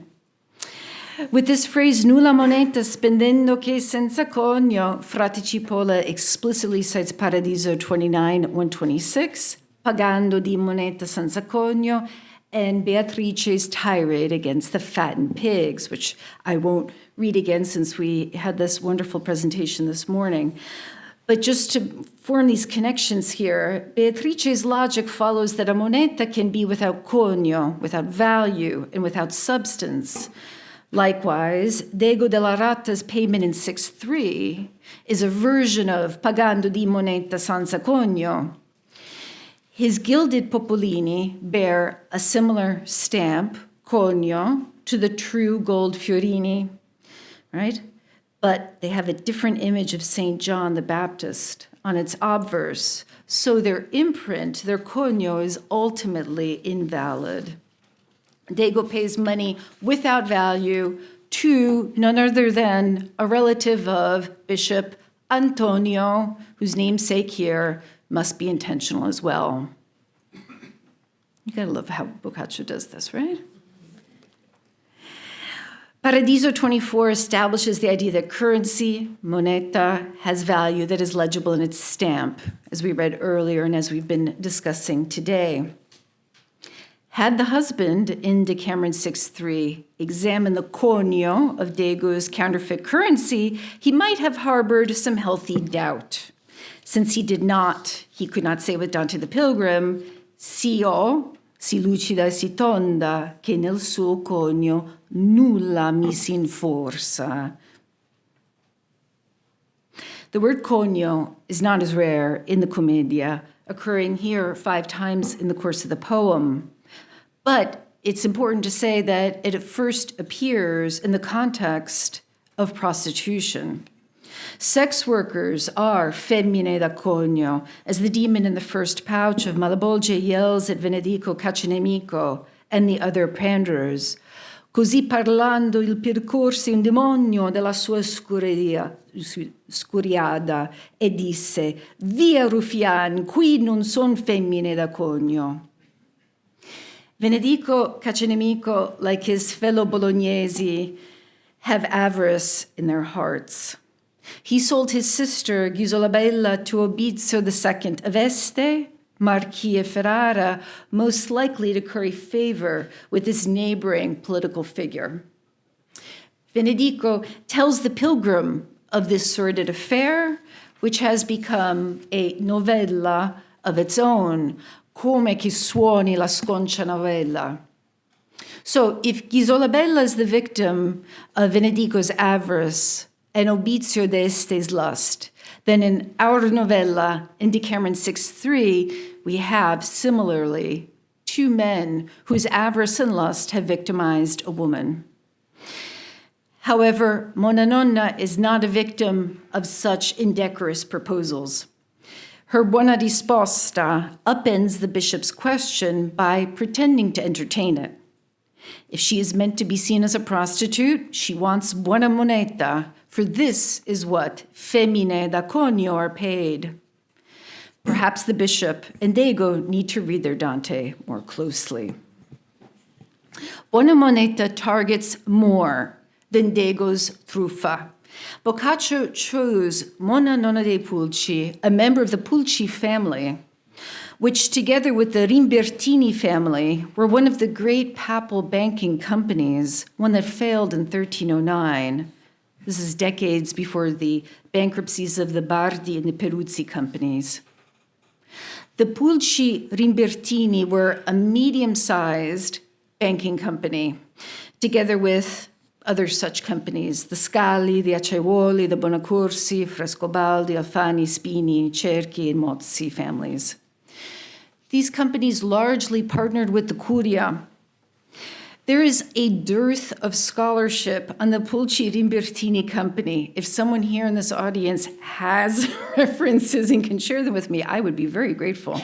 I have found a reference basically to Kurt Weissing, who writes that they once lent money to German kings, Rudolf, his son Albrecht, and Adolf of Nassau. It would be a fool's errand to try and find an approximate historical time frame in which Decameron 6:3 takes place. So here I go. It's always fun to do this, right? But joking aside, our narrator, Lauretta, actually invites us to think historically, as Monna Nonna is the only named plague fatality in the entire Decameron. Yes, that's right. She is the only person who dies from the plague who's given a name. Il vescovo vide una giovane la quale questa pistolenzia presente ci è tolta donna, il cui nome fu Monna Nonna dei Pulci, cugina di Messer Alesso Rinucci, e qui voi tutte doveste conoscere, la quale essendo allora una fresca e bella giovane parlante di gran cuore.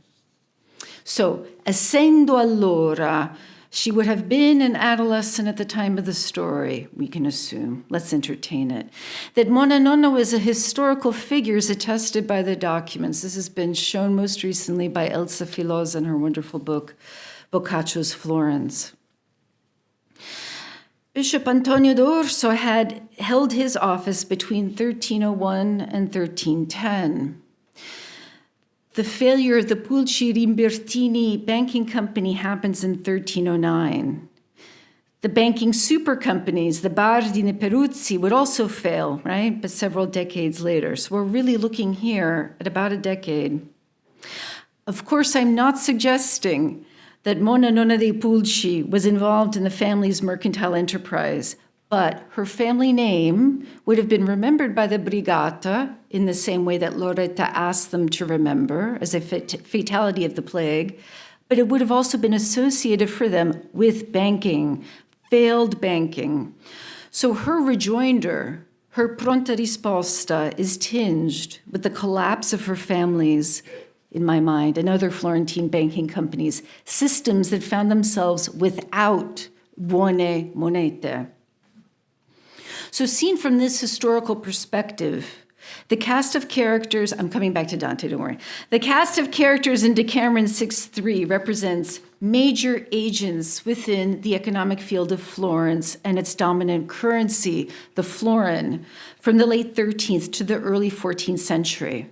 We have one, Diego della Rata, a Catalan nobleman in the service of an Angevin lord.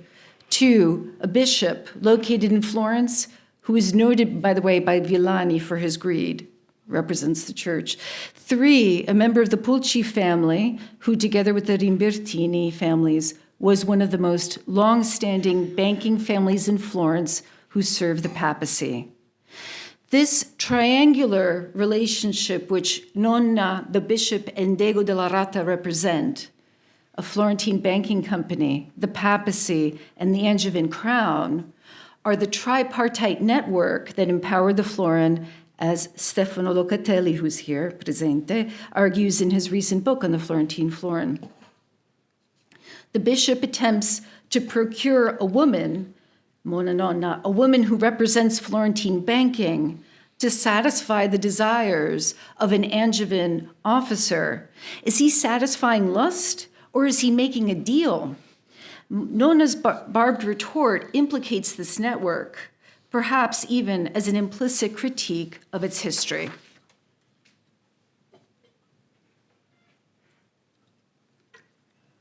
Of course, Dante criticizes all these historical actors and their representative institutions.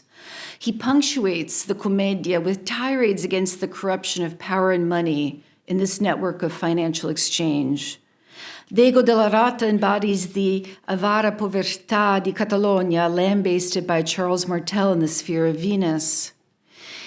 Martel first laments the deleterious effects of the Angevin government upon its subjects.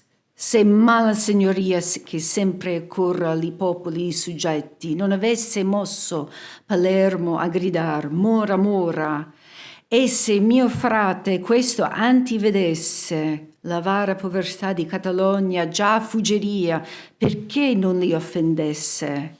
Che veramente provveder bisogna per lui o per altrui, sì che a sua barca carcata più d'incarco non si pogna. In addition to criticizing Robert's miserly nature, Charles takes aim at the avaricious poverty of the Aragonese in Catalonia, which held him captive for 7 years, between 1288 and 1295, releasing him only in exchange for his father, Charles II. During that time, Robert became acquainted with Catalan noblemen, one can imagine a Diego della Rata, who would serve him once he rose to the throne in 1309. Though Paradiso 8 affirms that nobility is not hereditary, avarice might be both genetic and the effect of socialization. Robert is as avaricious as his father, Charles II, it is implied. Earlier in the poem, as we saw beautifully with Anne Leone's presentation, Hugh Capet lambastes Charles II's miserly nature as he haggled over his daughter Beatrice's dowry to Azzo VIII of Este in the amount of 51,000 florins. L'altro, che già uscì preso di nave, veggio vender sua figlia e patteggiarne come fanno i corsar delle altre schiave. O avarizia, che puoi tu più farne, poscia che hai il mio sangue a te sì tratto che non si cura della propria carne. 51,000 florins proves a sizably larger sum than that of Diego della Rata's payment in Decameron 6.3, but the point is similar. Haggling over daughters or wives is another dimension to the avarice of Catalans and Angevins, whose recounted bartering takes place over women. If Dante entertains the source of Robert's avarice to be both familial and environmental, Boccaccio's characterization of Diego della Rata has been interpreted as a criticism of Robert of Anjou by proxy. I've agreed with this idea. I talk about it in my article, The Legacies of Greed and Liberality, that came out a few years ago in Studi sul Boccaccio. I think that this is still valid. However, we can also read not yet. Sorry. We can also read 6.3 as a consideration of the monetary tensions between the papacy and the Angevins, such as we find in another moment in the Commedia, where monete are not only coins, but also people. In the third pouch of the eighth circle, as Michael Sherberg provocatively argues in his article, Coin of the Realm, Dante and the Simonists, came out in Dante Studies in 2011, he explains this wonderful visual analogy by which, obviously, people are flattened into coins.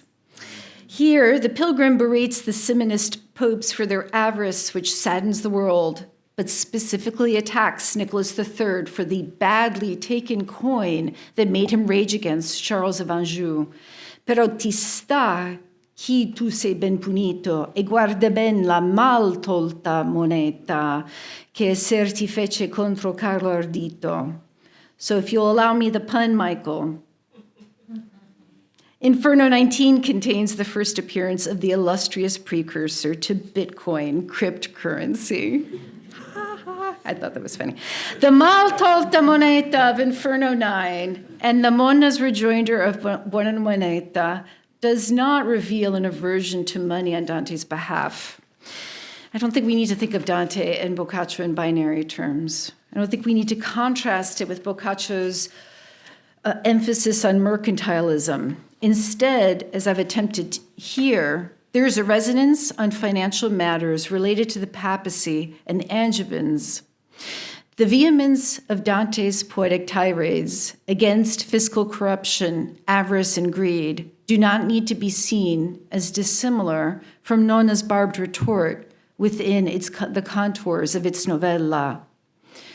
Like Madonna Oretta from 6.1, who was a member of the Spini banking family, she who wants a smoother horseback ride and perhaps something else, Nonna dei Pulci's words pierce through the ego of the blustering men around her. Nonna's singularity as the sole-named play casualty endows her with a unique authority in comparison with other Decameronian protagonists. Her words are marked as coming from beyond the grave, words that will reach the Brigata with an even prophetic sensibility. So I'm going to conclude with some questions and some thoughts. For those of you here, especially also those of you who are historians of medieval economic history, would the Brigata of a plague-stricken Florence, after the failure of those companies, banking companies, would they have viewed the florin as a buona moneta? Is, more importantly, the buona moneta a reference to the historical fiorino? While the Decameron's tales refer to the florin over 30 times, often with specific quantities, usually 500, the Commedia never names the florin, never names it. It always uses periphrasis to evoke it. We infer that Maestro Adamo counterfeited the florin because obviously he was carrying out this task in the Romena castle for the Conte Guidi. The second implicit evocation of the florin is in Paradiso 18. Ben puoi tu dire, io fermo desiro sia colui che vuole viver solo e che per salti fu tratto al martiro, ch'io non conosco il pescator né polo. Where we find the florin mentioned for Dante, where we find the florin in association with Dante is in poetry that's written to him, the Tenzone with Forese Donati, the evocations of his father. For me, there is a puzzling silence around the fact that Dante chooses not to use the word florin in the Commedia, an object so crucial to his times, so essential to the fabric of Florentine society that he places the counterfeiters among the sinners most gravely punished.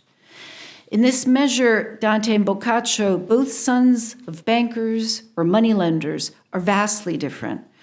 For Dante, the florin is always the image of the Baptist, one that has been mishandled and has led the leaders of the Christian faith astray. It is, to return to Paradiso 24, not the coin in the pilgrim's pocket. Thank you.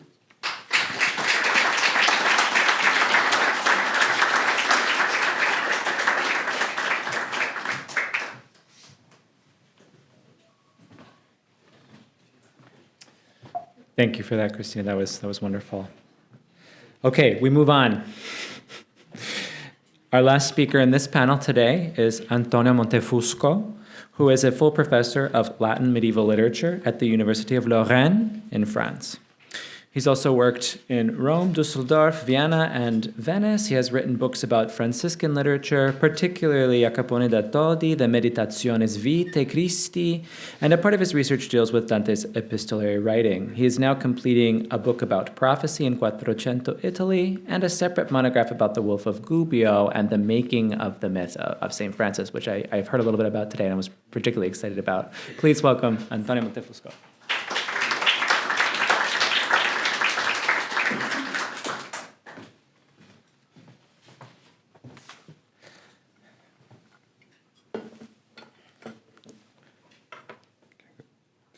Okay. Thank you for the introduction, Sean. Thank you. I'm grateful for the invitation.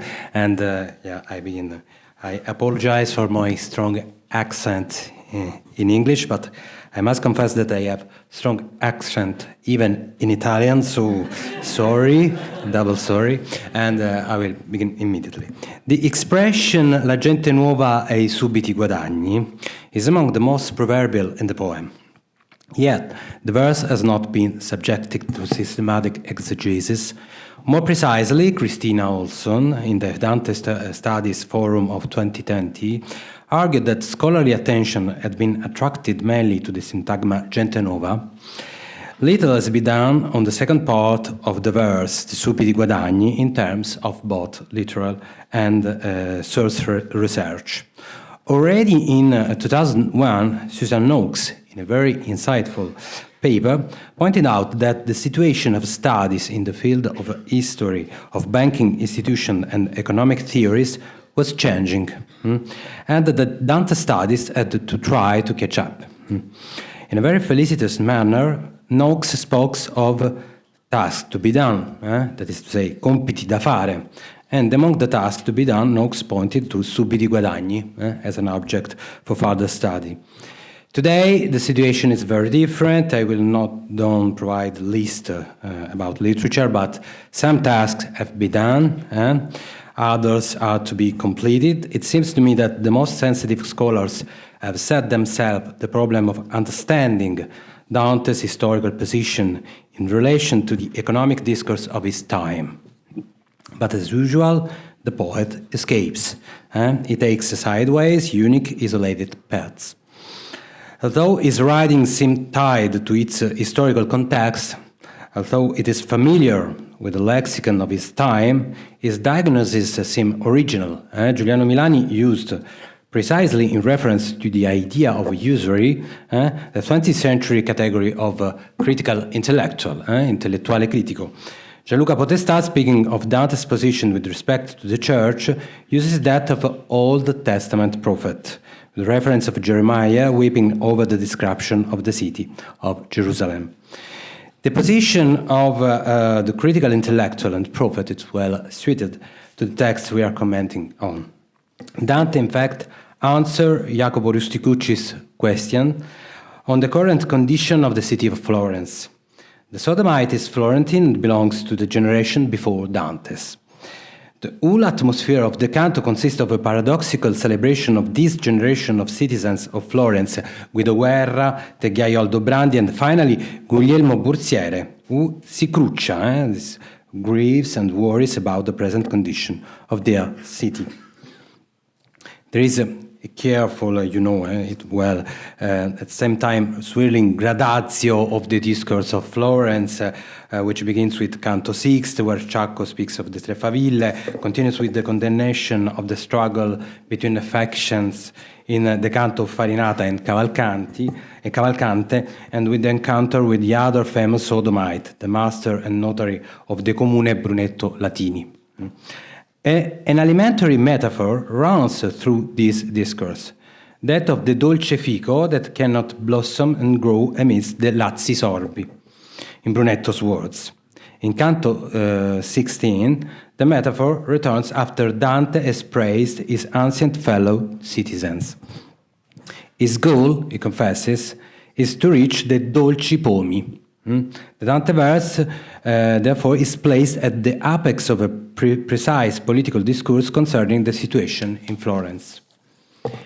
In this political discourse, ancient time is idealized and used as a scheme of interpretation for a negative judgment on the present. At the same time, the metaphor enriches Dante's discourse because it uses a concept that had been defined during the Gregorian Reformation and then in the canonical tradition. In particular, Pier Damiani speaks of man becoming spiritual and sprouting like a tree to be consistent with the productivity of the spirit. Sorry also for my translation of the Latin text. Todeschini has shown that through this concept, which can be placed under the label of fructuositas, the Reformation tries to develop a project of riordinamento gerarchico della società, according to the rules established by the Church. Fructuositas establishes a hierarchy based on the naturalness of productivity. Consequently, certain categories are placed outside this notion, namely sodomites and usurers. The two categories, united in the narration of Dante's Inferno, are relevant to our reading. Sodomites are in fact the protagonists of Canto 15 and 16, although they belong to different social categories, intellectual in Canto 15 and citizen of ancient nobility in Canto 16. I do not say that Dante is stinging ear of Pier Damiani, nor do I indicate a privileged source for such metaphorical use, which is already biblical. I'm merely pointing out, as an accessus to the issue, the concrete way in which Dante introduces a general theoretical framework to address one of the Divine Comedy's most complex themes, namely the socio-political and moral crisis of the city, Florence. In this framework, sterility seems to me an instrument of interpretation. Another element that aims to strike the reader in depth is what a historian of prophetism like Sylvain Piron calls the prophetical posture, the position. Dante responds to Jacopo Rusticucci with a very brief and proverbially constructive reply. La gente nuova e subiti guadagni, orgoglio e dismisura ingenerata, Fiorenza in te, sì che tu già piagni. Così gridai con la faccia elevata e tre, che ciò inteser per risposta, guardar l'un l'altro come al ver si guata. Dante does not deepen his analysis, for example, in comparison with Cacciaguida's analysis that is a treatise about the issue, but provides the three Florentines with a pericope that has a biblical and prophetical flavor. I have no time for develop this concept of prophetical conception here that is interesting in relationship with the letters, the 11th letter. But I will provide a small recapitulation. Firstly, it seems to me that the political discourse of the Sodomite countess may also have an economic aspect, in the sense indicated by the metaphor of productivity, fructuositas, and fructuositas. Secondly, Dante is attaching great importance to this prophetic denunciation. This is a denunciation, denuncias pro, which he inserts in his own particular presentation of prophecy throughout the poem in this specific context. The first question I now want to ask is, does the expression subiti guadagni, which is an economic expression, have anything to do with usury? It is not an obvious question, because Dante deals specifically with usurers in the next canto, which is placed in a separate circle from that of the Sodomites. I say this in parentheses. For example, Giuliano Milani has shown that Dante's depiction of some usurers with a purse around their neck conveys a critique of the way in which the comune and the political power regarded usury, and in particular the category of usuraio manifesto. One answer may come from lexical investigation, But it is a contradictory answer, or at any rate, one to be taken with caution. The term guadagno, in fact, is used with reference to illicit economic practices in the Fiore and in the Tenzone con Forese. These are two problematic texts, but it seems difficult to distance them totally from Dante or his network. Moreover, the two works seems to me contemporary and were written in the era of the Secondo Popolo, in the context of the debate on the government economic measures between 1293 and 1295. In one of the sonnets that Dante sends to his friend Forese, he argues that his friend cannot repay all his debt, even if he knows an art that can bring him great gain or great profit. In the final verses, reference is made to a punishment, bene colse. Is therefore an illicit art that must be done in a quick time, a tempo. Dante takes the term from the previous sonnet written by Forese, guadagnare. In that sonnet, reference is made to Dante's father being buried tra le fosse, among the graves. It was thought, therefore, that Forese was making a joke about Alighieri's main activity, that was a lender, yes, a usurer. The reference to Solomon note, Nodo Salomone, which is a decorative motif linked to a sin that has not yet been served and absolved, should also be considered in this direction. On the skin of Geryon, who lets Dante and Virgil in the Canto 17 into the circle of a usurer, the monster dipinte aveva di nodi e di rotelle. Okay?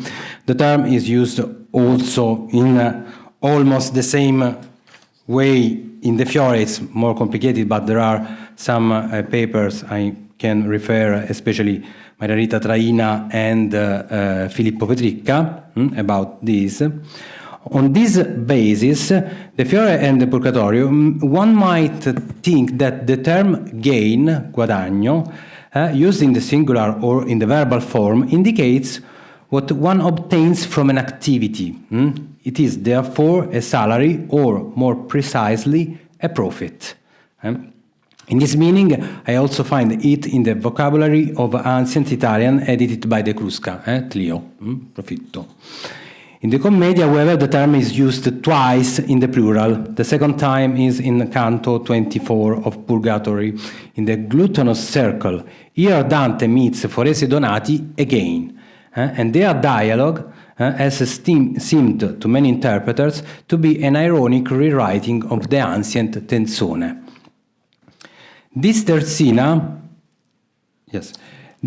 comes after the famous dialogue with Bonaggiunta Orbiciani. At the end of the dialogue, Dante observes a group of souls futilely striving to gather the fruit of a flourishing tree.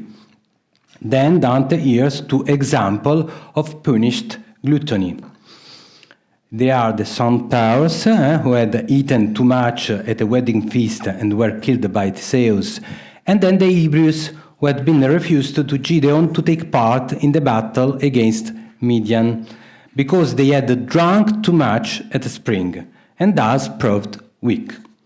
In the terzina we have quoted, Gideon refers to the punishment he deserved. But the presence again of the metaphor of the fruit and the presence of Forese and the relationship with the Tenzone induces us to consider gain, guadagno, an economic term with a moral value linked to fructuositas. Even in the Tenzone, in fact, Dante accuses Forese of being too greedy and of getting into debt because of this vice. It seems to me that around Dante's discourse lurks a reflection that brings together sodomy, gluttony, and illicit economic behavior. In general, we can conclude that with the term guadagno, Dante wants to emphasize an economic profit linked to a person's activity. I will return to this term of profit.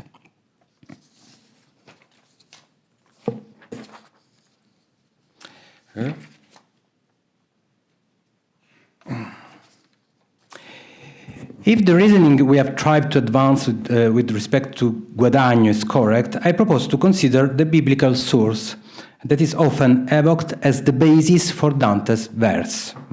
I refer to a passage from Proverbs, substantia festinata, minuetur, etc. The chapter of the biblical text focuses on the contrast between wisdom and bravado, between measured behavior and, on the other hand, sinful and imprudent behavior, according to a two-way pattern that is repeated in every verse. This contrasts wealth accumulated too quickly, which diminishes, minuetur, with wealth instead gathered gradually, which tends to multiply. Elisa Brilli suggested adding Pietro di Giovanni Olivi's interpretation of this source, which is very interesting. The Franciscan theologian, in fact, contrasts a festinative mode of acquiring wealth with a tardative one. The former is equivalent to robbery and fraud, and is the result of haughty behavior. The latter rejects vice and is instead the result of hard work. Olivi says two interesting things. The first, sudden wealth is the fruit of pride and presumptio. These are concepts that we can approximate to pride and immoderation, orgoglio e dismisura. The second, wealth, when greed, is often the result of violence and robbery. Raro magna diviziarium substantia acquiritur. This seemed to me an excellent starting point and a good explanation. I would like to point out a few reflections. Pietro di Giovanni Olivi does not often return to the theme of the speed of appropriation. That is to say, this passage and this definition of quick enrichment as something extremely negative and assimilable to theft is rather unique in the work of the Franciscan, who instead reflect extensively on the space of lawful and useful profit in the community. On the one hand, the mercator pecuniosus, rich, is at the center of the treatise on contracts, the Franciscan's main economic work.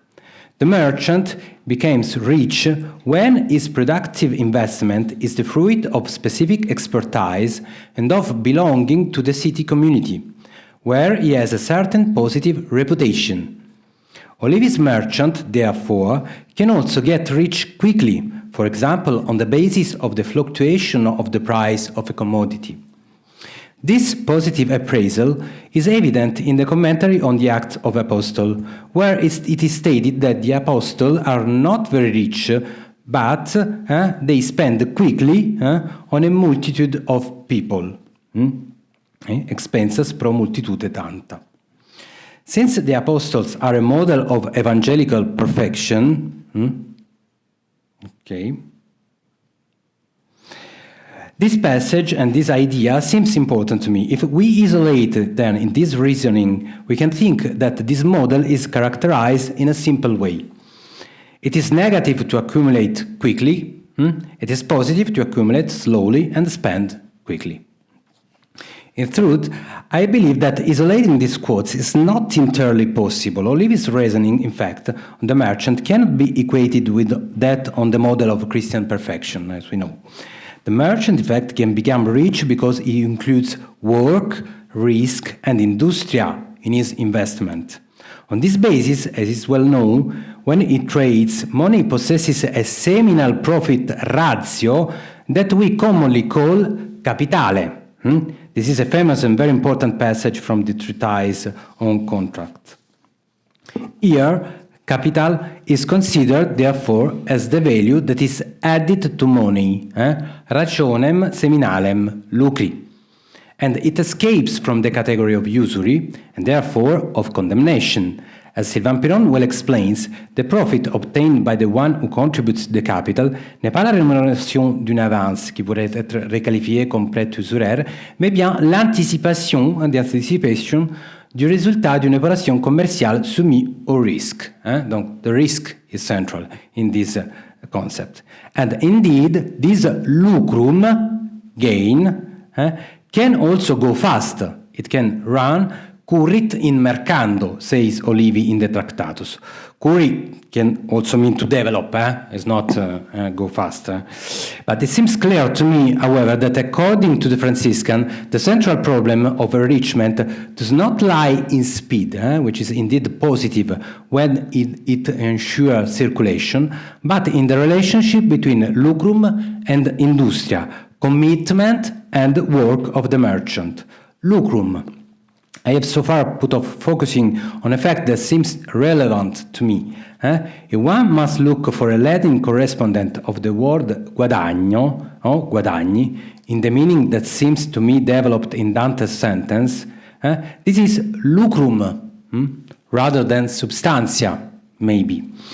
And is immediately apparent, lucrum plays a special role in medieval and scholastic economic theory. If we now broaden the problem of subiti guadagni to include the social protagonist of this economic process, it seems to me that Dante's verse escapes or at least aligns poorly with Olivi's reflection, at least with Franciscan reflection taken in its complexity. Dante, in fact, proposes a pessimistic analysis of the state of the city and ultimately launches an anathema against the excessively rapid gains made by the gente nova, that is, extraneous to the historical body of communitas. The contrast between these new elements and the four flourishing sodomites is, above all, based on provenance. These latter are citizens of the ancient enclosure, the Gaio and the others. The merchants are foreigners who have recently arrived within the city. Thus, the cittadinanza coremista of Cacciaguida's analysis.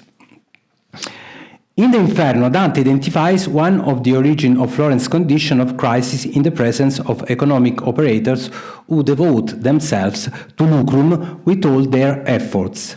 These operators are strangers to the civitas, and this desire for lucrum leads them to never being satisfied.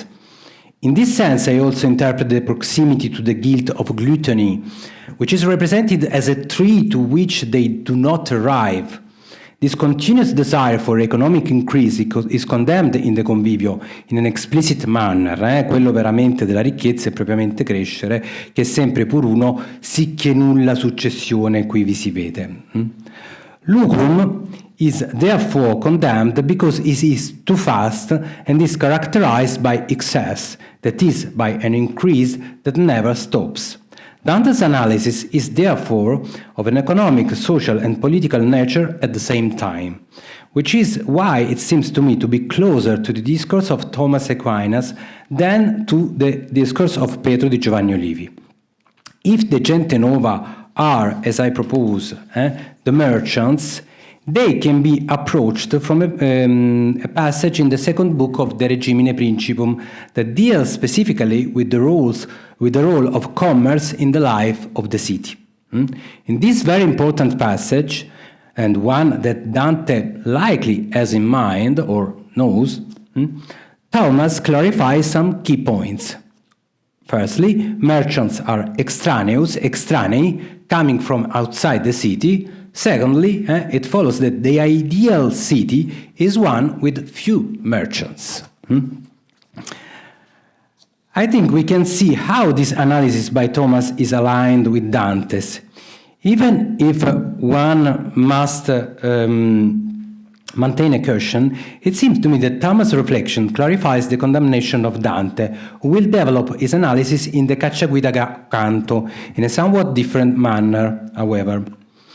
Thomas, in fact, provides Dante with a tool of analysis that immediately links the presence of merchants and their origin to negative consequences for the morality of the city.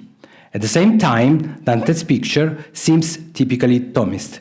There is in both a contempt for excessive wealth that is immediately taken in a mesh of avarice because the desire for a rich man knows no end. Thomas, in the Summa, gives the example of the Lord's speech to the Samaritan woman, whoever drinks of this water will thirst again, and so on. The thirst that is not quenched also recalls the example of the Jews who are excluded by Gideon in the battle against Midian in the canto of Purgatorio 24.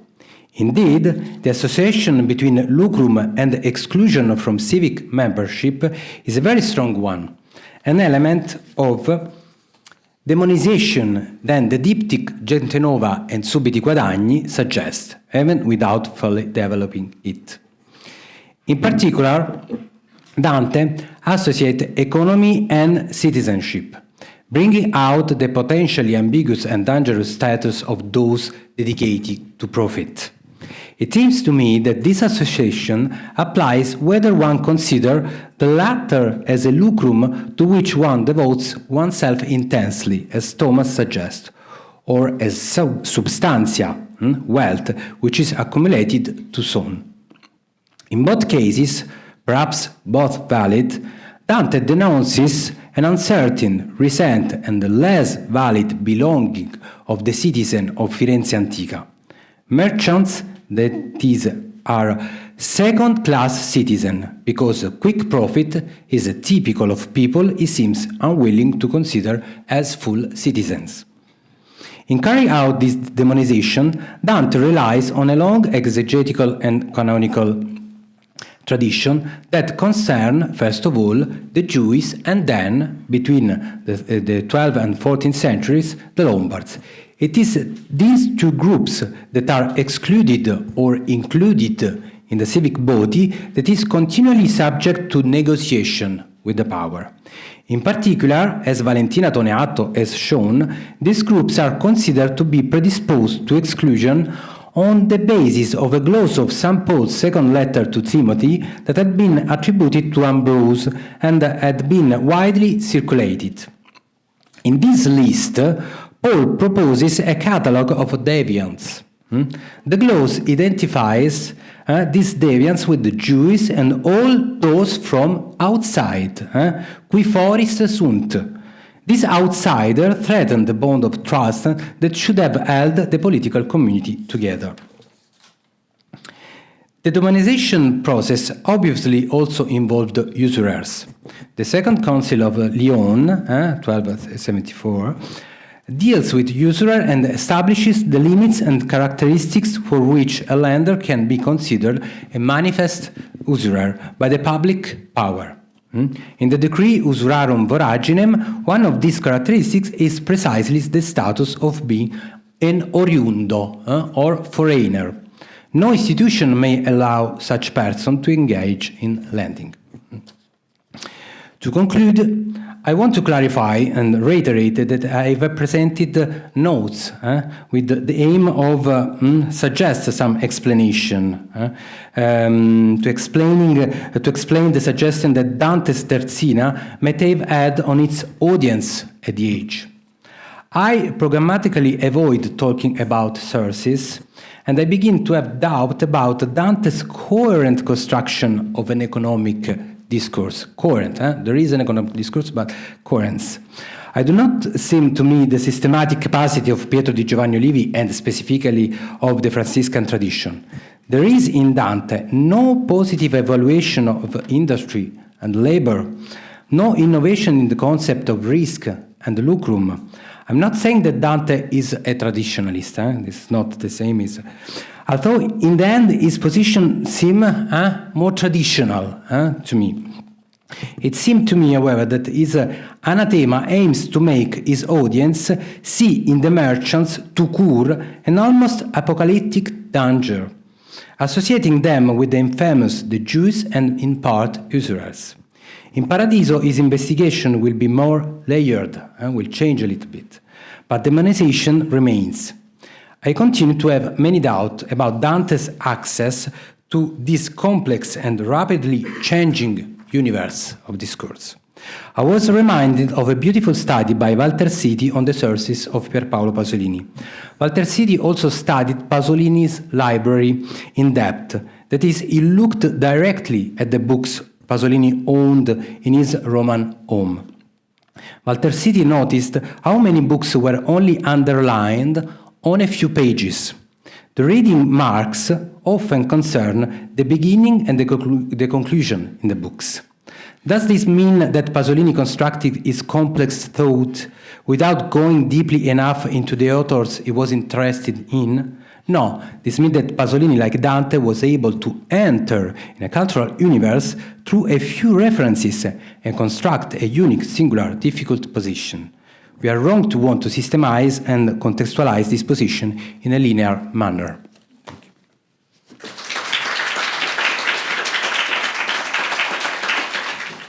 I'd like to, at this moment, invite our panelists back up onto the stage, and we can kind of begin a proceeding of dialogue, of discourse, hopefully.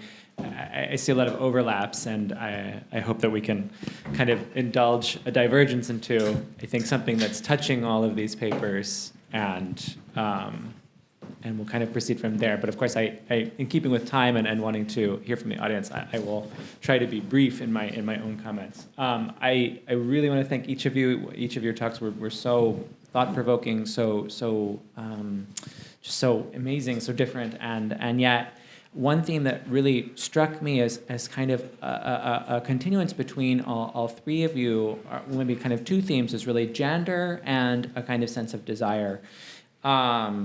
And so I think in the interest of kind of creating a dialogue between the three of you, I would say, how are these two elements really playing out in different ways in each of your papers? For Sara, I felt like there's this really wonderful way that you're interrogating a kind of virility, a kind of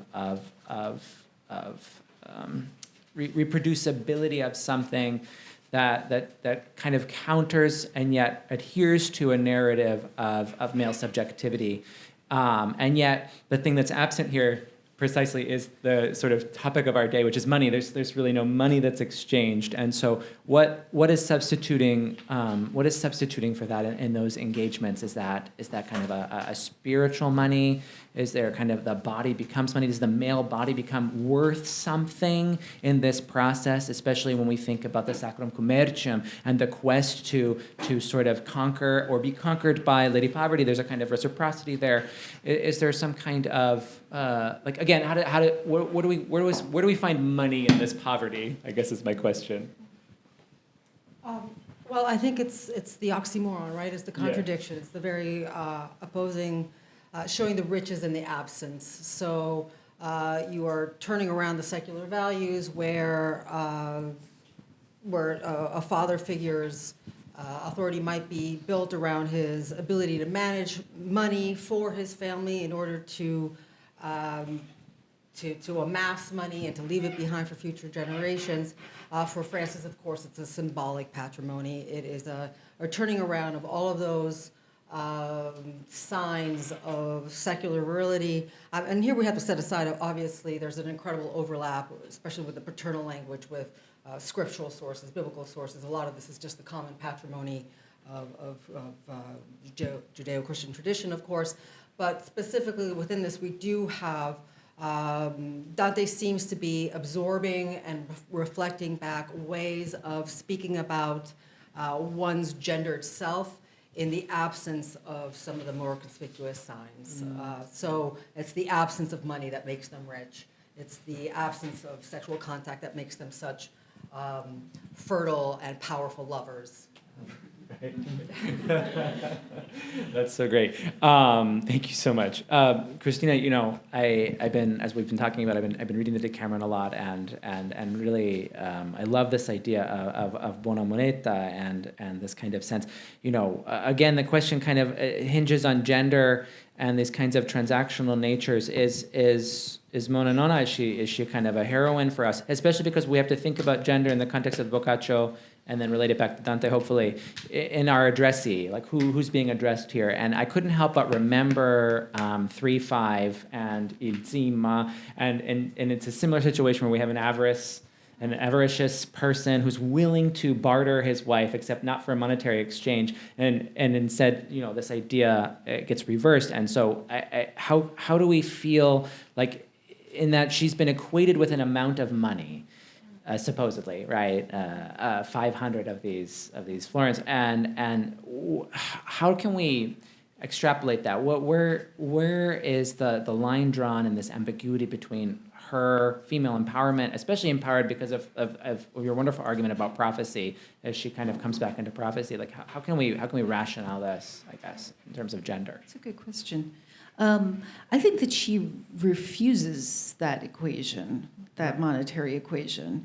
I think that for me, what tends to recur is when you have women characters whose eloquence, who are in a position as opposed to, say, 3-5 with Siemens and so forth, where you actually have women who are able to speak. Right. And so you get this recurring theme throughout Day 6 in particular with Madonna Oretta. She kind of starts that, right, in 6-1, and then it's picked up again in 6-3. We have obviously Madonna Filippa in this day as well. So, that's a tension that runs throughout the Decameron, right? Women's speech, Gismonda, as opposed to Elisabetta, silent, crying, etc. I think that these are sort of the broad swaths of how we see different gendered roles, but I tend to see gender difference being played out in the Decameron on the level of speech. When women sound like lawyers, like Gismonda, right? Obviously, Filippa is literally within a court of law. Or when, women use metaphor in a way, especially sexual metaphor, in ways that male narrators tend to focus on within Day 3, right? The figurative sexual metaphors that the male narrators experiment with, and so forth. So yeah, I see it more as a matter of speech, but I think what's nice about Mononona is that she refuses that easy equation. Mm-hmm. She won't be bartered. Do we feel like that kind of matches up with a kind of Beatrician aspect or some kind? Is she, in terms of like, do we get this kind of, is she blurring a line of masculine and feminine gender in the way that, Beatrice is, as a kind of homage? As a kind of interesting. I hadn't thought about that. I have to think about that. Great. That's a nice point. Okay. I also, would love to ask Antonio a question. Thank you so much. I mean, it's such a rich thing. I want to bring this back to gender and desire, because are you, in this way of rereading and not adhering to a kind of, let's say, monolithic reading of the text, it still strikes me that we're in this realm of the sodomites. We have, they're kind of wheeling and whirling, right? As we meet them, they're covered in flames and sores. And, and I think so much of what, some of what you were really hinting on or touching on was the fruiting body or users as a kind of part of the civic body that needs to be excluded, something that needs to be expunged from it, maybe in some sense, especially as it's relating to, communities that are othered in this time. I guess, could you speak a little bit about the sort of gendered aspect of that, or the desired aspect of that, or the corpulent, the kind of sense of body, the kind of rejection of body? Do you think that plays into a reading, or are you rejecting that, in that sense, in terms of, the sodomites and all of that? You mean about the merchants that are expulsed? Yeah, exactly, and how this relates back to 16, where we kind of start from, I'm not sure I haven't understood this, sorry. But I think that here I see this metaphor of fructuositas and this exactly. one thing. Yeah. And I think that there is something also for expulsion. And I mean, I feel that with this sort of expression, and it was for me very important also to develop the fact that it's a very brief prophecy. And it's also it's a strange brief prophecy of 3 verses, and also a prophecy in which Dante doesn't cry like Jeremiah, but he should. Should lament. It's a should. So I think that he thinks to expulsion with this force and with a reflection about the body of political civitas related to the metaphor. I don't know if I... No, that's wonderful. That's exactly what I was thinking about. Yeah. Would you like to latch on to it? Please. Yeah, connecting the discourse of sodomy to some of the other things that we've been looking at today, I've always been struck by how the episode with Moneta has always been compared to Cacciaguida, but it also compares very well to Paradiso 11 and all the paternal images there. Particularly, we were talking about treasure riches in this context of fecundity Yeah. and sterility. You have sterile, unnatural failure to reproduce in this paternal image of Brunetto Latini, and then you have Francis as Yeah, I was thinking that too. The very opposite. Both of them trying to reproduce themselves, well, textually on one hand, spiritually on the other hand. One fails, one succeeds. Yeah. But the same terms are being compared in this paternal reproductive theme, kind of tying it together. The Sodomites, and the Sodomites obviously being excluded from this book. Yeah, Kristina, would you like to piggyback off that? I thought you were going to talk about the Fiera Moglie. No. Which is, sort of the gendered component to me of, the Sodomites, that we have the Fiera Moglie of Jacopo Rusticucci, who has led him to this, right? Right. Of course, all about, superfluous spending, we believe, right? The idea that it was the women pushing the men to liquidate the patrimony on beautiful, sumptuous items of dress and so forth, right? That seems to be that gender dimension, but that's not necessarily just the gente nuova. That's any of these elite families. Yeah, absolutely, at the time, right? Absolutely. No, that's really right. Wonderful. I love this contrast too between this sterility, virility, fecundity. I think that's really playing out, especially with the proliferation of money and the changing of it, the gilding of it, is a kind of fecundity in and of itself, maybe. But let's hear from others. I would love to open this up to the general people and see who might have something to say.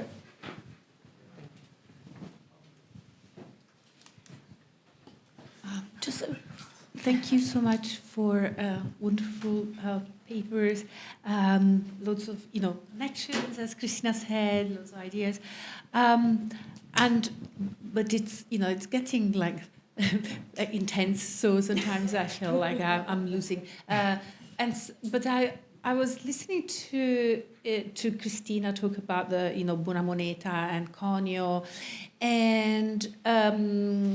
and remembered while doing my readings for Conio, coming across this specific study about femmine da conio, right? Which refers, like the conio specifically to the male organ, because the conio is also like the actual tool, the instrument. It's like that was meant to was used to beat the metal, and so I was wondering whether this could actually add an extra layer to to the Buona Moneta in terms of sexual play. That's great. Please share. Can you share the reference with me? Will do. Okay. I didn't know whether whether. No, I haven't. Yes. Yeah.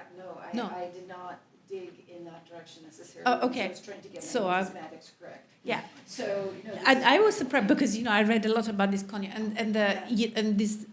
and that expression, as you say, as you know, is being like discussed a lot. What does it really, So I think, yeah. Thank you. Sorry. Thank you, Kristina. Others?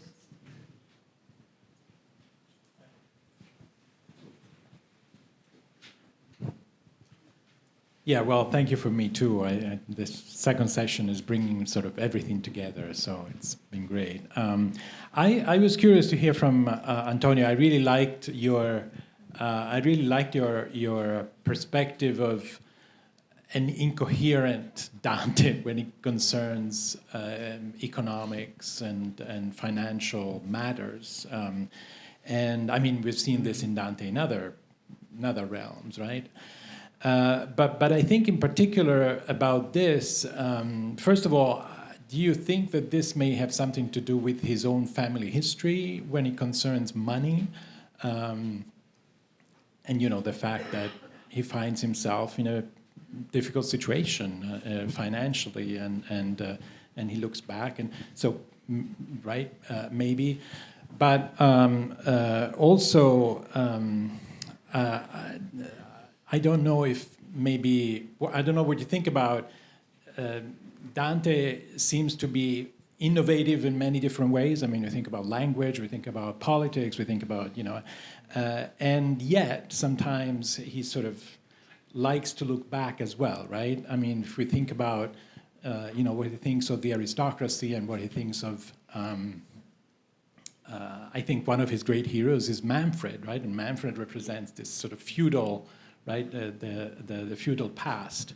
And so do you think there might be something like that going on in terms of, wanting to look ahead, right? And wanting to look at these new people as positively as you can, because yes, user is terrible, but commerce is after all necessary, and that's another issue. I mean, how much can you actually have commerce without accumulation of money and without, right, cash, and therefore usury is somewhat necessary, and yet he sort of still goes back and thinks that the past had something good about it.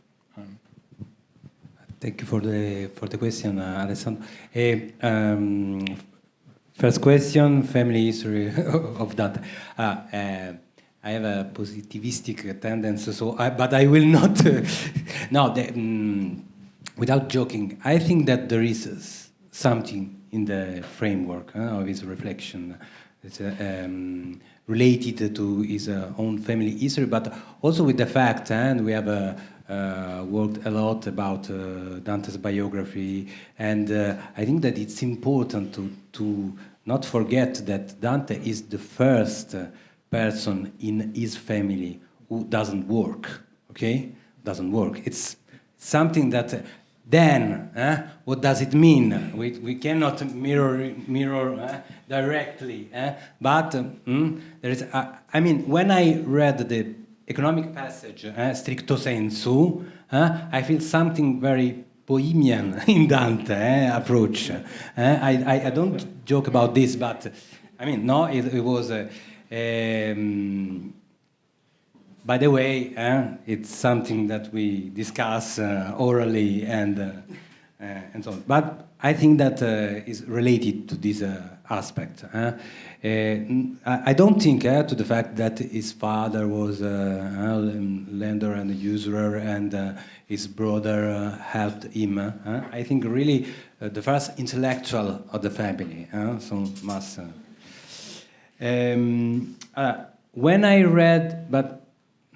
When I have read my paper in the passage traditionalist, traditional, I have really lots of doubt about this very simplification, especially because it's really outside of the debate about economic discourse in this moment. It's not the problem traditionalism and traditional. It's not this the point. For me, when I think to coherent or incoherent, as a philologist, I must take seriously the problem of sources and the access to some sources. So I have this problem when, and I have the impression that sometimes we have tendency to see that all these texts that are in the moment Dante is writing, this is the issue for me. It's a point of discussion also with Filippo. Is changing in this moment because the question is all this economic discourse is really changing in this moment. So it's really difficult to see. He is aware about these changes of view and so on. If I think to Pietro di Giovanni Levi, this is my point, and knowing a little bit deeply Pietro di Giovanni Levi, I see a difference. For me, this is something difficult to see this difference, to feel more the Thomistic reflection, really something that is nearer, closer, or something more disponibile for Dante. This is my very basic discourse.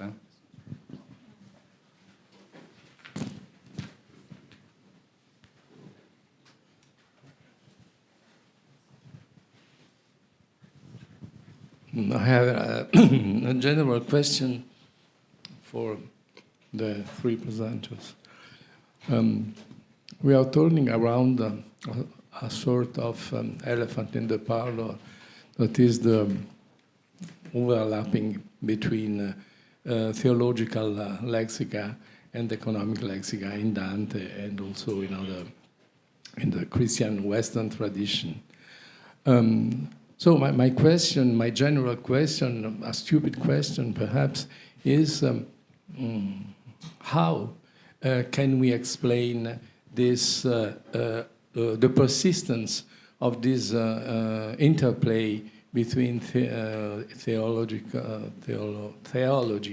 and economic vocabulary in Dante?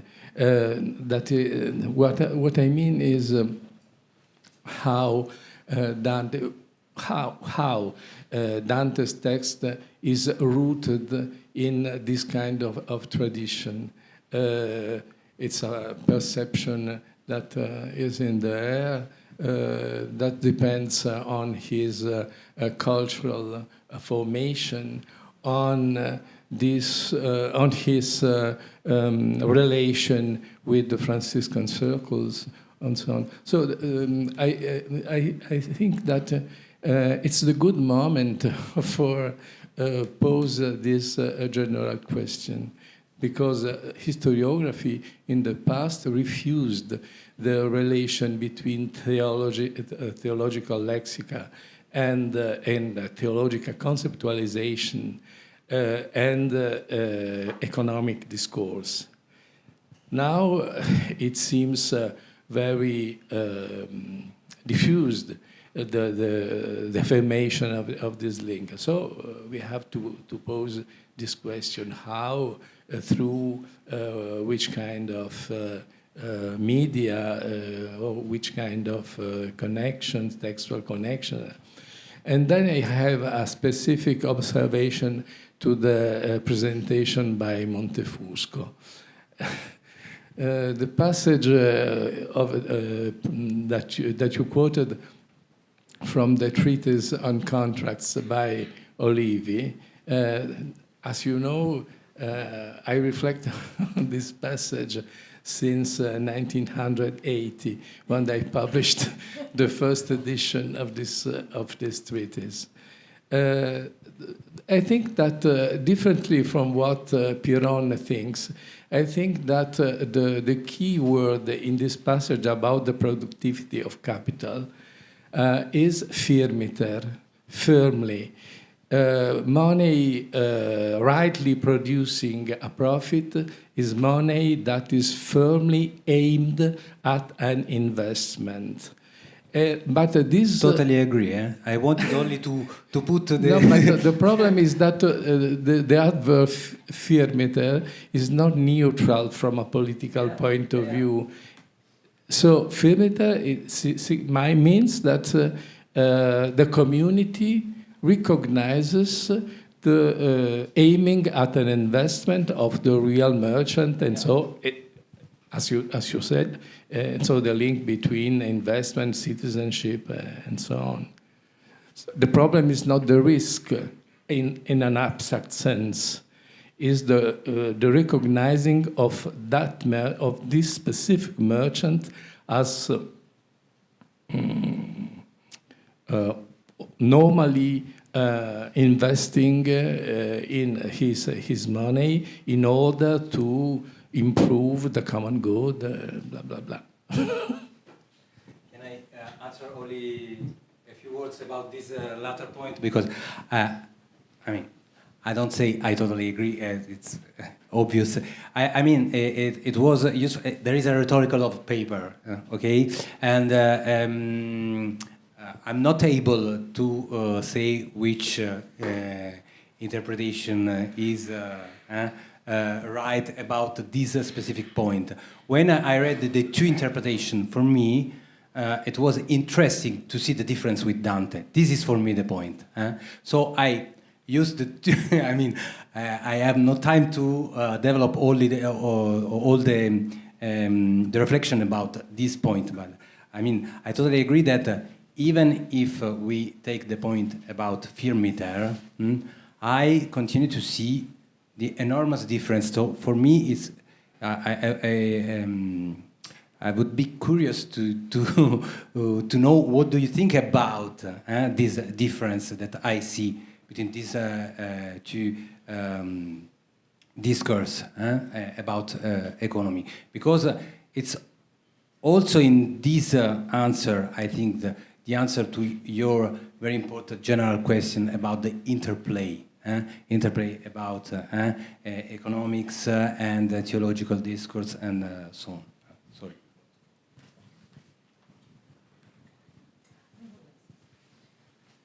So I think that, can you hear me? Can you hear me now? I was playing around with it too much. Okay, so I think that in the case of Dante studies, at least as our teacher, some of us who study with Joan Fronte, we always go by the idea that with Dante, it's not A versus B, it's A and B and C, right? So that we understand that he can be read theologically at the same time in terms of sources within the scriptures. He can be culturally within his own times, that the lexicon that he's drawing on is vast and not limited to one sphere. The idea that Aristotle is the basis for much of his vision of hell, is sort of the first point of, in proof of this, right? So I think that, the idea that we are reading Dante in multiple ways, and drawing on diverse lexical pools from different spheres, I think is what we have to do. I think that, for example, a paper like mine and a paper like Paola's complement each other. I'm going to go in one direction and Paola's going to go in the other.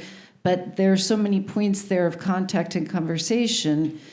This is the way that the field grows, right? Is by incorporating as opposed to siloing off those different approaches. Because I think that that's what Dante probably would have done himself. So, but that's my perspective. You have to use this. Okay. Well, I can.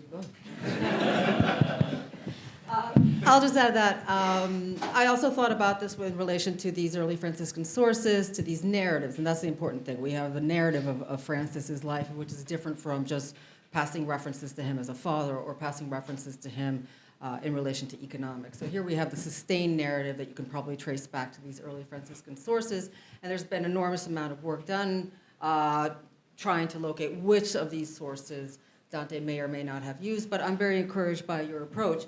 Dante may have read the beginning and at the end, or he may just have learned this in conversation. We don't know. It's such a part of the common stock of the language, it's impossible to rip it apart, nor should we, because that would kind of, I think, in my reading of it, take away from the medievalism, where the world was united, where there was a unity that ran through material and spiritual goods, for example. So for me, I have been looking more at it as a collective that communicates something together, how he would, and communicate something in general enough terms that those terms can then be reassembled in allegory. And that's I think, how I approach it, not looking at the specific for some kind of a matching of the pattern and all of the elements in some kind of a sequence or similar order. I'm looking for it as a collective of general images that together bring us into a unified vision of what it means to be an individual in this world and in the faith. Alison, you had your hand up. Did you still have a question? Okay, thank you. Thank you to this second great panel, too. Yeah, I'm trying to formulate my question, which is really kind of, I want to think about Le Goff and why he's superato, because I still always come back to him. And on this question of the theological and the economic, I mean, it's from Le Goff that I got the cool idea, that purgatory is very economically minded, and that time is money, and money is time, and value, and all of this counting. And I don't know, perhaps some of you know where I would have gotten this, but that the rosary and the abacus are sort of the same thing, like count, right? Count how many prayers to the Virgin, count. And this notion of counting and quantifiability. So there's something about money, particularly as we've all sort of been drawn towards the numismatic today, about money as being this physical object that's, as Paola says, has to be hammered in a kind of obscene way, right? It has to be hammered. And to make it, to give it a form, to give it a shape, to give it a sign. So there's something about this money, this physical object itself of money, which of course signifies, right, that the thing itself, as we all know, you can't really eat it, right, but it only takes its value from everybody agreeing that it has value. And therefore, the notion that, moneta della fede, the notion that faith is a coin, well, coin is also a faith, right? As soon as you take away the full faith and credit of the United States of America to pay its debts, right, you have a big problem, right? That even the very, very physical thing of money depends upon our belief in it. And therefore, it seems to me that the economic discourse and the theological discourse are bound together, medieval or not. I mean, they really are, that money really requires faith, credit, trust. All of those things are used in banking, right? Those are used. So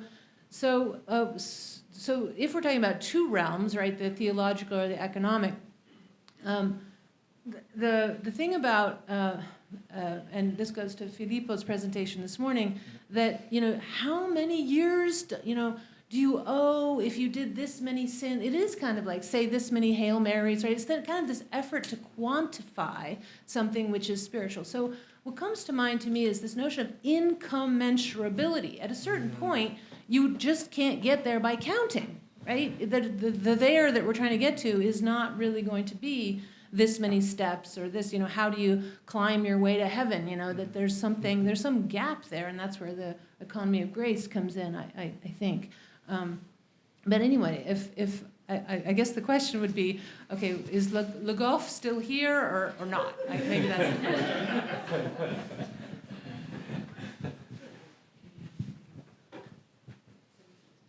Filippo forse deve professor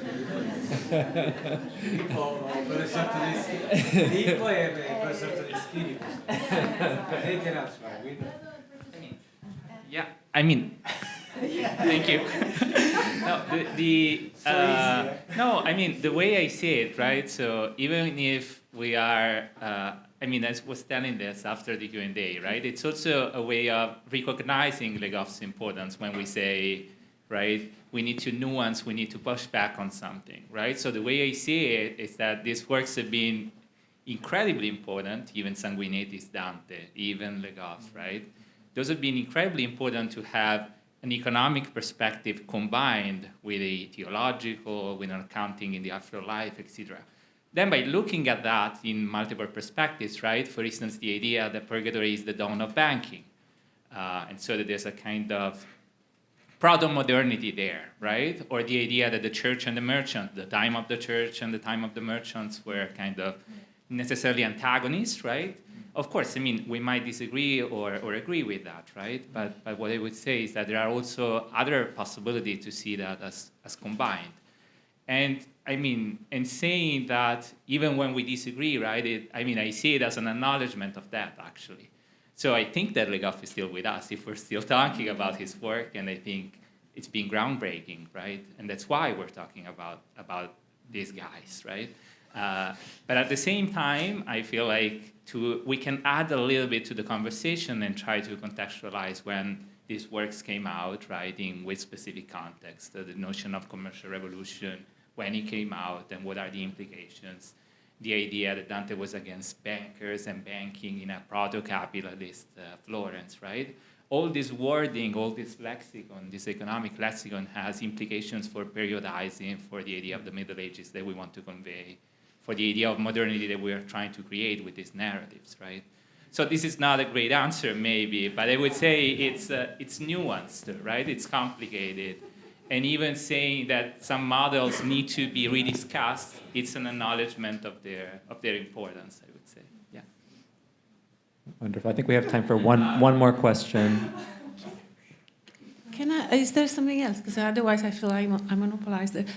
So just one thing about, where is this coming from? What are the sources? Not that I have the answer, but one of the ways, as you know, in which people have been looking at how Dante might have kind of got in touch with the very dense theological, professional thinking, comes from, the contacts with schools of, of Franciscans, Dominicans, and who knows who else. And one of these is one of the let's say, point of entry seem to be maybe this, quadlibetal discussions that were held in the schools, and perhaps even the teachings on the sentences of the Lombard, that were apparently more open to the public than other kind of theological studies. And for Florence, you have, for example, the work of Remigio that you cited.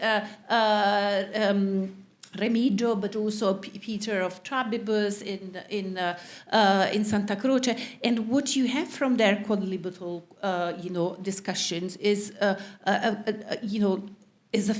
what you see in those quadlibetal discussions is that they often engage with the theological discourse of economy and vice versa, and so that could be, one source. If we don't want to imagine Dante like reading books and finding things, but I also I don't know whether it's worth it. But I also think that the Decretum is very the main source. The Decretum, at least when I'm looking at Simony, and so my only interactions are always with Simony. Exactly, I think that's where you find that overlapping. Yes, and also we don't have to discard the liturgy because we cite a lot of exegesis, but one of the things we know is that exegesis was also shared during the liturgy, and so the parables, maybe the Isaiah passage, they were often discussed in conjunction with exegesis, not discussed, sorry.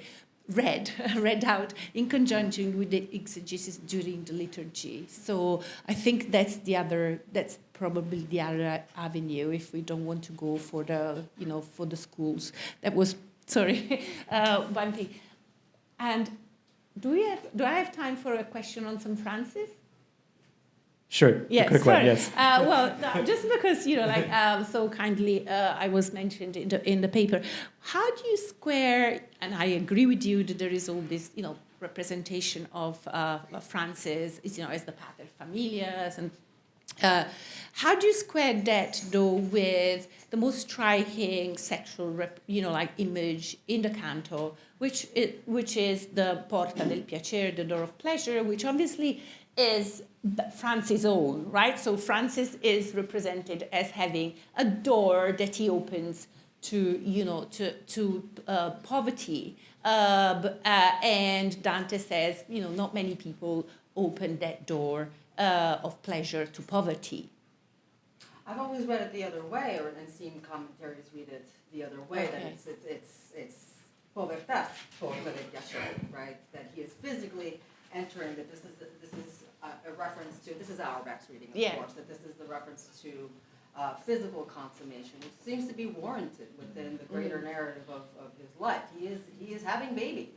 He is caring for these babies. They are, I think. Auerbach also, they're setting up a little family, right?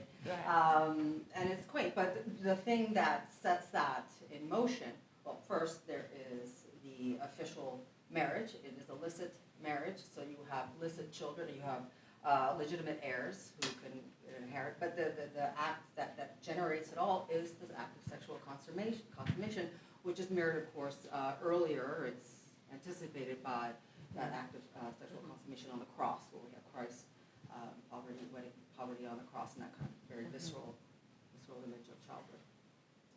All right.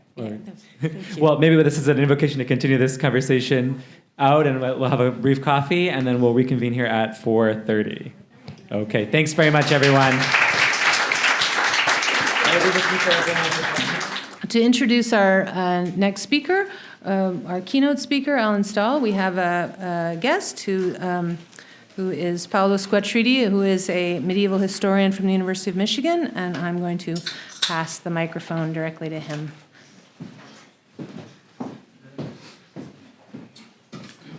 Thank you, Professor Cornish. You may be wondering what the heck I'm doing up here, since I have nothing to do with the NYU or with Dante. But when the request came to me to introduce the plenary speaker that you're about to hear, I could not refuse. It was one of those kinds of requests, because it came from my wife. But the other reason it's a pleasure for me to be up here and is to introduce Alan Stahl, whom, since we're counting, I've known for 38 years. And in fact, I met him in 1987 when he was running the American Numismatic Society's summer program for teaching graduate students about coins. And I became very assiduous at following Alan, because the American Numismatic Society had air conditioning, and that was the summer which Spike Lee made a movie about. It was so hot. But really, the pleasure of introducing Alan goes beyond that. It's because Alan is such an extraordinary person as well as scholar. If you look up his CV, you'll see the scholarship. It's quite extraordinary. Not just the volume of it, the dozens and dozens and dozens of published articles, the books, including a very remarkable one. Every time he publishes a book, it wins a prize. But in the book that won 2 prizes was published in 2011. And to give you a sense of the range, because I think that's what's so interesting about Alan, is his intellectual range. He published a book, he edited and published a book of Michael of Rhodes' little manual, which is many hundreds of pages of manuscript on the most diverse subjects from the early Quattrocento, a unique text. And that's just the beginning. So he ranges from Venetian mariners of the Quattrocento to Merovingian burials in the 6th century. He's published on Byzantine, on early medieval European, on late medieval and on Renaissance things. He's published on metals in America, native metal making as well. In other words, a scholar of fantastic range and imagination. I think that's what most distinguishes him, as well as kindness. I would say that not only was he very tolerant of my addiction to air conditioning in 1987, but if you ever happen, as medievalists sometimes do, to end up at Kalamazoo, you'll almost invariably find Alan in one of the valleys surrounded by a gaggle of students who are very attached to him, not just now at Princeton, but have always been, because of his generosity as well as acumen. So it gives me great pleasure to introduce Alan Stahl for the second keynote, and his paper is called Coinage and Money in the Age of Dante. Please join me in welcoming him to the podium.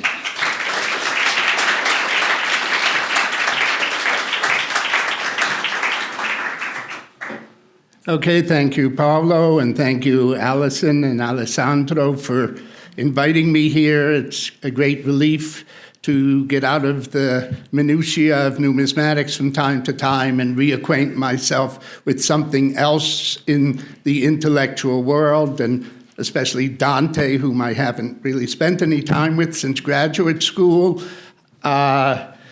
But I'm afraid that tonight I'm taking you all into the world of the minutiae of numismatics, so you'll have to bear with me. The depiction of minting implements on this coin of Louis the Pious on the reverse is very simple. That is, there are 2 dies. Oops, oh, he warned me about that. Not to use this. There we go. There are 2 dies on the reverse, conio, and 2 hammers, and really that's all you need to make a mint. You have to put a piece of metal between 2 dies and hit it with a hammer, and there we go. However, okay, now I'm not moving forward. No, that didn't do it.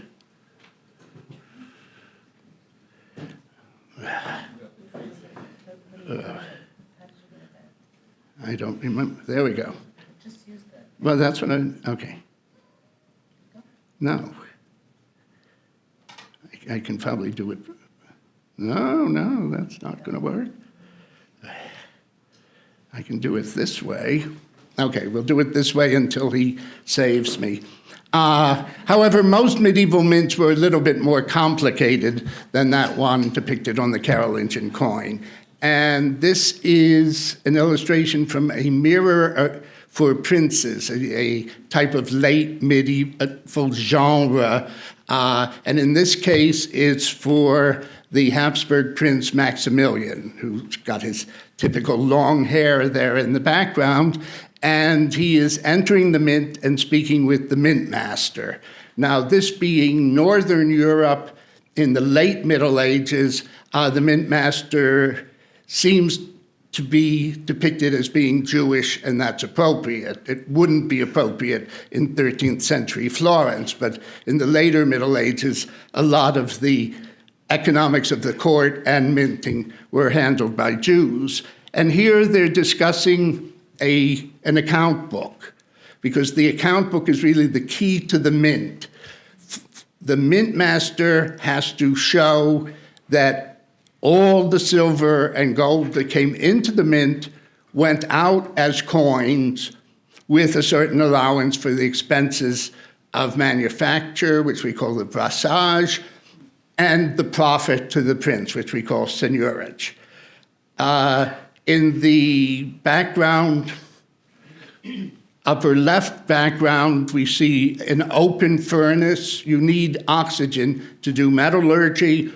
And this is where you would have done refining of, say, silver, either in the form of coins or in the form of ore or jewelry or whatever. You'd refine it down to purity, and then you would alloy it back by adding copper to what you wanted it to be.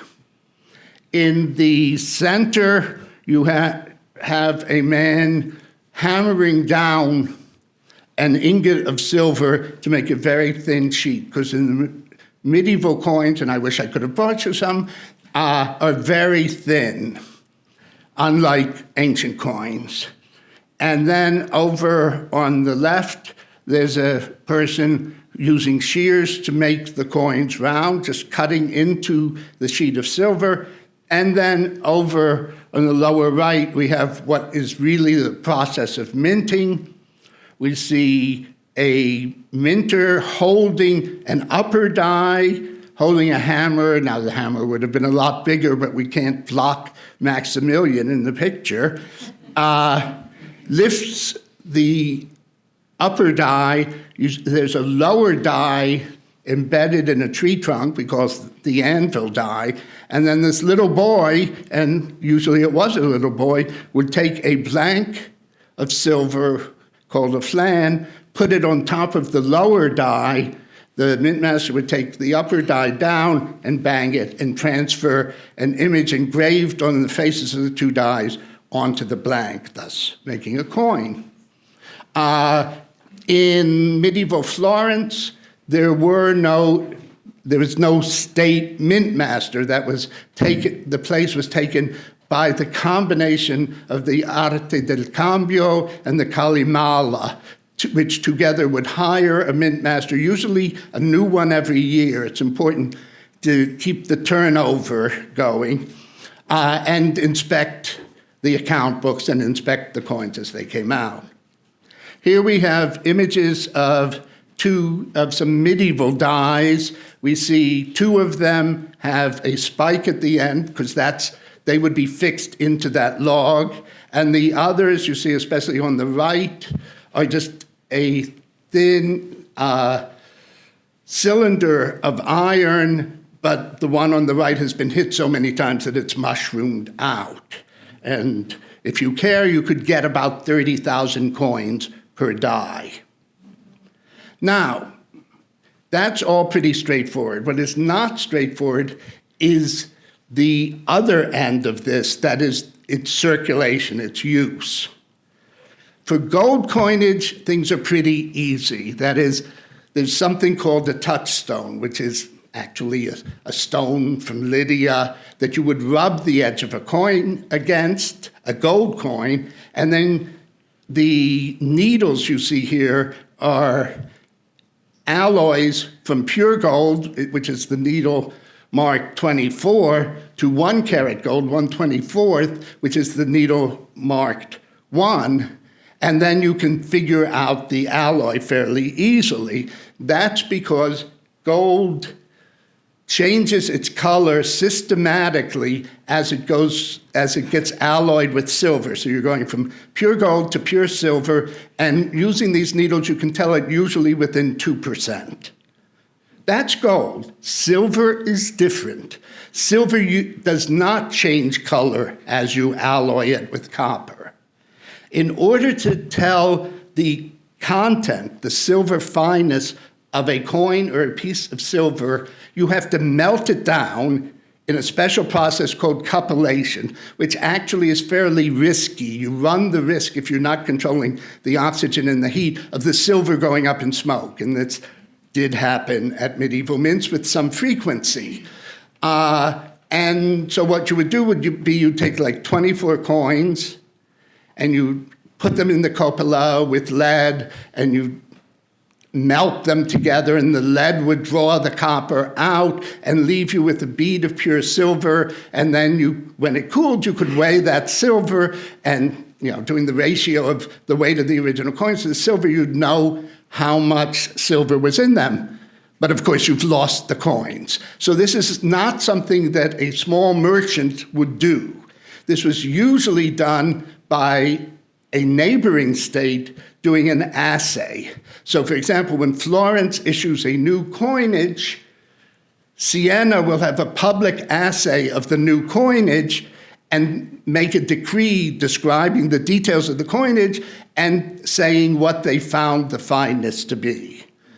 Ultimately, these finenesses would go into merchants' manuals, of which we have a lot, especially from Florence, in the 13th, especially 14th century. So you could look up that the florin with 2 dots above the Baptist's head is 64% silver. And that's what you had to do. So it's very important, especially for silver coinage, to know the conio, to recognize the strike. For gold, it's pretty easy. If it's gold-plated, you pick it up immediately by the weight. But if it's got 3 carats of dross in it, you could tell that from the touchstone. Okay, I'm going to now take you on a quick tour of the period before Florence enters minting, mainly to have you understand how late Florence got into the minting game. We start with the Ostrogoths, and here we have 2 coins. On the top, you have a gold solidus of Anastasius, minted in Constantinople. On the bottom, you have a gold solidus of Theodoric, minted in Rome. Now, if you try to read the legend, it says the same thing, Anastasius. However, if you knew what you were doing and looked at certain details, you would see the difference between the Anastasius coin and the Theodoric coin. So is it an imitation? Is it a counterfeit? Is it a forgery? Is it a tribute to the glories of Byzantium's coinage? We leave that to interpretation, but that's the gold coinage. The smaller gold coin, this Trimesis, didn't even have as many ways to distinguish it.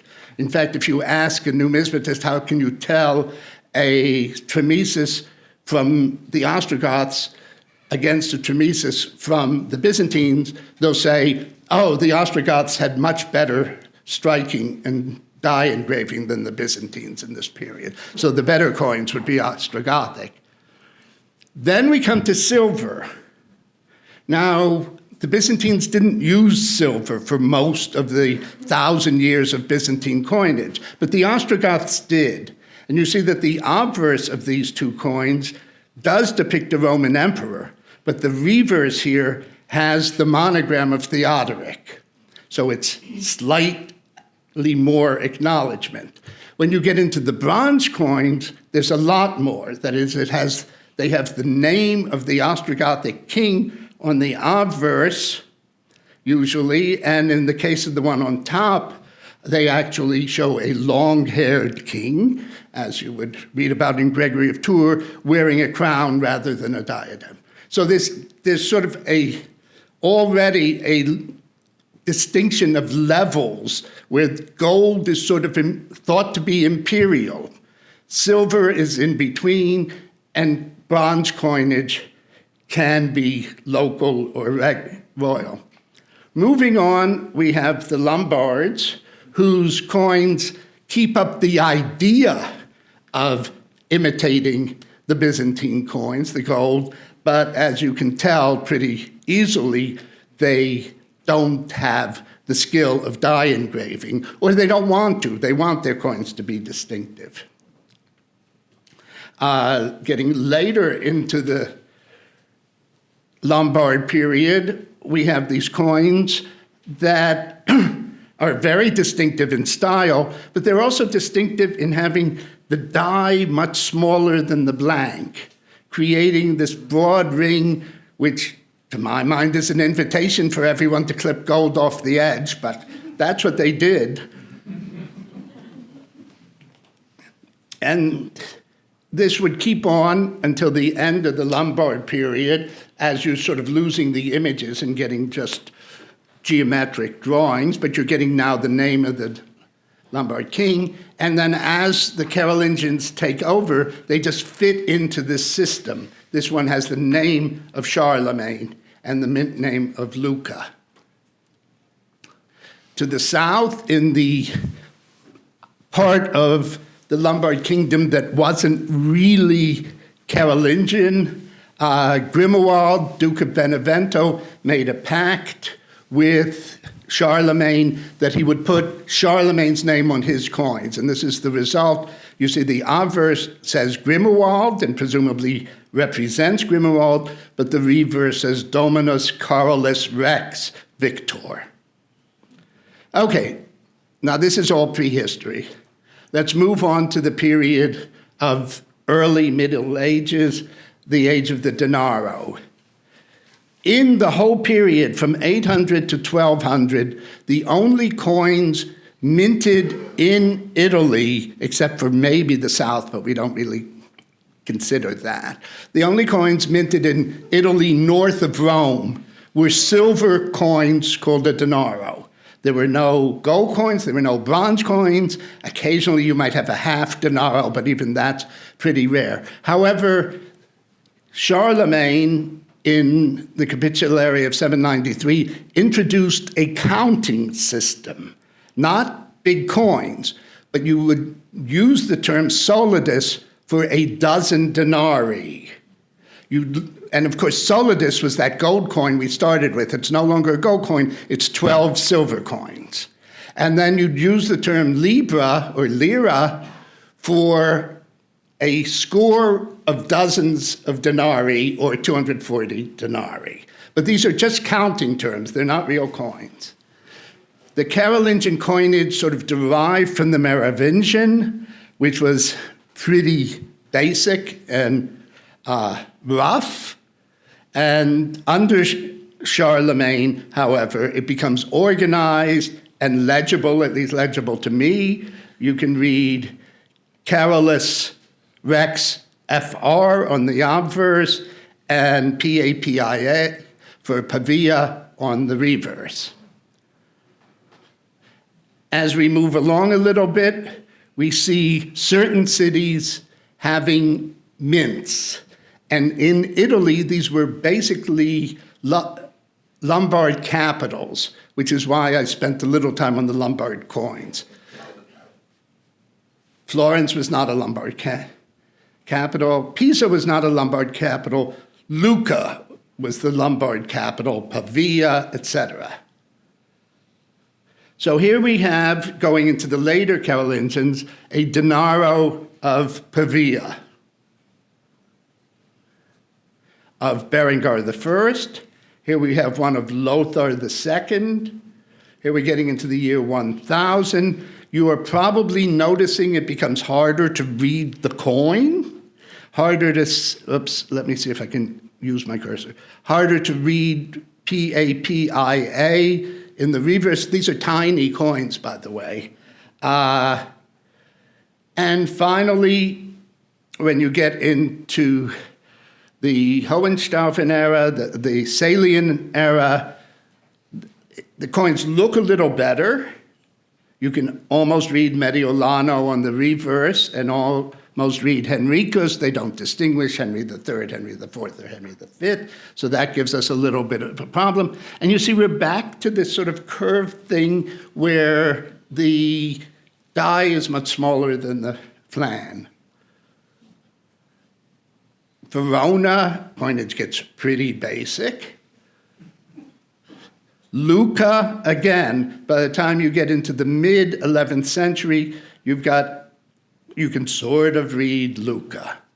Well, that was actually good for Pisa, because Pisa's first coinage was an imitation of Lucca that almost nobody but a numismatist could tell apart. If you look very carefully in the center of the reverse, you can sort of see P-I-S-A as opposed to L-U-C-A.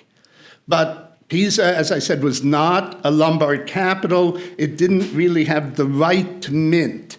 Now, there's also a fictional idea that comes up that these cities got the right to mint from some German emperor. No documentation for that. Okay, so this is the only coin that would be circulating before 1200 in Italy. It is tiny. It's about 12 millimeters. It weighs less than a postage stamp, and for the most part, it's under 10% silver, 90% copper. So it's a gradual process of debasement that is really the story of medieval Italian silver coins. It's also true in other places, except England, which kept its coinage at the fine sterling standard, showing you could do it, but you had to want to do it, and the Italians didn't want to do it. Okay. Finally, by 1200 or so, people say, how can we run a mercantile economy with these awful little coins? We need 10,000 of them to buy an acre of land. And we do have documents where they count out 10,000 of them, but for the most part, it's not a good system. So the impetus for a heavy silver coin worth more than 1 denaro comes ultimately from Byzantium. And on the top, you can see a coin of the early 12th century, an electron trachynomisma of John II Comnenus. You'll note, of course, the broad rim on the outside, inviting you to clip coinage, clip some gold off. Also, you'll note that it is concave. And it's also electrum, which means it's not pure gold or pure silver. It's some sort of mixture. Venice uses the inspiration of that coin to do its grosso in a date which it's under Enrico Dandolo, we know, because he's the first doge whose name appears. I date this to 1194. You'll read other people date it a little bit later. It can't have been made in conjunction with the Fourth Crusade because there just wasn't time after 1204 before the death of Enrico Dandolo. And it shows Christ on one side, and numismatists like to argue whether that's the obverse or the reverse.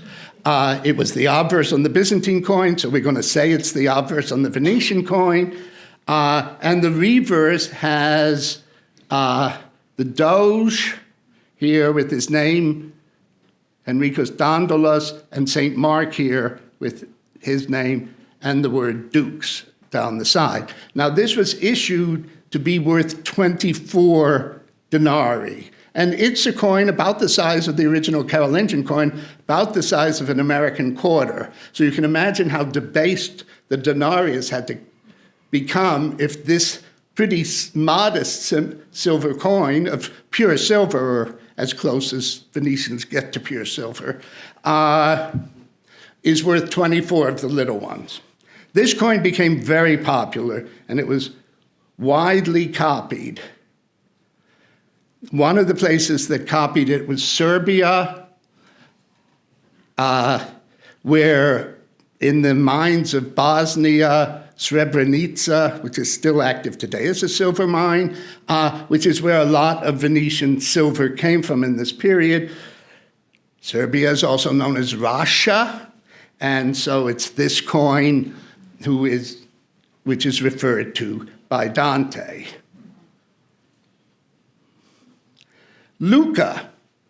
Venice starts its grosso at about 1200. Lucca follows fairly soon with a grosso that acknowledges on the early and on the later, on the obverse, auto rex, intimating that they have a right from auto 1, 2, or 3 to mint with 2 T's together, I guess that is, for auto, and Santo Volto di Lucca on the reverse. And so these are 2 versions of that famous statue of the Santo Volto.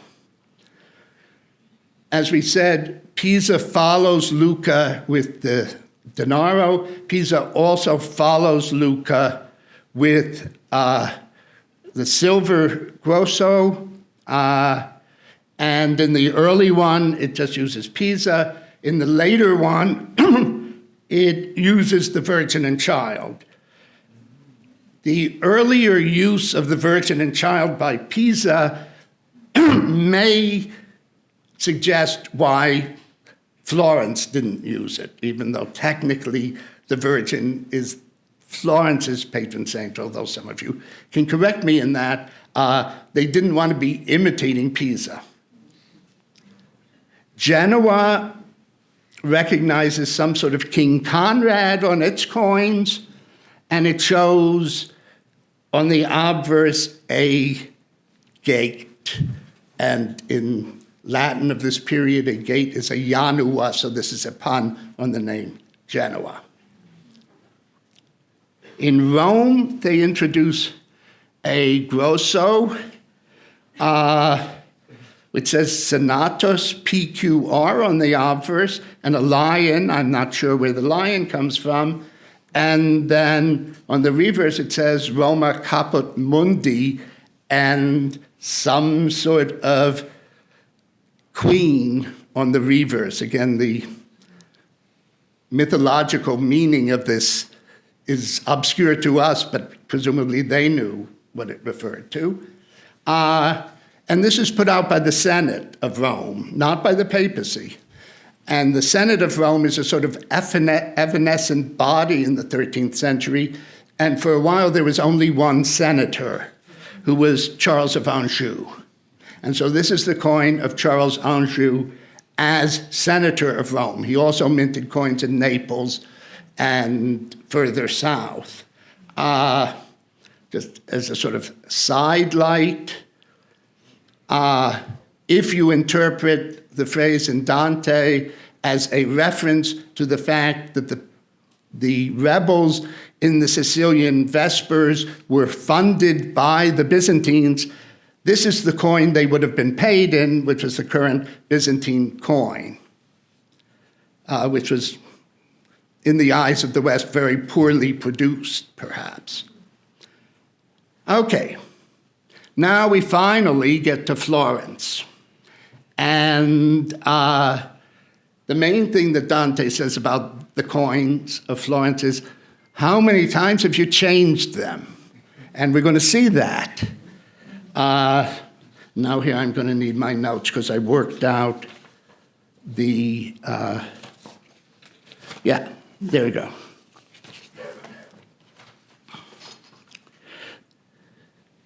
The first coin issue is a grosso, which becomes, of course, known as the grosso vecchio once there's a grosso nuovo. And we see that it's worth 12 denarii, 1.66 grams, 0.934 silver. And then 1250, about a decade later, they issue a nuovo, also 12 denarii, but it's got less silver. And this is a debasement of about 19% over 10 years. Generally, it seems to go about 2% a year. In about 1255, they introduced their first denaro. Everybody else started with the denaro and then went to grosso, but Florence gets into the act so late that it starts with a grosso and then tries to fill in a denaro, which is very light, 0.65 grams, and a very base alloy. So they are catching up with the other communes and having a very small base denaro finally. In the period of Ghibelline running of the state, and there's a new grosso introduced, which is not 12 denarii like this one, but it's 20 denarii. And it's of a decent weight and a decent amount of silver. But this is an old trick going back to Caracalla in the Roman Empire, that you have a new coin that's brighter, heavier, finer silver, but it's worth more. And so you are, in effect, doing a debasement or a devaluation of the monetary thing. And this represents a devaluation of about 2% from the nuovo. And how are we telling all these apart? Well, there are little dots everywhere. And it's the dots that numismatists now use to tell them apart, and presumably that's what they had to do. They had to look very carefully at the conio, at what was stamped on it, because with a silver coin, you can't look at the basic coin because you can't tell how good the silver is. You have to know that if the dot comes between the B and the cross, then that's the nuovo. And here on the Ghibellino, it doesn't, and the Baptist looks different. And then, of course, the Guelphs get back in power and also do a coin of 20 denarii, but it's a little bit baser. And it represents, no, this was exactly the same amount of silver as the Ghibellino. But then they start debasing, and they do a popolino of 2 soldi, and the way you could tell these apart was various things in the background around the Baptist. So the popolino of 2 soldi represents a debasement of about 49% from the Guelfo and the Ghibellino. And then you get another one, 1306 to 1313, called saplings, again for things in the background of the Baptist. And then you get the one where he's carrying a flower, del fiore, for 1 year. And then in the next decade, you get 4 more issues.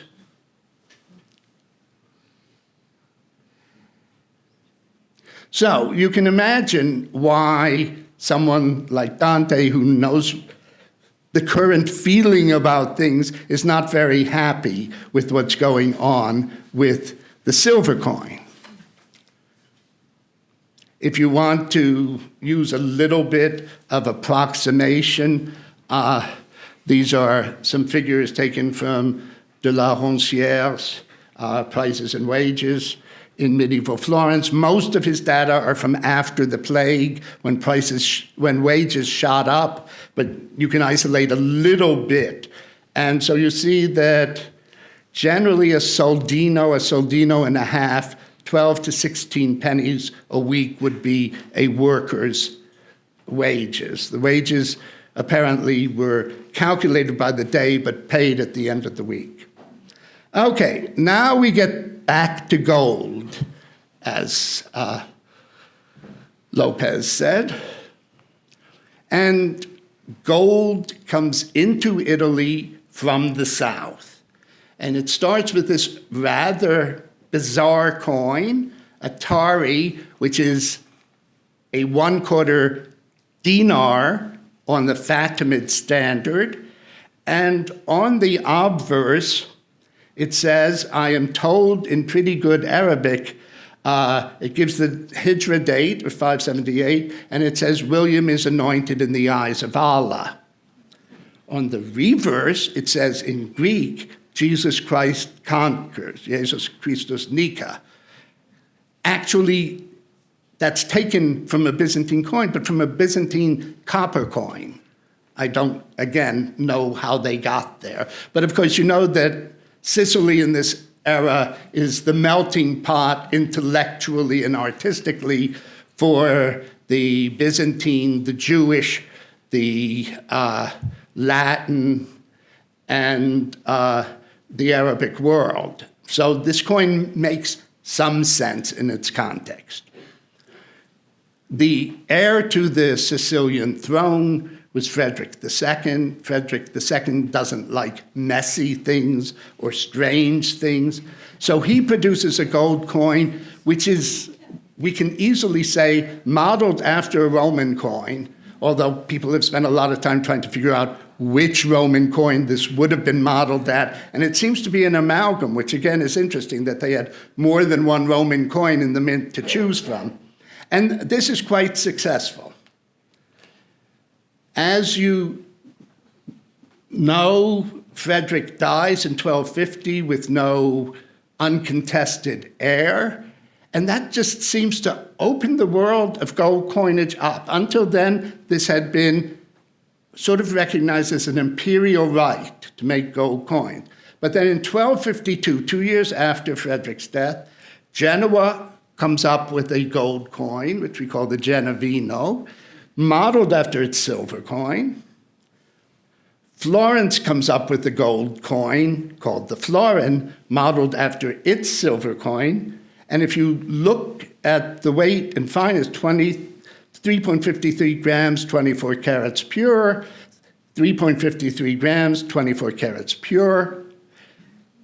Was this a treaty? Well, nothing exists. We do have actually earlier treaties in Tuscany about silver coinage.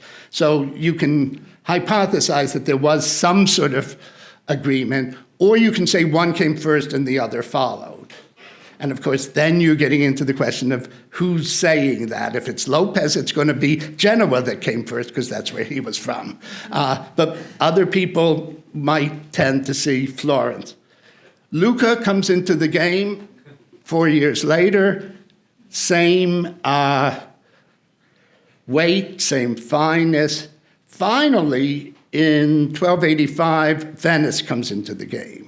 And there's some question about why Venice waited so long.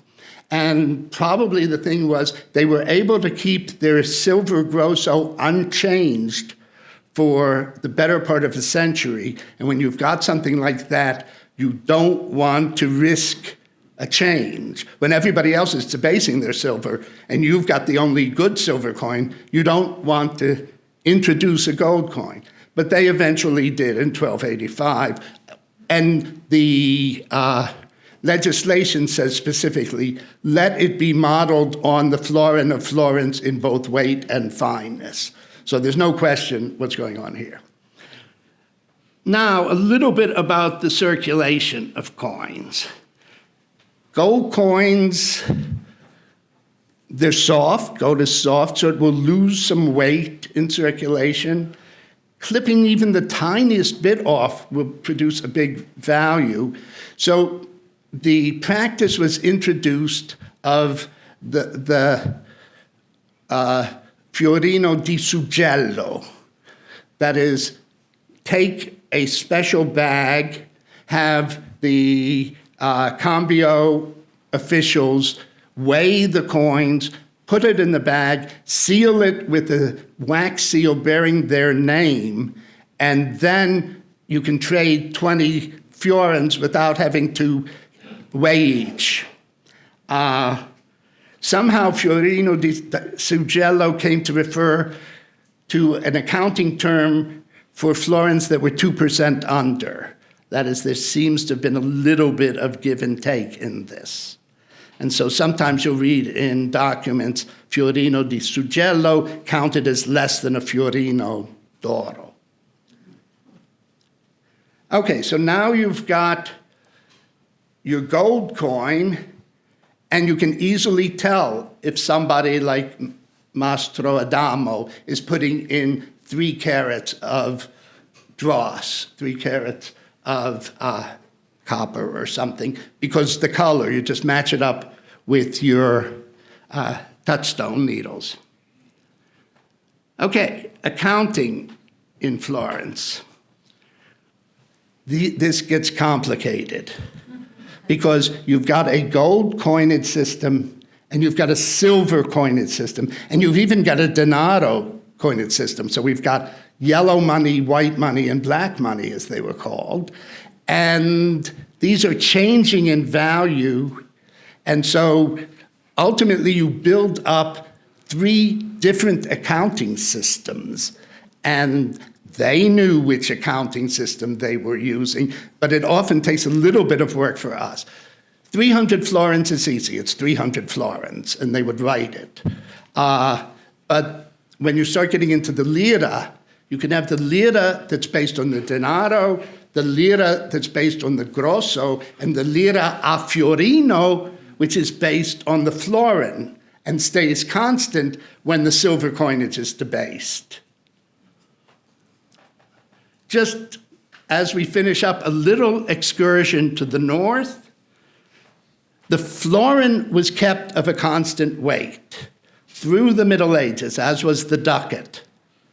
And what would happen is every morning in the marketplace, someone would announce the exchange rate of the florin, which was constant, against the silver coinage, the lira di moneta, or lira di argento. And then you would know how to compare the two. France didn't like that. France said, we are doing our gold coin to be worth a lira, 240 of our small coins and 20 of our gros tournois. Well, you can't do that because the value of gold and silver never is constant, what we call the bimetallic rate. It keeps fluctuating. So you can't have 2 coins that are in a fixed value relationship and a fixed weight relationship. And this France learned the hard way. Under Philip the Fair, who did the first really effective gold coinage, he had a Royal d'Or, a Gros Tournois, and a Denier Tournois. Forget about the Parisis system, which also existed, and all the seigneurial systems, which also existed. In the course of his reign, from 1285 to 1314, there were 6 issues of gold, 3 issues of fine silver, white money, and 12 issues of black money. And people had to keep up with this. And here we see where Dante accuses him of falseggiando la moneta. He's not really falsifying it, he's not counterfeiting it, but he sure is changing it enough. Back in Florence, the florin stayed pure and at the right weight, and to the point where Dante will use it as his great metaphor for the purity of his soul. Thank you.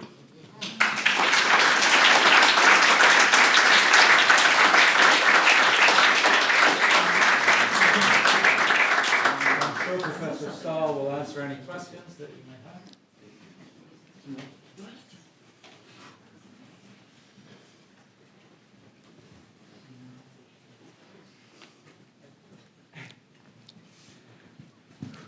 I think I have a quick question. So where these coins, I'm talking about Florence at the time of Dante, where's these coins circulating across social classes? I mean, was everybody using them, or were they reserved for people who in general, we say there's a class difference, that the nobility would use the gold coins and merchants might use silver coins, and lower class people might use the black money.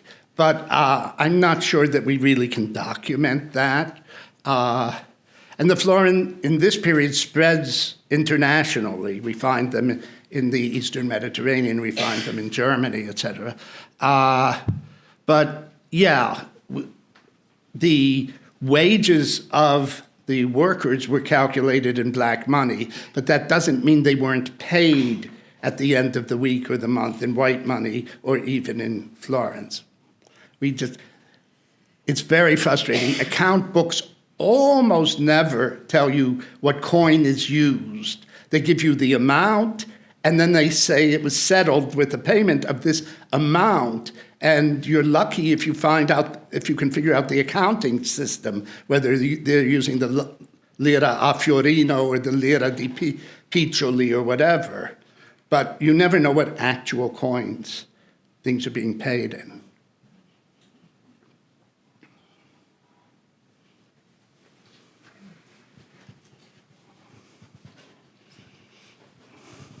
Thank you. You said that Venice was able to get its silver from the Balkans. Where was the gold physically coming from? Like, where are the gold mines? Okay. There doesn't seem to be a good source of gold in Europe until the 1330s when it's discovered in Hungary. But there's a lot of gold around. There are all these old Roman coins, but there's all of this, church furnishings in gold. If they really needed to mint, they could melt that sort of stuff down. Gold objects were basically considered a store of value until you needed it, at which point you'd take it to the mint and turn it into coins. But silver, we know, is coming from Bosnia, but also over the Alps from Saxony, basically, and also to some extent from Bavaria.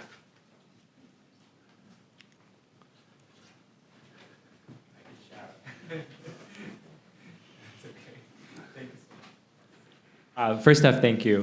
What a wonderful talk. And I just as a random aside, as a boy, I used to collect coins, and I didn't get to travel very far, but people knew I collected coins, so people would bring me coins from all over. And so I guess in that vein, my question is kind of about not just circulation within communities, but the circulation across communities, and how that kind of worked to kind of either, in that you were talking about like the debasement of value of silver. Was there kind of intention in an economic way to sort of debase other communities' silver faster than their own, or like is there some kind of like mercantile or economic war that happens within the circulation of coins outside of their communities? Like does a person who has carrying florins goes to Venice, and does he trade it for equal value with ducats? And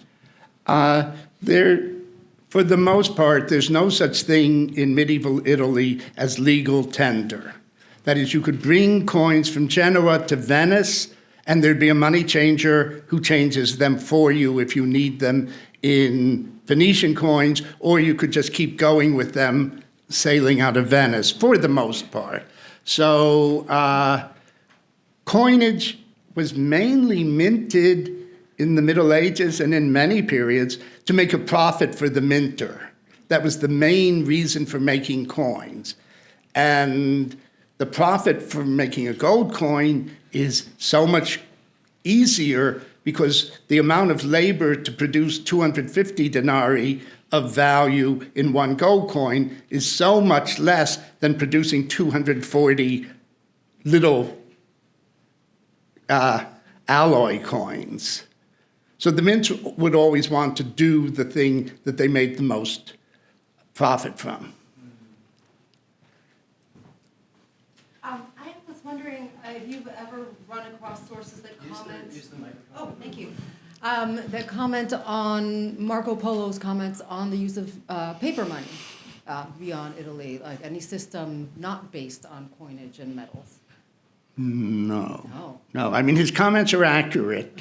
They reflect the state of money in yuan China, but I don't know of any reception. I mean, the reception of Marco Polo is, as you know, so complicated, so many manuscripts in so many languages, et cetera, et cetera. But I've never seen a reflection of that in any other source. Thank you.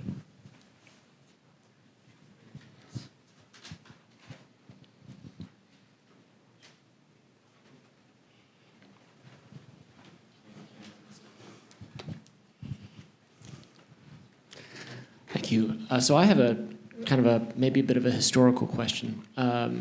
I was very struck by, and you mentioned this briefly, by the resemblance between the Ostrogothic coin and the Byzantine, I believe, coin at the beginning, yes? So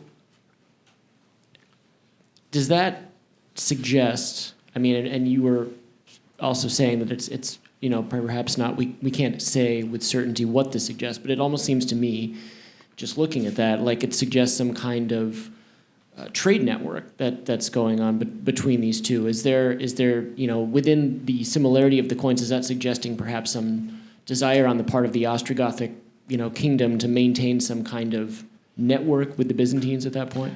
Yeah, I mean, Italy really is Byzantine. It's just ruled by Ostrogoths in this period, I think. Most people would think. And then Justinian comes in and makes it Byzantine again. Nothing, I think, really changes that way. You still have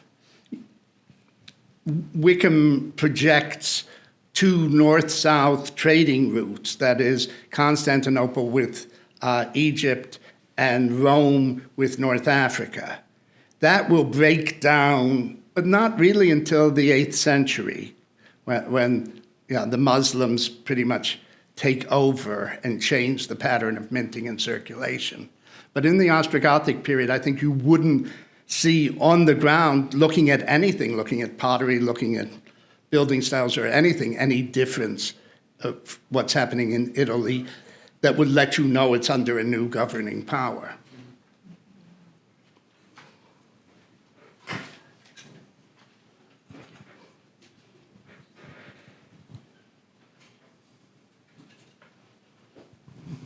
This may not be in the same period, but I'm just curious regarding the Crusades with the Templars and the Church, the papacy. How were they financed? That's a good question. For the first couple of Crusades, what we know from actually internal Western European documentation is people who wanted to go on a crusade would mortgage their land holdings to a church and would get, in response, 10,000 silver pennies and would physically take them over land to the crusade. So going on a crusade was a very complicated venture. Eventually, they did come up with some sort of way to transfer wealth using the Templars or the Hospitallers, but that was like a century later. So and they're going through the Byzantine realm, and you saw what those coins looked like, and they're coming into the Islamic realm where the coins again look completely different from anything they knew, and everyone laughs at their little silver denarii thinking that it's really money because they're used to gold coins and good silver coins. But yeah, the monetary history of the Crusades is very complicated. And at first, before they actually make their own denarii in Jerusalem and Antioch and Tripoli, the Crusaders will actually make imitations of Islamic coins. And occasionally they will sneak a little cross on. And then there'll be a complaint from the Pope that you can't put the name of Muhammad on a coin with a cross on it, so they take the cross off, but they'd still make Islamic coins. Because they needed to do trade with the surrounding powers. They were a pretty weak economic unit, especially the first century or so. Thank you so much for this. This was a wonderful presentation. I have a question. So you've shown us that Dante's characterization of Philip as falsifying his currencies, perhaps a mischaracterization. And I'm wondering, have you come across other occurrences in which the terminology for, falsifying or counterfeiting is used in a similarly loose way? Well, I think even Dante, when talking about the silver coinage of Florence, is sort of implying that this isn't the way it should be. No, I think, Philip is known as le roi faux monnayeur beyond Dante. He's known as, in France is that too. But it's just, and then actually his debasements were nothing compared to what happened later in the 14th century in France, where they just, the coinage went down incredibly.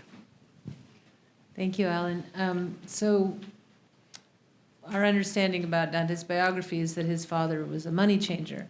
And so now I'm getting a new picture of him. I mean, before I thought he was sitting on with all the usurers with a pouch around his neck, that he's just a usurer. But maybe he's out there every morning, and the price of this has changed. And like, could you describe what Dante's father might have been doing? Like how, and is it usury? Would you call it usury? No, I wouldn't. And the supposed link between money changing and banking is not really well documented. It's just an assumption. Money changers would have to recognize all the little dots on all the coins, not just of Florence, but of Lucca and Siena and Venice and Treviso, and Milan was a big minter. And different versions. And different versions. They'd have to know an awful lot.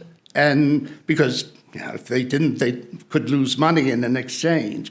Also, another thing that the money changers did is someone would come, and I know this for Venice because that's what I really work on, someone would come to Venice over the Alps with silver and want it minted into Venetian coins. The regulations all say that they go to the mint and they give the silver in and they come back in 2 weeks and get it back in the form of coins.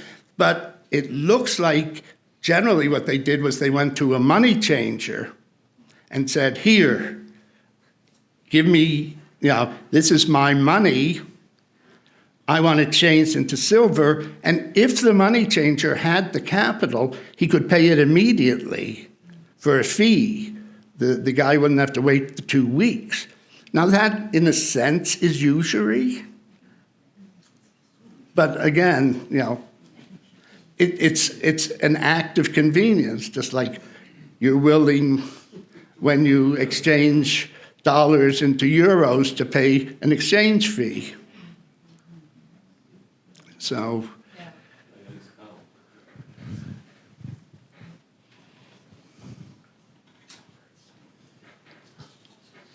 I have a last question.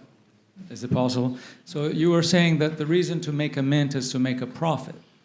But could there be other motivations? In other words, when there's this big rush towards gold, and gold is hard to come by, are we just keeping up with the Joneses? Is it about prestige?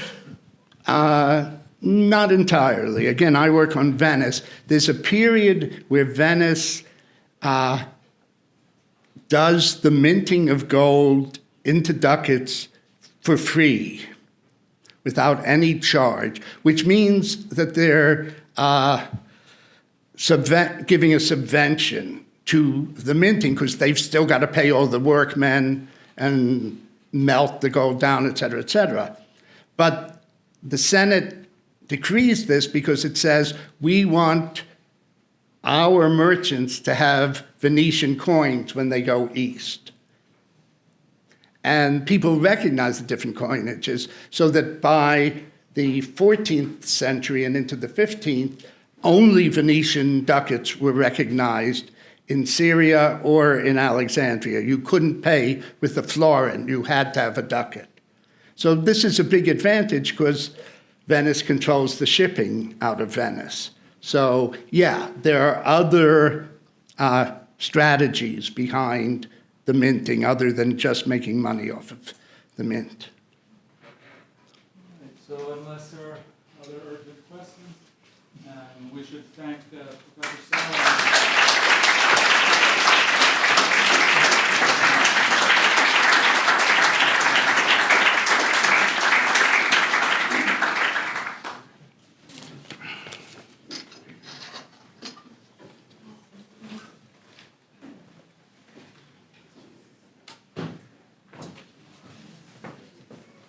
All right, we've run out of money, so, but the party's not over. We've ordered a reception that should be installed upstairs in the lobby, so I hope we can continue this conversation. I want to thank Julian Sachs for all of his great technical work.